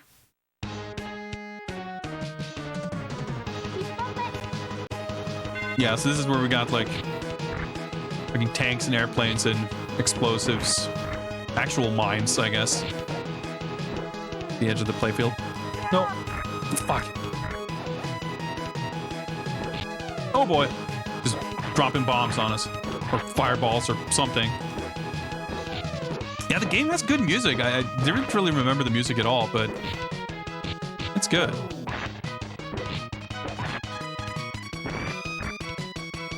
There might be like more moves and stuff you can do. I don't really know. The Big Vitas, if you happen to have like a guide or something in front of you, feel free to let me know if there's more to the moveset here than jump kicks and grapples. Yeah, like the frame rate's pretty rough, but it's not like... I played worse, you know? I think I got a little too indecisive there. I like his little humping neutral stance.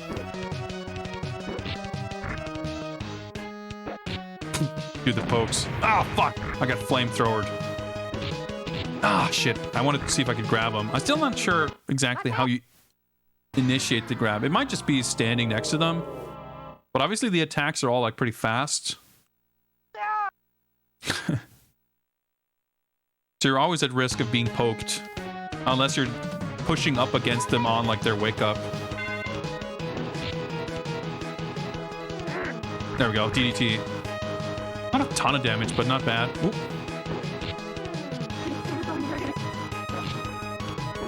Like every attack is like one frame, basically. And yeah, like I said, you know, the way I'm playing this, I have to live with a little bit of input lag, but it doesn't. The game, you know, if it's already kind of running at sub 30 FPS, yeah, I'm out a meter.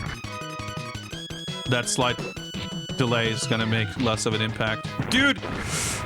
Well, okay, he got flamed. Oh no, I got flamed. Got the life. Oh, maybe not anymore. Oh no. Fuck. Oh my god, the anti-air. I got really close. You can do running attacks. Okay, yeah, I tried that. I didn't quite get it to work, but it's awkward because you hold X to run. Fireball just bounces off him. All right. Gotta do that again, I guess. 2 stars for our level 2 moves. It doesn't show us anything about credits or anything, so I think you have unlimited. Like I said, I do recall beating this game before, and I'm pretty sure I would have just had to continue a lot to do that, so... Alright. Basically, I want to try to avoid using level 3 meter moves unless it's gonna, like, kill, because... Yeah, I want to make sure I have some meter left in case that happens. Alright. Yeah, see, I'm running and then I'm still like jabbing or doing a little kick. I don't really get how that works. Like this little brain jar just like topples over. He's punching. Alright, this got a good life lead here. I can't outpoke him, but there we go. Nice jump kick to the brain jar. Hachi?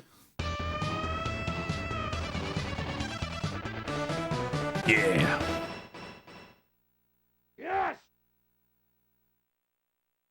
The round sort of win sequence is a little bit long. It's like a little drawn out and tedious, but at least it's cool. You know, there's so many other like licensed or unlicensed wrestling games that are so much blander and slower and kind of tedious. I just love how over the top and just like I just have to wonder, was this like this dude's like, you know, I want to have a licensed game. Like, was this guy into video games? Did he think this would be cooler than a wrestling game? Like, I don't understand. I don't know, but I love it.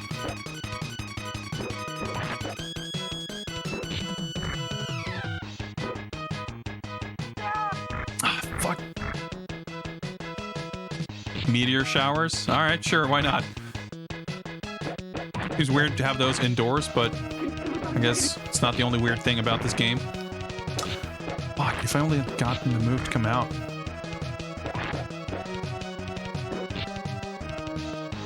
Nice, okay.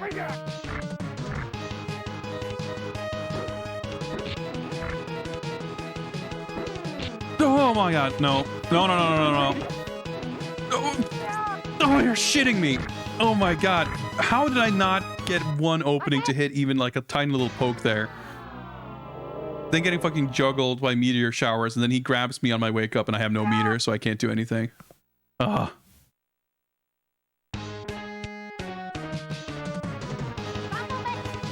I was denied my comeback. Dude, look at the damage on that move, though.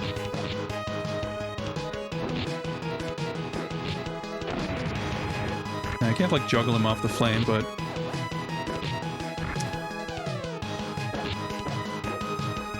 Oh, do I hit him when he's, like, kneeling like that, maybe? Fuck. I need to, like... Whenever I have full meter, I want to get a grapple so I can, like... It's like a waste of time to not spend that time... I'm mashing, but yeah, I don't know if I'm supposed to. Like, anytime I'm not doing anything, I would want the meter to go up.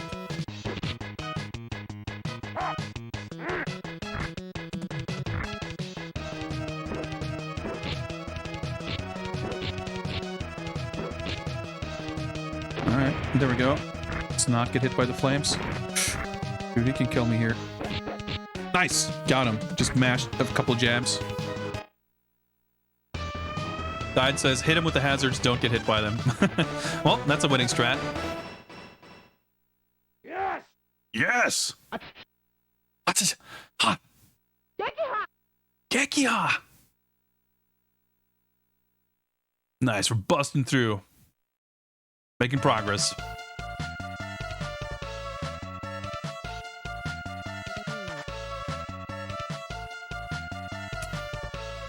Alright, she's berating us for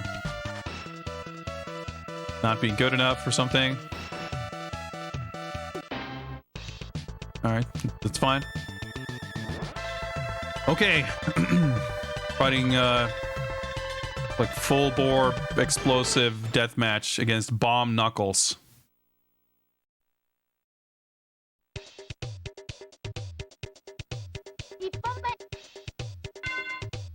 Alright, we're in an actual arena.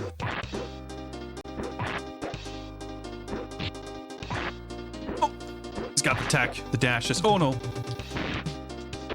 He's got fucking explosive punches, and of course we got an explosive cage. Dude, this music though.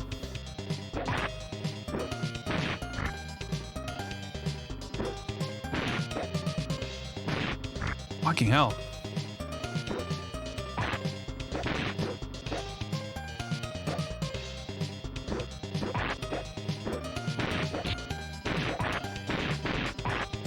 Trying to fucking grab him. Fucking empty jump or something? Nope. Well, it's a pretty cool character though. The whole idea of him like, oh, are you supposed to mash? Because I was mashing and was not changing directions, which seemed to be problematic before.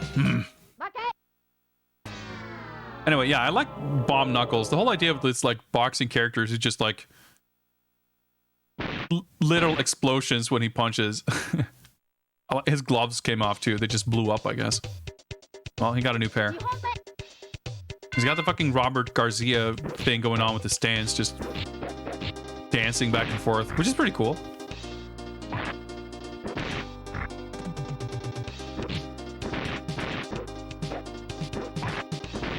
Dude, like getting the grapples in, not easy.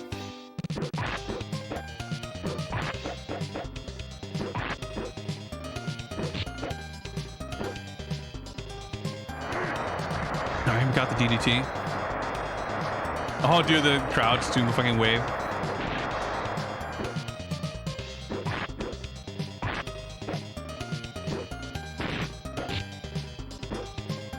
Like punch, dude, his like flying across the screen dashing is kind of cool, but it's also annoying because I want to fucking hit him into the cage. Dude! I wish I knew how to fucking execute the grapple moves. Or rather, I wish I knew what it is that determines whether or not the move comes out. I'm just guessing it's like a mashing thing, but maybe I'm supposed to hold the button or... I don't know, I mashed both buttons. Maybe I should have always done that. For some reason, I was only punching the one button. Anyway. The DDT did the trick. Yes! Yeah! Let's see if we can get lucky here. Like, this guy's not going to grapple me very much, I don't think. So, maybe if I get the opportunity, I should always just go for the max, like, level 3 move. I got confused about which direction was level 3, but he didn't damage me too much. He probably doesn't have very strong grapple moves. He probably just has, like, the one sort of counter punch for whenever I fuck up.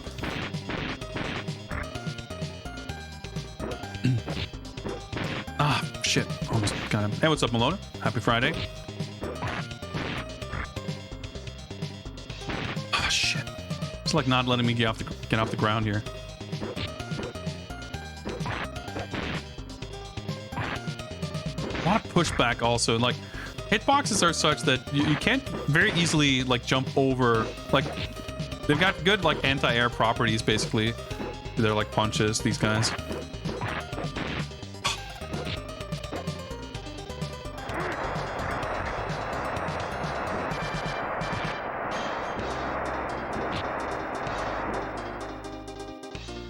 Nice, we got him. Big backdrop. Whew. And clutched it out.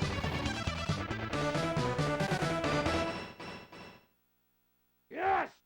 Yeah, dude, this is the licensed wrestling game. Dude, I just love that every stage has this unique like victory animation with the stage like fucking exploding, crowd going nuts and shit. That's such a cool little touch. Like, you don't see that in like high budget fighting games, let alone stuff like this.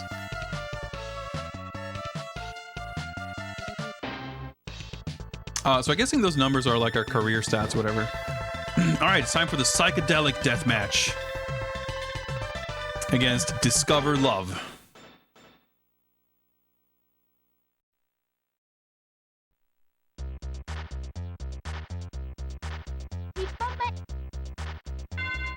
Even the stages are like pretty good.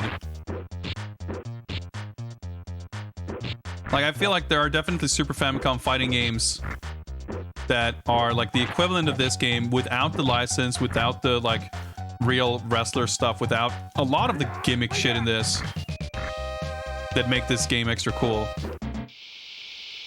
Yep, there we go. This triggers at a certain point, and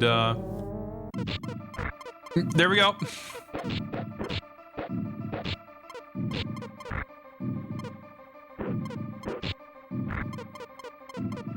Yep, this is a licensed wrestling game. Not sure what would make anyone think otherwise. It's just an unusually good one. All right, let me just punch him out of his jump startup every time here. All right. Came back to our senses. We discovered love, and now we're back to fighting.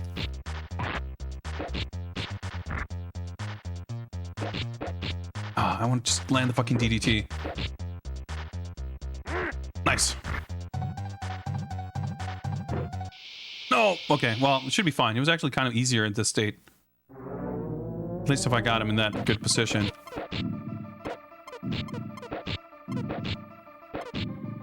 Nice. Okay, I think that was it. Yeah. Toppling over. I like we got the Dark Lord on the monitor over there. Yes! This is a Dude Love parody. I don't know. I mean, I guess Mick Foley has to have been in Japan at some point, right? I don't really know. But this is from '93. I feel like this is more like fucking Cheech and Chong parody.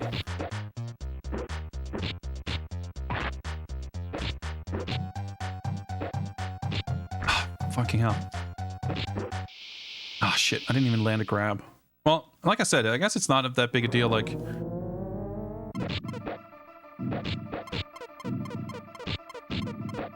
well, I say that and then I get fucking destroyed. Oh, the timing is like... it's a little precise. Like, I'm taking damage like fucking walking into him.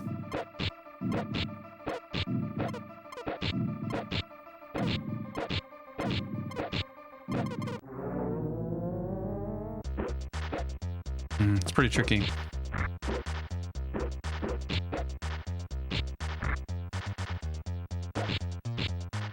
Like, I don't know much about FMW, but the impression I get is that the game is kind of just doing its own thing. Yeah. Wow. Well, let's see if we were able to land a grab, because grabbing doesn't seem to be much of a factor once he's transformed. Yeah.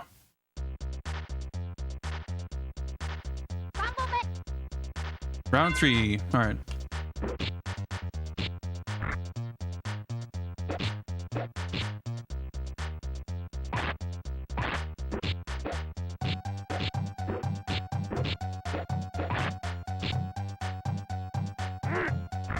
I guess the level 3 moves are like harder to pull off, so it's just worth going for the level 2 ones to make sure that I land something.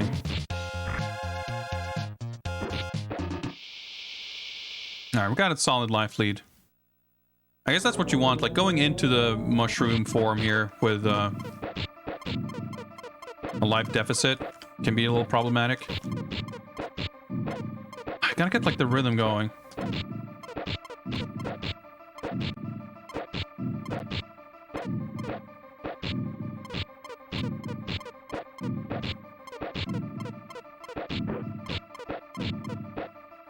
Yeah, he's got like a lot of iframes on his, like, you can't combo in this game. So after he bounces off of you... Fucking hell, he just fucking destroyed me.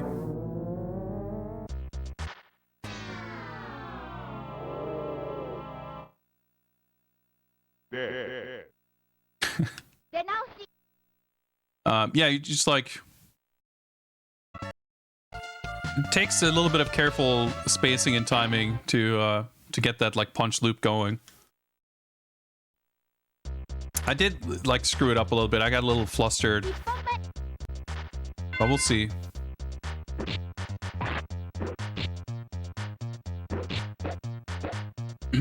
See, this is Frontier Martial Arts Wrestling. I'm not sure what you're confused about.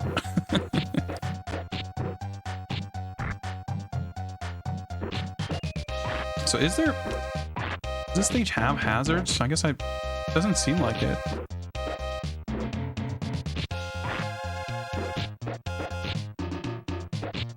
Let's land a fucking grab.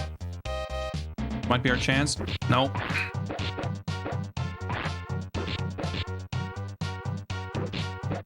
Oh, fuck. No, I understood what you mean. I was just... It's just, poking fun. Not at you or at your expense, just... Like, you get fucking comboed like that.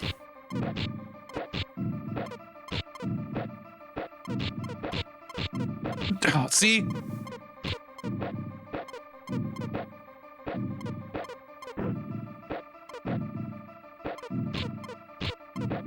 And when he fucking flies across the screen at like 10 FPS, it's like not very easy to react, and it's not like you can do that much about it either.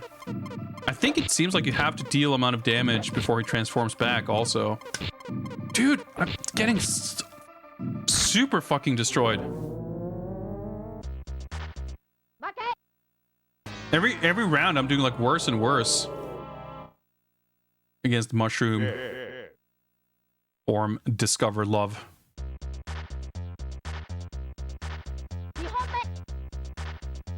Maybe my punch strats is just something I got lucky with that I should not try to rely on.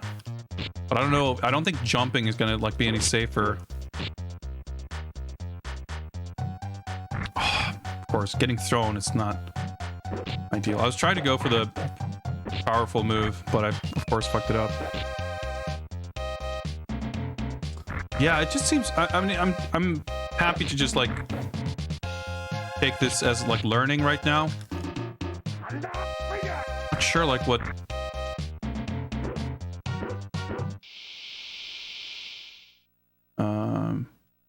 Yeah, I'm not sure if the game is like, you know, if you're supposed to mash, do you have to mash like more times to land the heavier move?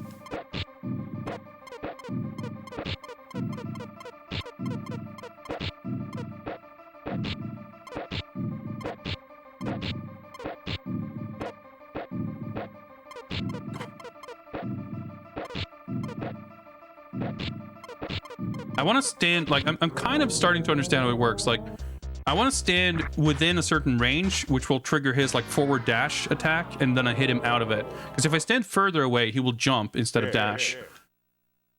If I stand close enough, I can, I think, pretty much meaty him by just having my punch be out there, but the timing is a little more, it's easier to screw up.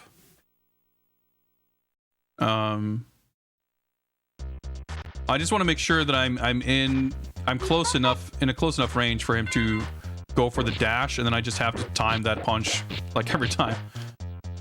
If I get a grapple, I'm going for the DDT. Like best value for money. Wow, he's like doing the transform early here. Maybe he does it directly after a grapple if you do get one, otherwise it's like a damage threshold or something. The problem is if he lands the dash, I'm like fucked.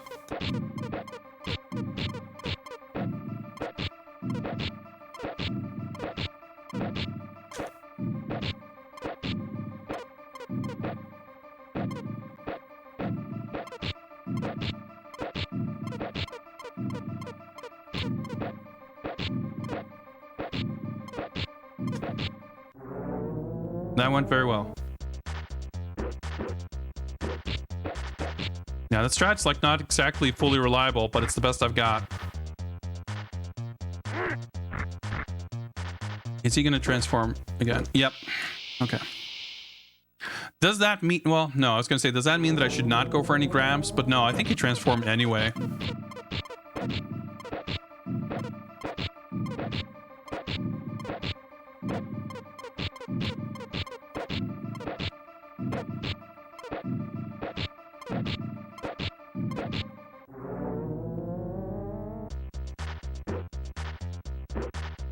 I just hope he won't transform fucking more than twice in a round.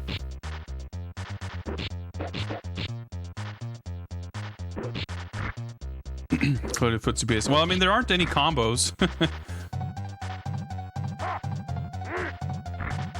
Yeah, shit damage, but I got confused. Like, I know that forward is medium. Oh, no. Well, maybe if we get lucky here. But I always get confused about up and down, which is weak and strong, but up is weak.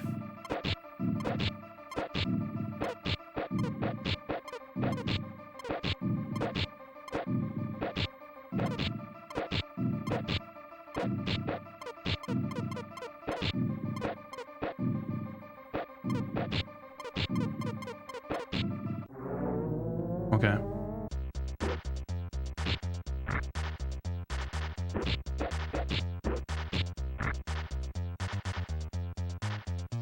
Yes, okay. Holy shit. This guy's pretty tough. But yeah, if in the previous, like, I could have skipped that entire phase, basically, of the last transformation if I'd done the correct move and I'd gotten it come out. So I guess I should always go for the heaviest grapple, because by the time I go through a transformation again, I will hopefully have built up some bar. Nice, okay. Can be avoided? We'll see. I don't think so. Because he's invincible when he does that too, so...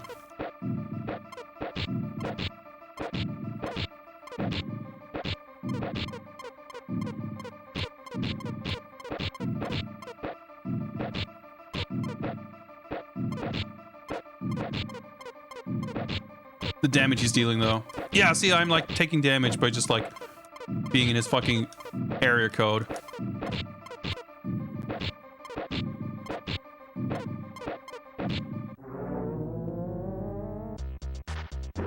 But yeah, like, my meter's almost full again.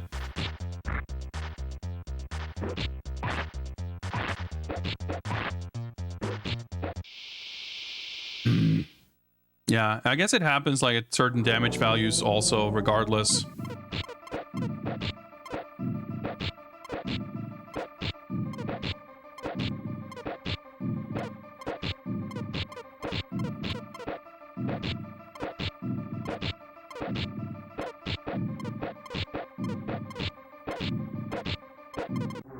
Alright, that went quite well.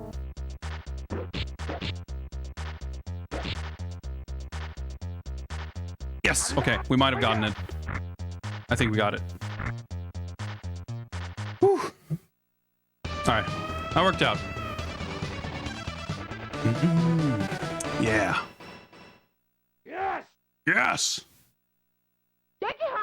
No special animation on this stage, huh? Oh, that's fine. I'm happy to be out of here. Alright. Alright, it's just giving us the same spiel. Alright, who's next? Alright, high voltage electric death match against Jantonio Inoba. Good music. Oh, yeah. So this guy is a pastiche of Giant Baba and Antonio Inoki, who are like pretty much the like big wigs of the Japanese pro wrestling world, and like the faces of, I guess, All Japan and New Japan respectively.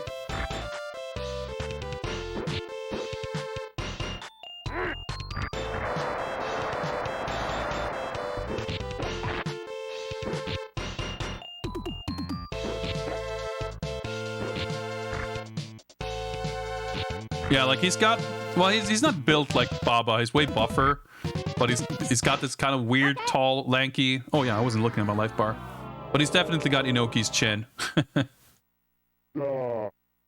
He's got Baba's voice. Yeah, Giant Baba. He's, I mean, he sounds kind of like Andre the Giant. He's got that same. I mean, I guess it's, I mean, he's also, I mean, he's not as big as, or wasn't as big as Andre, but for a Japanese guy especially, he was like, you know, he earned his nickname. I don't know how tall he was, but he was definitely like well over 2 meters. Dude, the fucking drop kick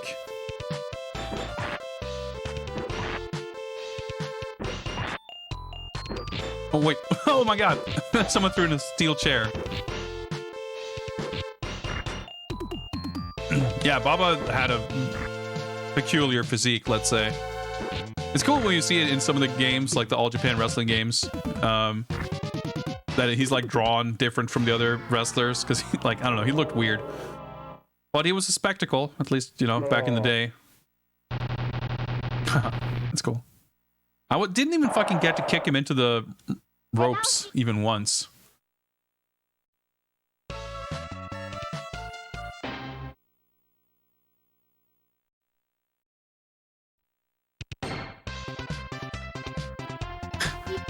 Goofy ass fucking circus music. But yeah, I mean, I guess that works. Anti-airs. Yeah, I think you just gotta be a little careful. Not push too hard.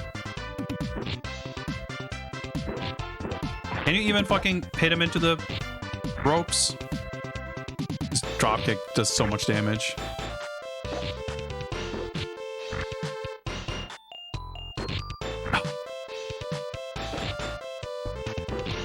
Yeah, it'd be nice if you could like toss them into. I don't think. Oh my god, the active frames. I tried to walk in like in the recovery of that to grapple, but nope. It's just active throughout the entire animation. Oh, nope. Trying to go for the medium, but even that didn't work.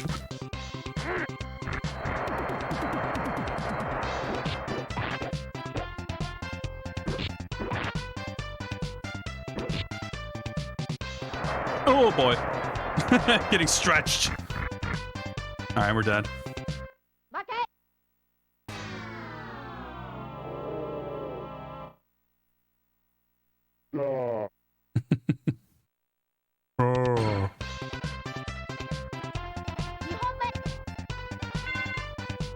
Yeah, he's in. If you play like the All Japan wrestling game on Saturn, All Japan Pro Wrestling featuring Virtua. He does like play-by-play, or at least like announcing or something. I think that might have been the first time I heard his voice, and it's like, wow. Just sounds like he's got fucking, you know, 3 apples in his mouth when he's talking. I mean, I don't mean to make fun of it. It's just,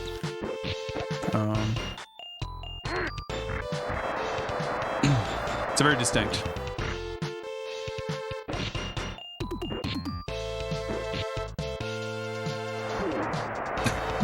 Just a little chomp. Alright, it's life deficit, not insurmountable. Gotta block the drop kicks. Dude, the recovery though. Nice. I think that looked like a punish.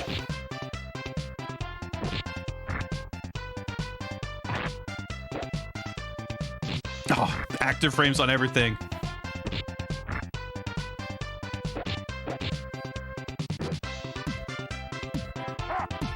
Okay, well, it's a weak move. I was mashing so wildly I didn't have control over what move I was getting.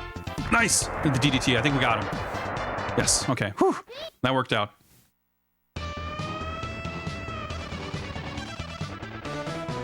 It's funny, like, I feel this game has basically better grappling mechanics than a lot of wrestling games. I like the idea of the meter, like, spending resources, and you have to be a little tactical about which move you use.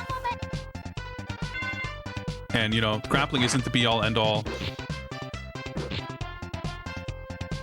It's actually a cool system. I wouldn't mind seeing an actual wrestling game trying something similar. Dude, he's so fucking strong, though. I have to land like 5 hits to deal as much damage as he does in one. I thought I blocked that. Oh, I guess that was a blue spark. Nice, okay. Catching up a little bit here.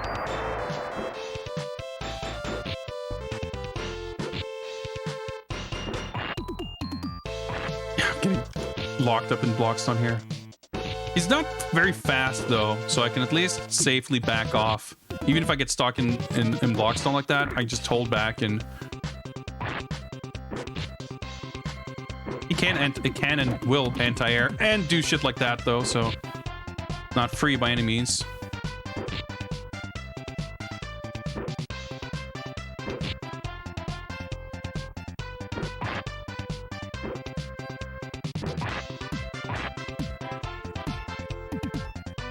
I'm holding back. All right, fuck it. Let me jump out of there, I guess. Ooh, that was close. And this seems like it's gonna work. Nice. Ah, we almost hit him into the electric ropes. Well, we beat him.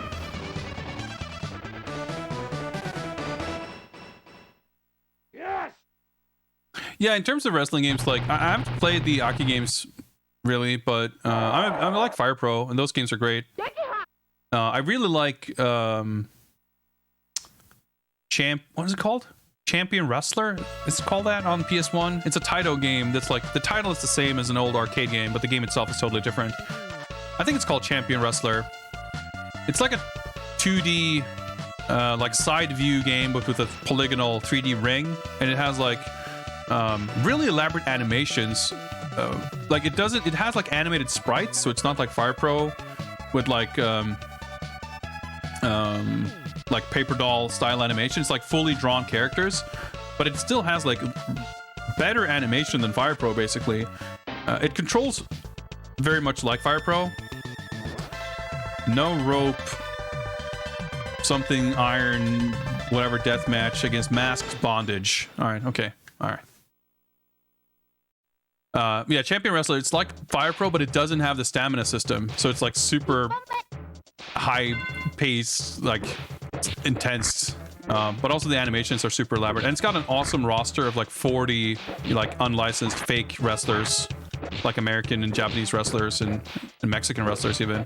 It's a really cool game. Definitely one of my favorites. But specifically like this kind of resource management and also generally like having it tied to a resource means that you can do something more than having it be literally like just like mash as hard as you can to get moves to come out, because that's like fucking never, I don't know, it's hard to make that work in a way that feels good. Like maybe, you know, the technos like the WrestleFest and Superstars like had a very simple system like that still worked okay. When I think of all the fucking, oh no, yeah, we're dead. When I think of like the Acclaim WWF games for like the Super Nintendo and Mega Drive, they were all mashing. It felt terrible. And same with like a bunch of other like Western developed wrestling games, and even like the later Uke stuff. It didn't necessarily have quite that, but I don't think those games were ever good. As far as like the mechanics, like obviously the Uke's WWE games have had awesome like presentation and do a really good job of like recreating, you know, the entrances and the wrestlers' looks and everything, but they're never fun to play. The few times I've bought those games in the recent memory, like when it's enough years have passed, when I trick myself into thinking maybe I'll enjoy one of those games, like I play through some kind of story campaign thing where they're like recreating, you know, the career of Stone Cold or Bret Hart or whoever. And that's like kind of neat because they make use of the WWE like video package stuff, which always are like really well produced. Oh shit! Fucking lethal barbed wire. That should do it. Nice. And then I go into the creator mode, which is, you know, pretty cool.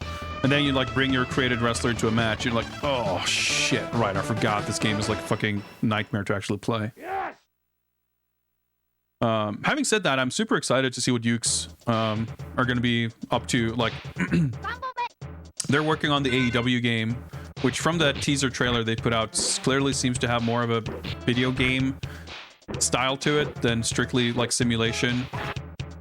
So I'm really excited to see what that's gonna be. And they had some of the like the key dude or whatever from Aki or Sin Sophia.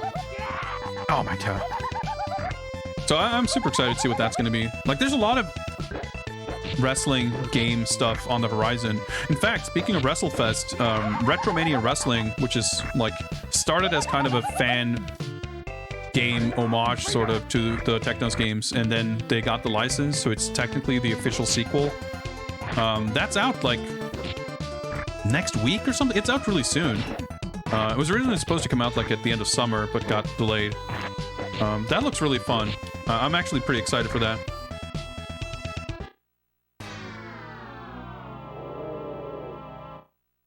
Most long-term fans think the last great Yuke's games were on PS2. Yeah, for sure. It's like Here Comes the Pain or whatever that people liked. I don't know if people have like rose-tinted glasses. I'm not. I don't doubt that it's a better game than some of the more recent ones, but I guess I'm not sure exactly about the specifics of what people like. But yeah, I mean, I feel like the WWE games, sure, like some of the last ones were legitimately terrible in many ways, but I think they have not for a very long time been interested in selling you a wrestling game. They are selling you a WWE, you know, TV show simulation. Like, you know, you have the entrances, you have the brand, you have the people. Like, by and large, you know, the game can be whatever, and people who want the WWE brand / experience, they're gonna buy the WWE thing. And it's just a shame that there hasn't been much competition on the market, because yeah, those games have, for anyone who's actually interested in anything else than like the yearly edition of the WWE brand, they have not really offered much of interest. Thank you, Electron.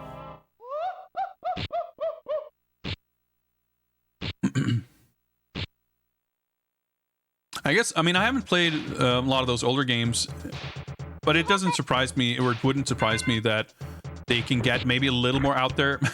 Not compared to this, of course, but as with anything like licensed back in those days, things would have probably been not quite as reined in or like tightly controlled by the license holder as it would be today. And of course, you know, the games being no easier or cheaper to make, but still having to come out on the same yearly schedule, like that can't help either.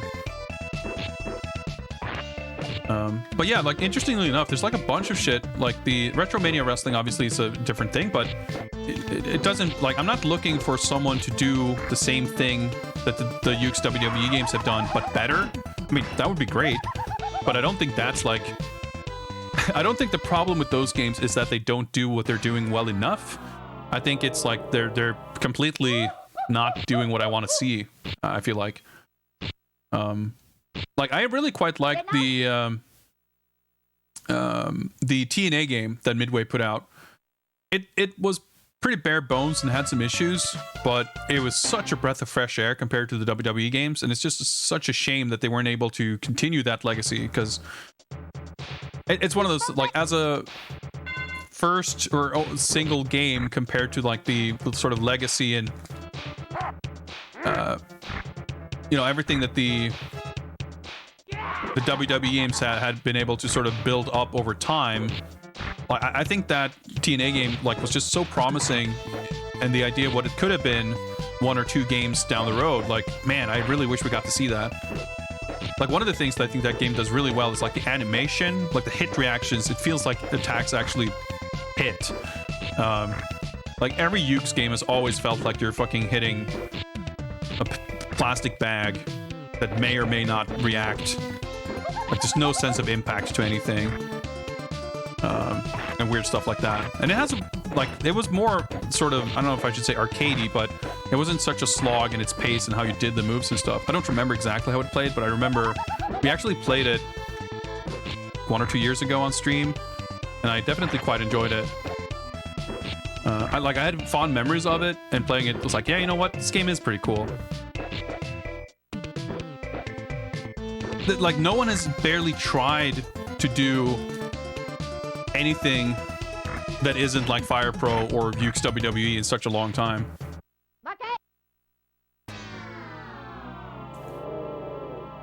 But yeah, so Retromania Wrestling is clearly not competing with that, but it's doing its own thing, which is also something that hasn't been done in a long time. Even looking at console wrestling games in the 90s, there weren't many games that kind of felt that way.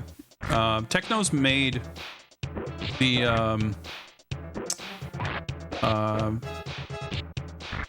Funaki Masakatsu Hybrid Wrestler for Super Nintendo, and that's another one of my favorite like 16-bit wrestling games. It has a lot of goofy, like deathmatch, street fight stuff in it, but it also has like just a good technos look and feel to it. It's like a fun game. It's like quite video gamey. Come on. Yes. Okay. Good.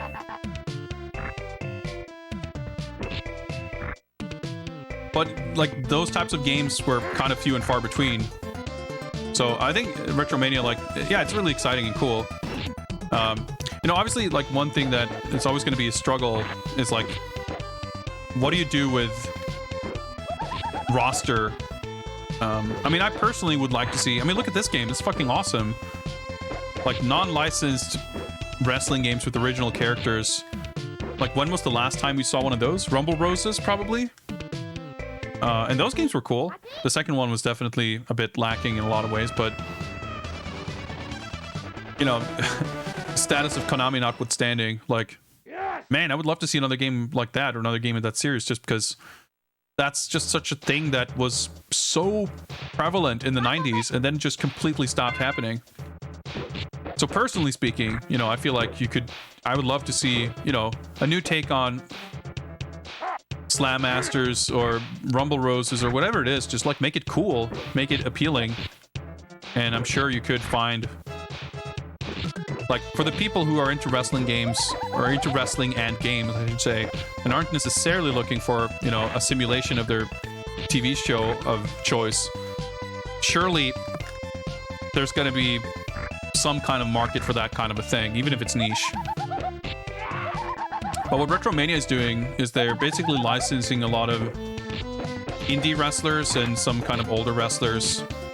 So it's kind of a mixed, like, sort of grab bag of different people, a lot of whom I'm not really familiar with. But the game looks cool. I mean, they have the Road Warriors and stuff, which is like, yeah, I think this obviously helps sell the game. So that's good. But I think it's going to be nice. It's maybe going to appeal to wrestling nerds, which is cool. Obviously, a demographic you want to hit. AEW is going to have their thing, of course, but yeah, it's a tricky thing. Obviously, if you're like insisting on using real people, obviously you can't get WWE. You can't get AEW if you're not AEW. So you're going to have to make this kind of weird, you know, licensed individual people thing. Thoughts on 3-count bout? I've not played it in a long time, but I definitely recall it being very much one of those mashy, like, I don't remember it having very satisfying or fun wrestling mechanics. Maybe in a 2-player game it's different, but at least playing against the computer, I remember it being mostly impossible and a pain. Had a few neat characters though, and I like the concept of doing like backstage street fights in between the wrestling matches. Presentation is top notch. It's a cool game, but it's maybe not super fun to play. Fighting games generally start happening for general audiences. Same goes for wrestling. Sure, but I feel like fighting games are still a lot better off than wrestling games are. Fighting games have definitely not fallen off to the same degree that wrestling games have. Barricade something electric deathmatch against King Shadow. All right, I guess this is the final boss. But yeah, so Retromania is coming out very soon, and there's another game that the name escapes me right now.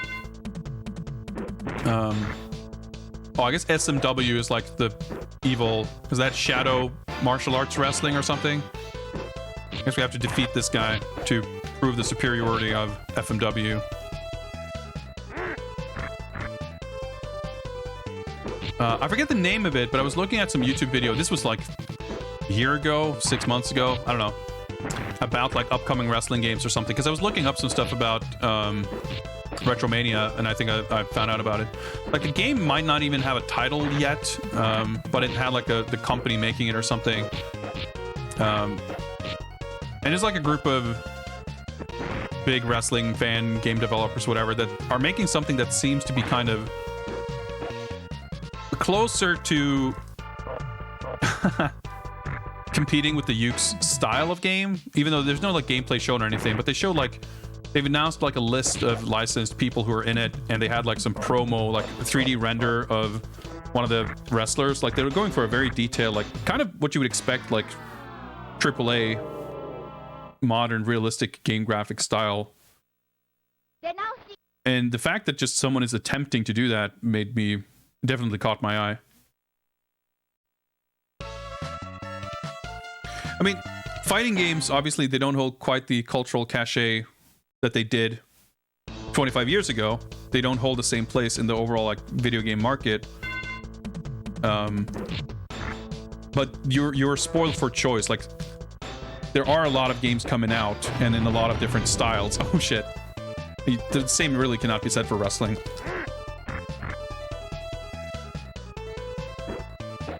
Oh, alright, okay. Well, we're gonna keep going, and I think this is the last dude, so we don't want to give up now, right? I'm having fun with this. I enjoyed this game a lot. You don't like side switch when you do the DDT. Kind of tricky. It's gonna be hard to get him cornered, I guess, with his fucking somersaults. Oh, okay, that hits. Doesn't defend a lot, though. Yeah, he just does a shit ton of damage. Nice. Okay. This is her shot.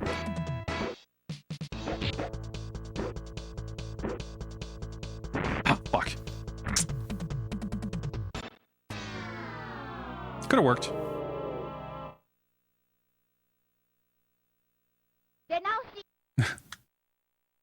He doesn't look like super imposing. His helmet looks really big, so he almost looks a little bit dumpy. Oh, I didn't realize I even lost a round. Oh well.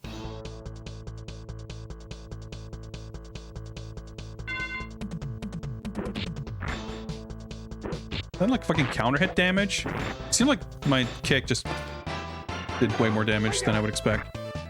Yeah, fuck it. Let's just go for the big ass power move.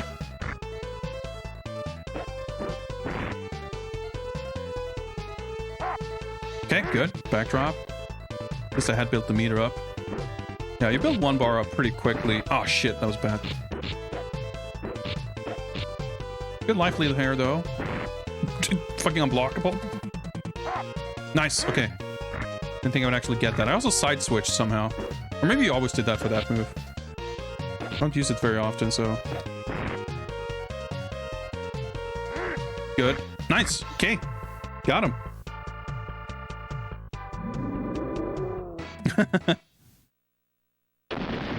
Oh shit. Was this like a single round match? Is that why I gave him? I don't know.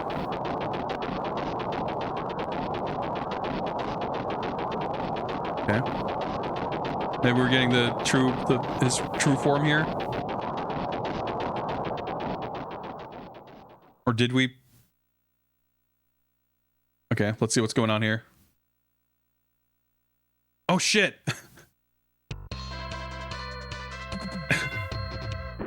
He was showing it all along. Okay. Same color palette, that's fine. I'm on the left now, by the way.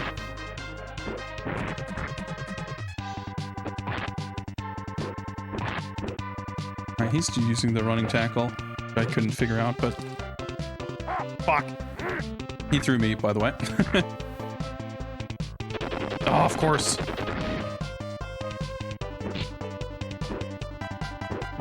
Oh, fucking hell.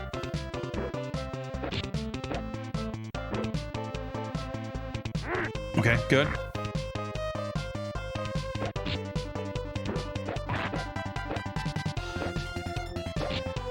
Pretty focused on this here. Nice. Nice. Nice, nice. Got him. I got that game, and I remember not being particularly impressed with it. I remember it feeling very clunky, but I definitely did not spend a lot of time with it.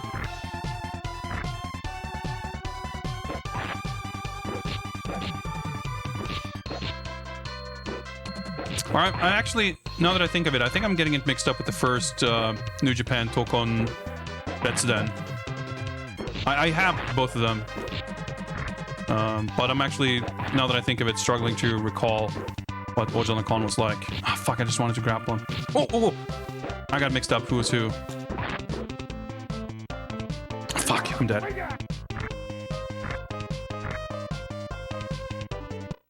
So what happens here? Do I have to beat him twice on one life bar? Well, I think I got my health refill though, but Yes!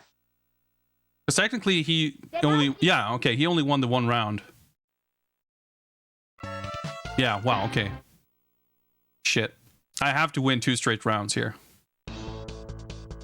Unless, no, of course.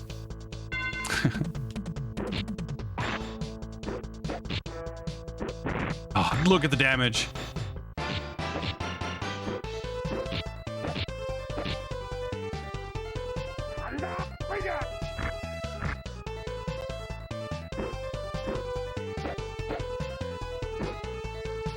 Oh no. Oh shit, I just got it, but although I just realized, or just remembered rather, that if you press back in match, it seems like you can kind of just get out of the grapple. So maybe that's what I should do if I have low meter. Fucking infinite it. Wow, okay. I'm dead. Wow, okay, well that was quick at least. Holy shit.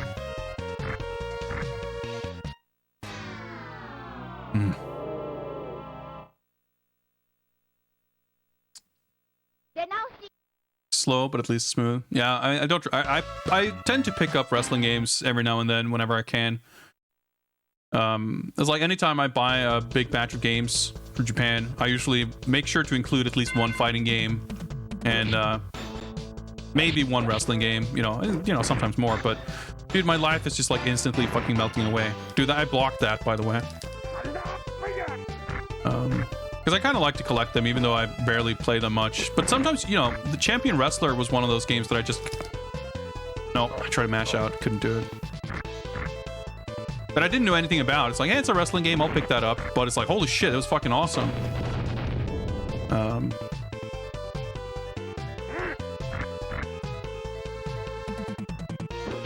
So you never know.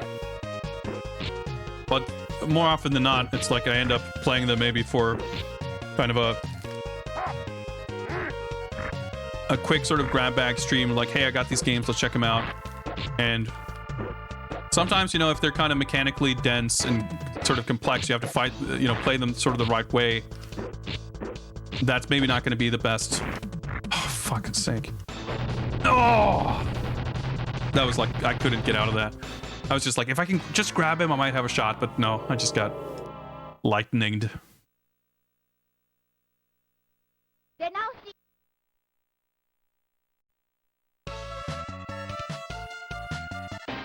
You know, talking about fighting games being, you know, you might feel like I need to invest a more time than I'm willing to in order to get to the point where I can enjoy this. I feel like a lot of wrestling games are even more like that because of how sort of not necessarily complex they can be, but like what they ask of you in order to just like be able to properly engage with the systems. Dude, fuck's sake.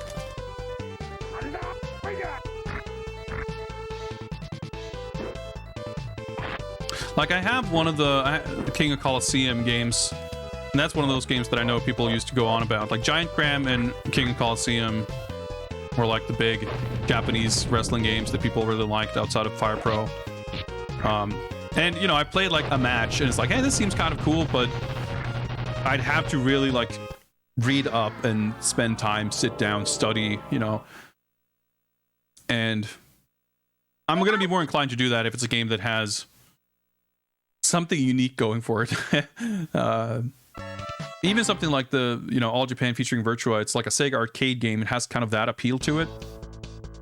And this game being this kind of thing, I mean, obviously this isn't the type of game that requires that degree of study or anything, but as an example, like there's so many like wrestling sims, even like sort of deciding to spend time with any one of those games just kind of over another, or just in general, like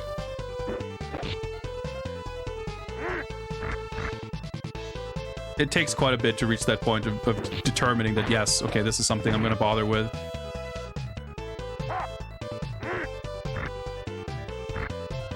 Can I please get enlightening or something? Yes, okay, good.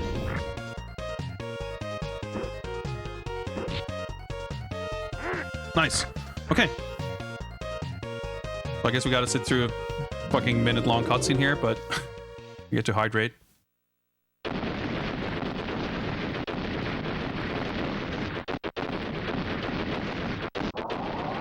So I'm guessing that, because you can pick other characters, right?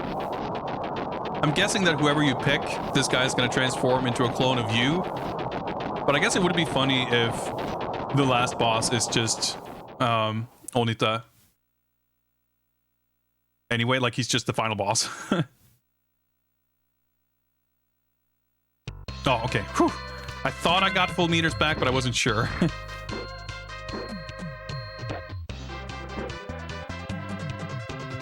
Fucking hell, like... I don't think I've... Well, no, that's not true. I was gonna say I don't think I've won a single grapple against him, but... I'm not sure if that's true. I might have.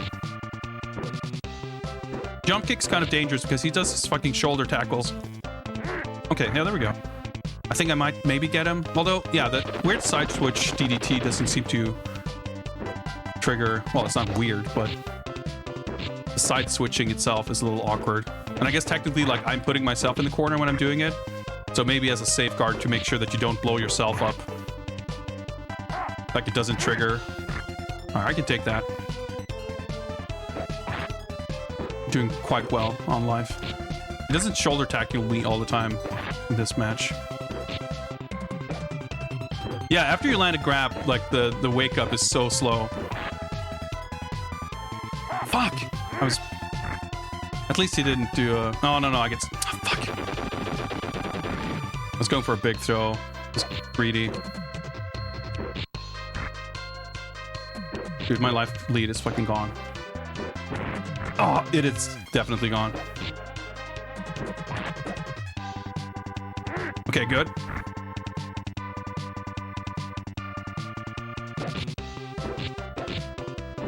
Nice. Okay.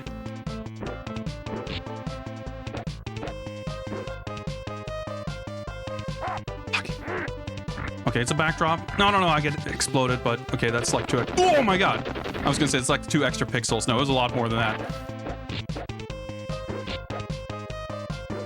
Maybe... Fuck! It's... Oh my god, he does the... Oh! Of course he does the fucking level 3 right there. He did level 1 every time and I survived it. And then of course, when it truly mattered, he does the level 3 and kills me off. Yeah, the mashing required to win grapples against this guy is unreal. But like, you kind of have to risk it because just doing the jump kicks, it's risky in its own right because if he does a shoulder tackle, that just like does so much damage.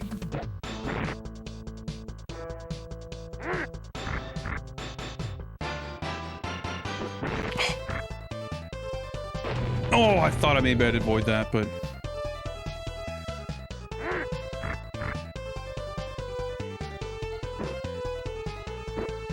Dude, getting like counter hit by his like flip is so much damage.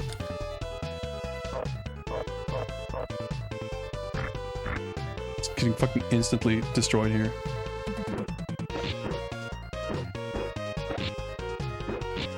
Trying to grapple.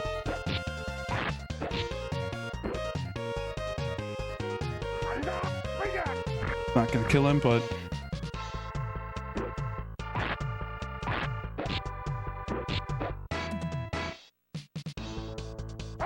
Oh my god, I cannot believe how lucky I got there. Because I didn't even mash properly, like, for the right option, but... I just barely noticed that I had the meter and somehow got it. Oh boy. Hour 12, yeah, let's see if we can we get the sub 90 minutes here?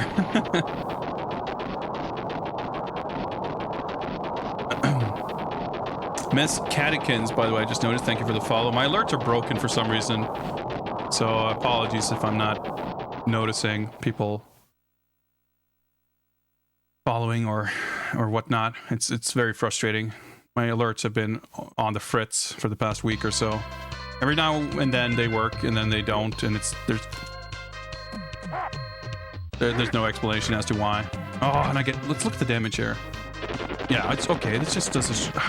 Why did I think that it did less before? Maybe it did less to him. Okay.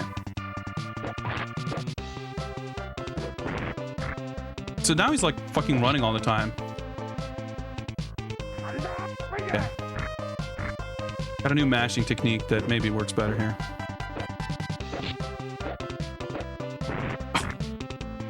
Like whiff punished. Nope. Okay, that still didn't work. Okay, it's gonna take a fucking miracle here. Maybe if I can get him into the trap. Okay, animation was like fucking super fast there for some reason, but...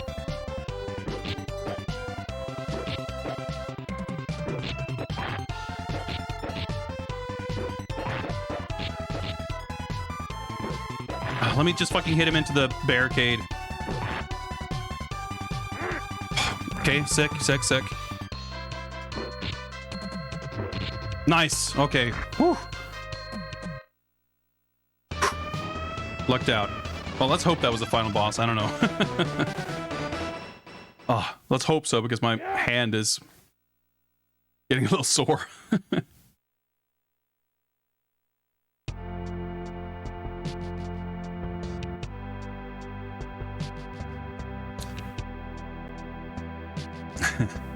Ningen. 生まれたからには強くなりたい、偉くなりたい。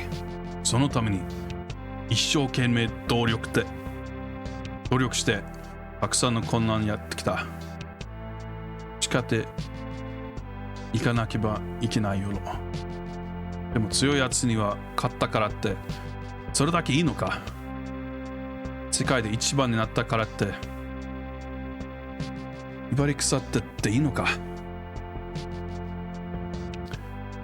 そんなやつ絶対に見てない。Alright, so basically it's like it's human nature to want to become strong, to want to become the best.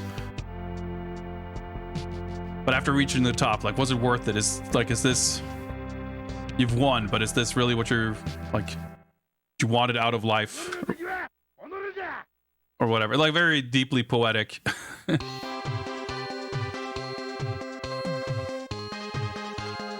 Well, yeah, I guess that is what we wanted, and we've achieved frontier martial arts superiority. Yes, story by Atsushi Onita. That's so fucking sick. It's like you wouldn't maybe think it like, but I still feel like a game like this can only have come from the license holder, like making, if not demands, at least like them wanting to be, because like no one would like get. Or, I mean, who, at least, would get this kind of a license and then, like, pitch it to him / the company and say, all right, check this shit out. You're gonna fight this guy named Discover Love, and it's gonna turn into a hot dog mushroom, you know? And then you're gonna fight Bomb Knuckles, this boxer with exploding fists. And he's like, okay, yeah, I guess that's a video game, like...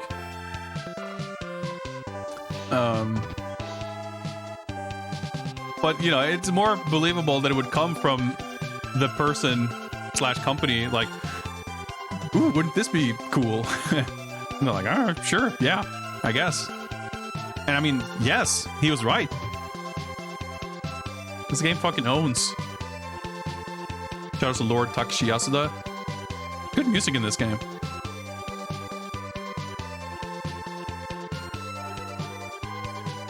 Dude, I wonder if you get like a different ending photograph with the other, because I have beaten this before and I played with Onita that time too. Guess we'd have to find out at some point. If I recall, you actually unlock something after you beat it too, so we'll take a super quick look at that.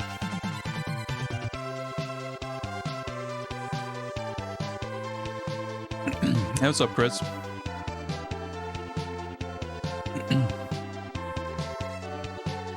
I'm gonna assume that's some kind of a catchphrase or something.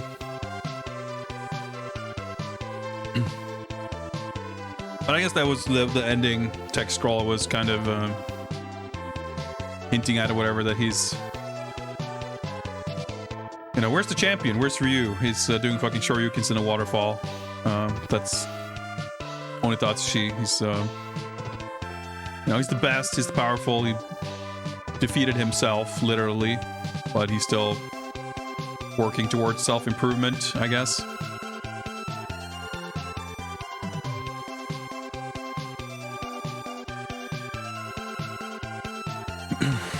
exploding self-confidence, self-improvement deathmatch coming up after this.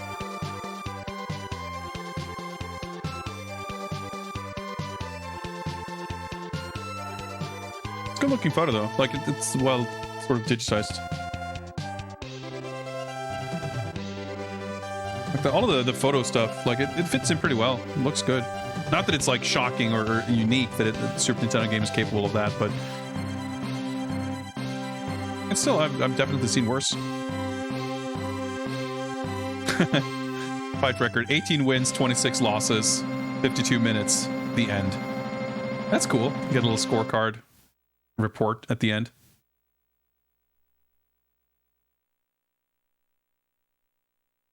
I want to see you unlock like women's match something or other, unless you have to do like win at a specific time or ranking or something. Maybe that was like a cheat code or something, because I definitely remember there being a thing after you beat the game, but it might have just been that I beat the game and then after beating it I looked up a cheat code or something. I don't remember. Text is fucking going crazy. Yeah, Pony Canyon definitely published stuff like for the Super or the Famicom and Super Famicom. Kagekara no Chosen. Challenge from the Shadows. FMW. Yeah, there we go. Yoshi Tyson, you unlock. Ikuayo? Yeah. I think you have an even smaller roster here. It's like 2 wrestlers or something. Yeah.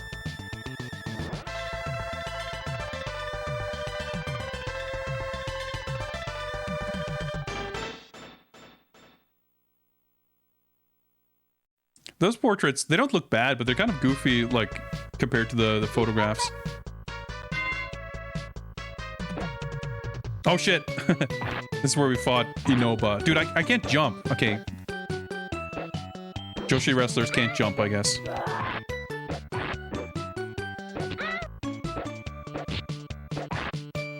I don't have the fucking Japanese spirit meter here.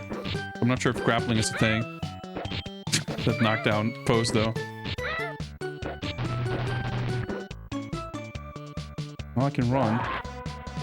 Still don't understand how to do running attacks, though.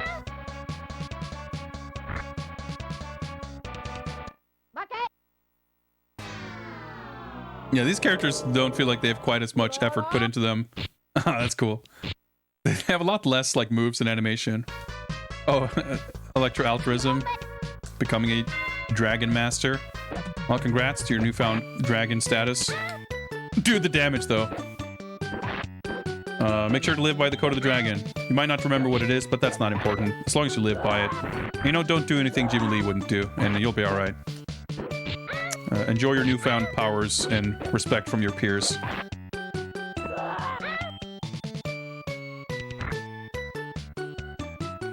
Just gonna slowly walk over to my fucking corpse.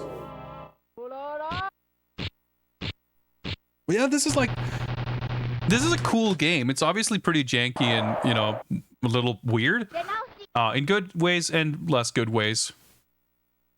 But it's so, like, fun and, like, full of interesting, neat ideas. Oh, it just keeps going, huh? Dude, that's a good pause sound. Okay, there's no, okay, we're just, like, stuck in this mode until we win. I mean, I guess that's how the other mode is too, right? There's no, like, quit option. When do I get my neon-colored plastic weapons? Oh, they're in the mail. Don't worry about it. You'll be getting them soon enough. Yeah, I don't think I have the patience to try and win here. Oh, well, there is... Okay. Of course, I held back because I was just panicked. Oh, dude, that's a pretty sick fucking suplex.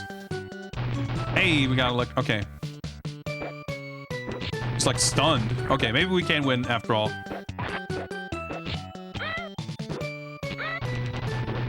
Alright, I believe. I didn't believe, but now I believe. Yeah, get fucking owned.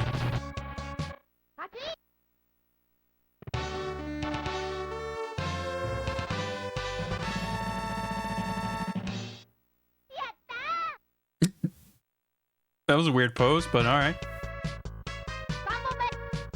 It's cool, like they have unique sprites and everything. I mean, of course, everyone, like, there's no like head swaps or anything in the game, I don't think, but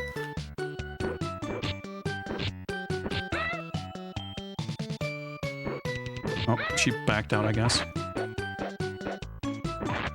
Her kick has like pretty good range, and it like knocks back pretty far. This is pretty good for this.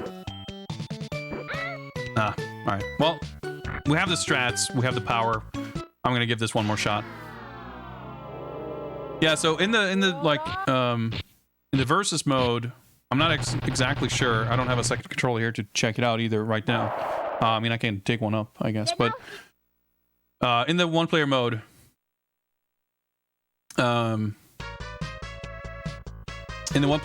you get to pick between 4 dudes.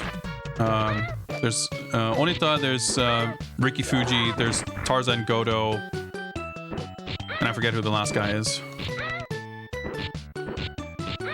Can I grab? Okay. Oh, that did 0 damage. That was kind of fucked. Because I did the forward grapple before and she did the suplex, and now I want to try the down grapple, but she probably maybe only has one move because the moves seem more limited. Get a little jingle. Yeah, I've done a tiny bit of research for stuff like that, but it's that kind of stuff seems complicated. There's no like built-in thing in Twitch or in Streamlabs for that matter that can like tie into the chat, you know, channel point reward stuff. So I guess you have to do it with like more elaborate OBS like scripting stuff. And or run like multiple others like services in the background.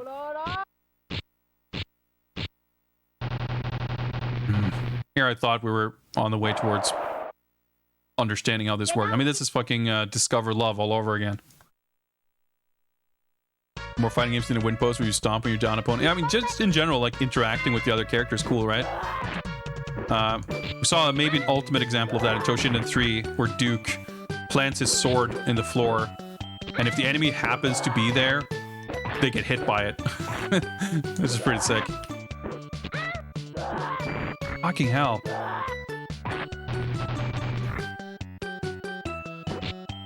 How did I, like, do this? Oh. How did this come across as, like, reasonably simple when I struggle to land a fucking single hit right now? Well, we have one more round here to see if we can get anything done here. But I'm back to not being a believer again.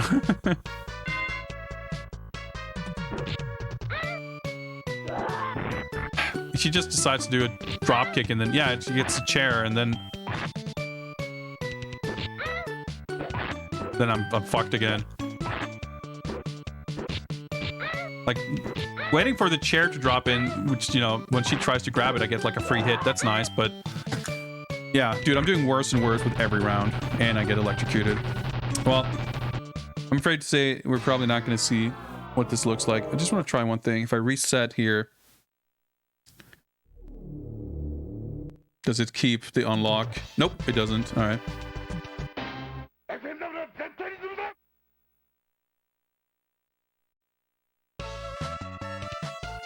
But yeah. Oh yeah, Sambo, whatever his name is. Good faces for sure. Anyway, thank you very much for this pick. I greatly enjoyed this game and had a blast playing it. As I said before, this may or may not have been the last game, and I wasn't exactly expecting or planning or knowing that I would be playing it for an hour and a half, but as such, I think we're going to call it there. Let me go to the spreadsheet here and update this to show that we have played this game. Onita Atsushi, that starts with an O. There we go. Let's mark that as red. It's played, and today is still 2021 02/19. It's the 20th here right now, but I'm going to mark it down as 19th.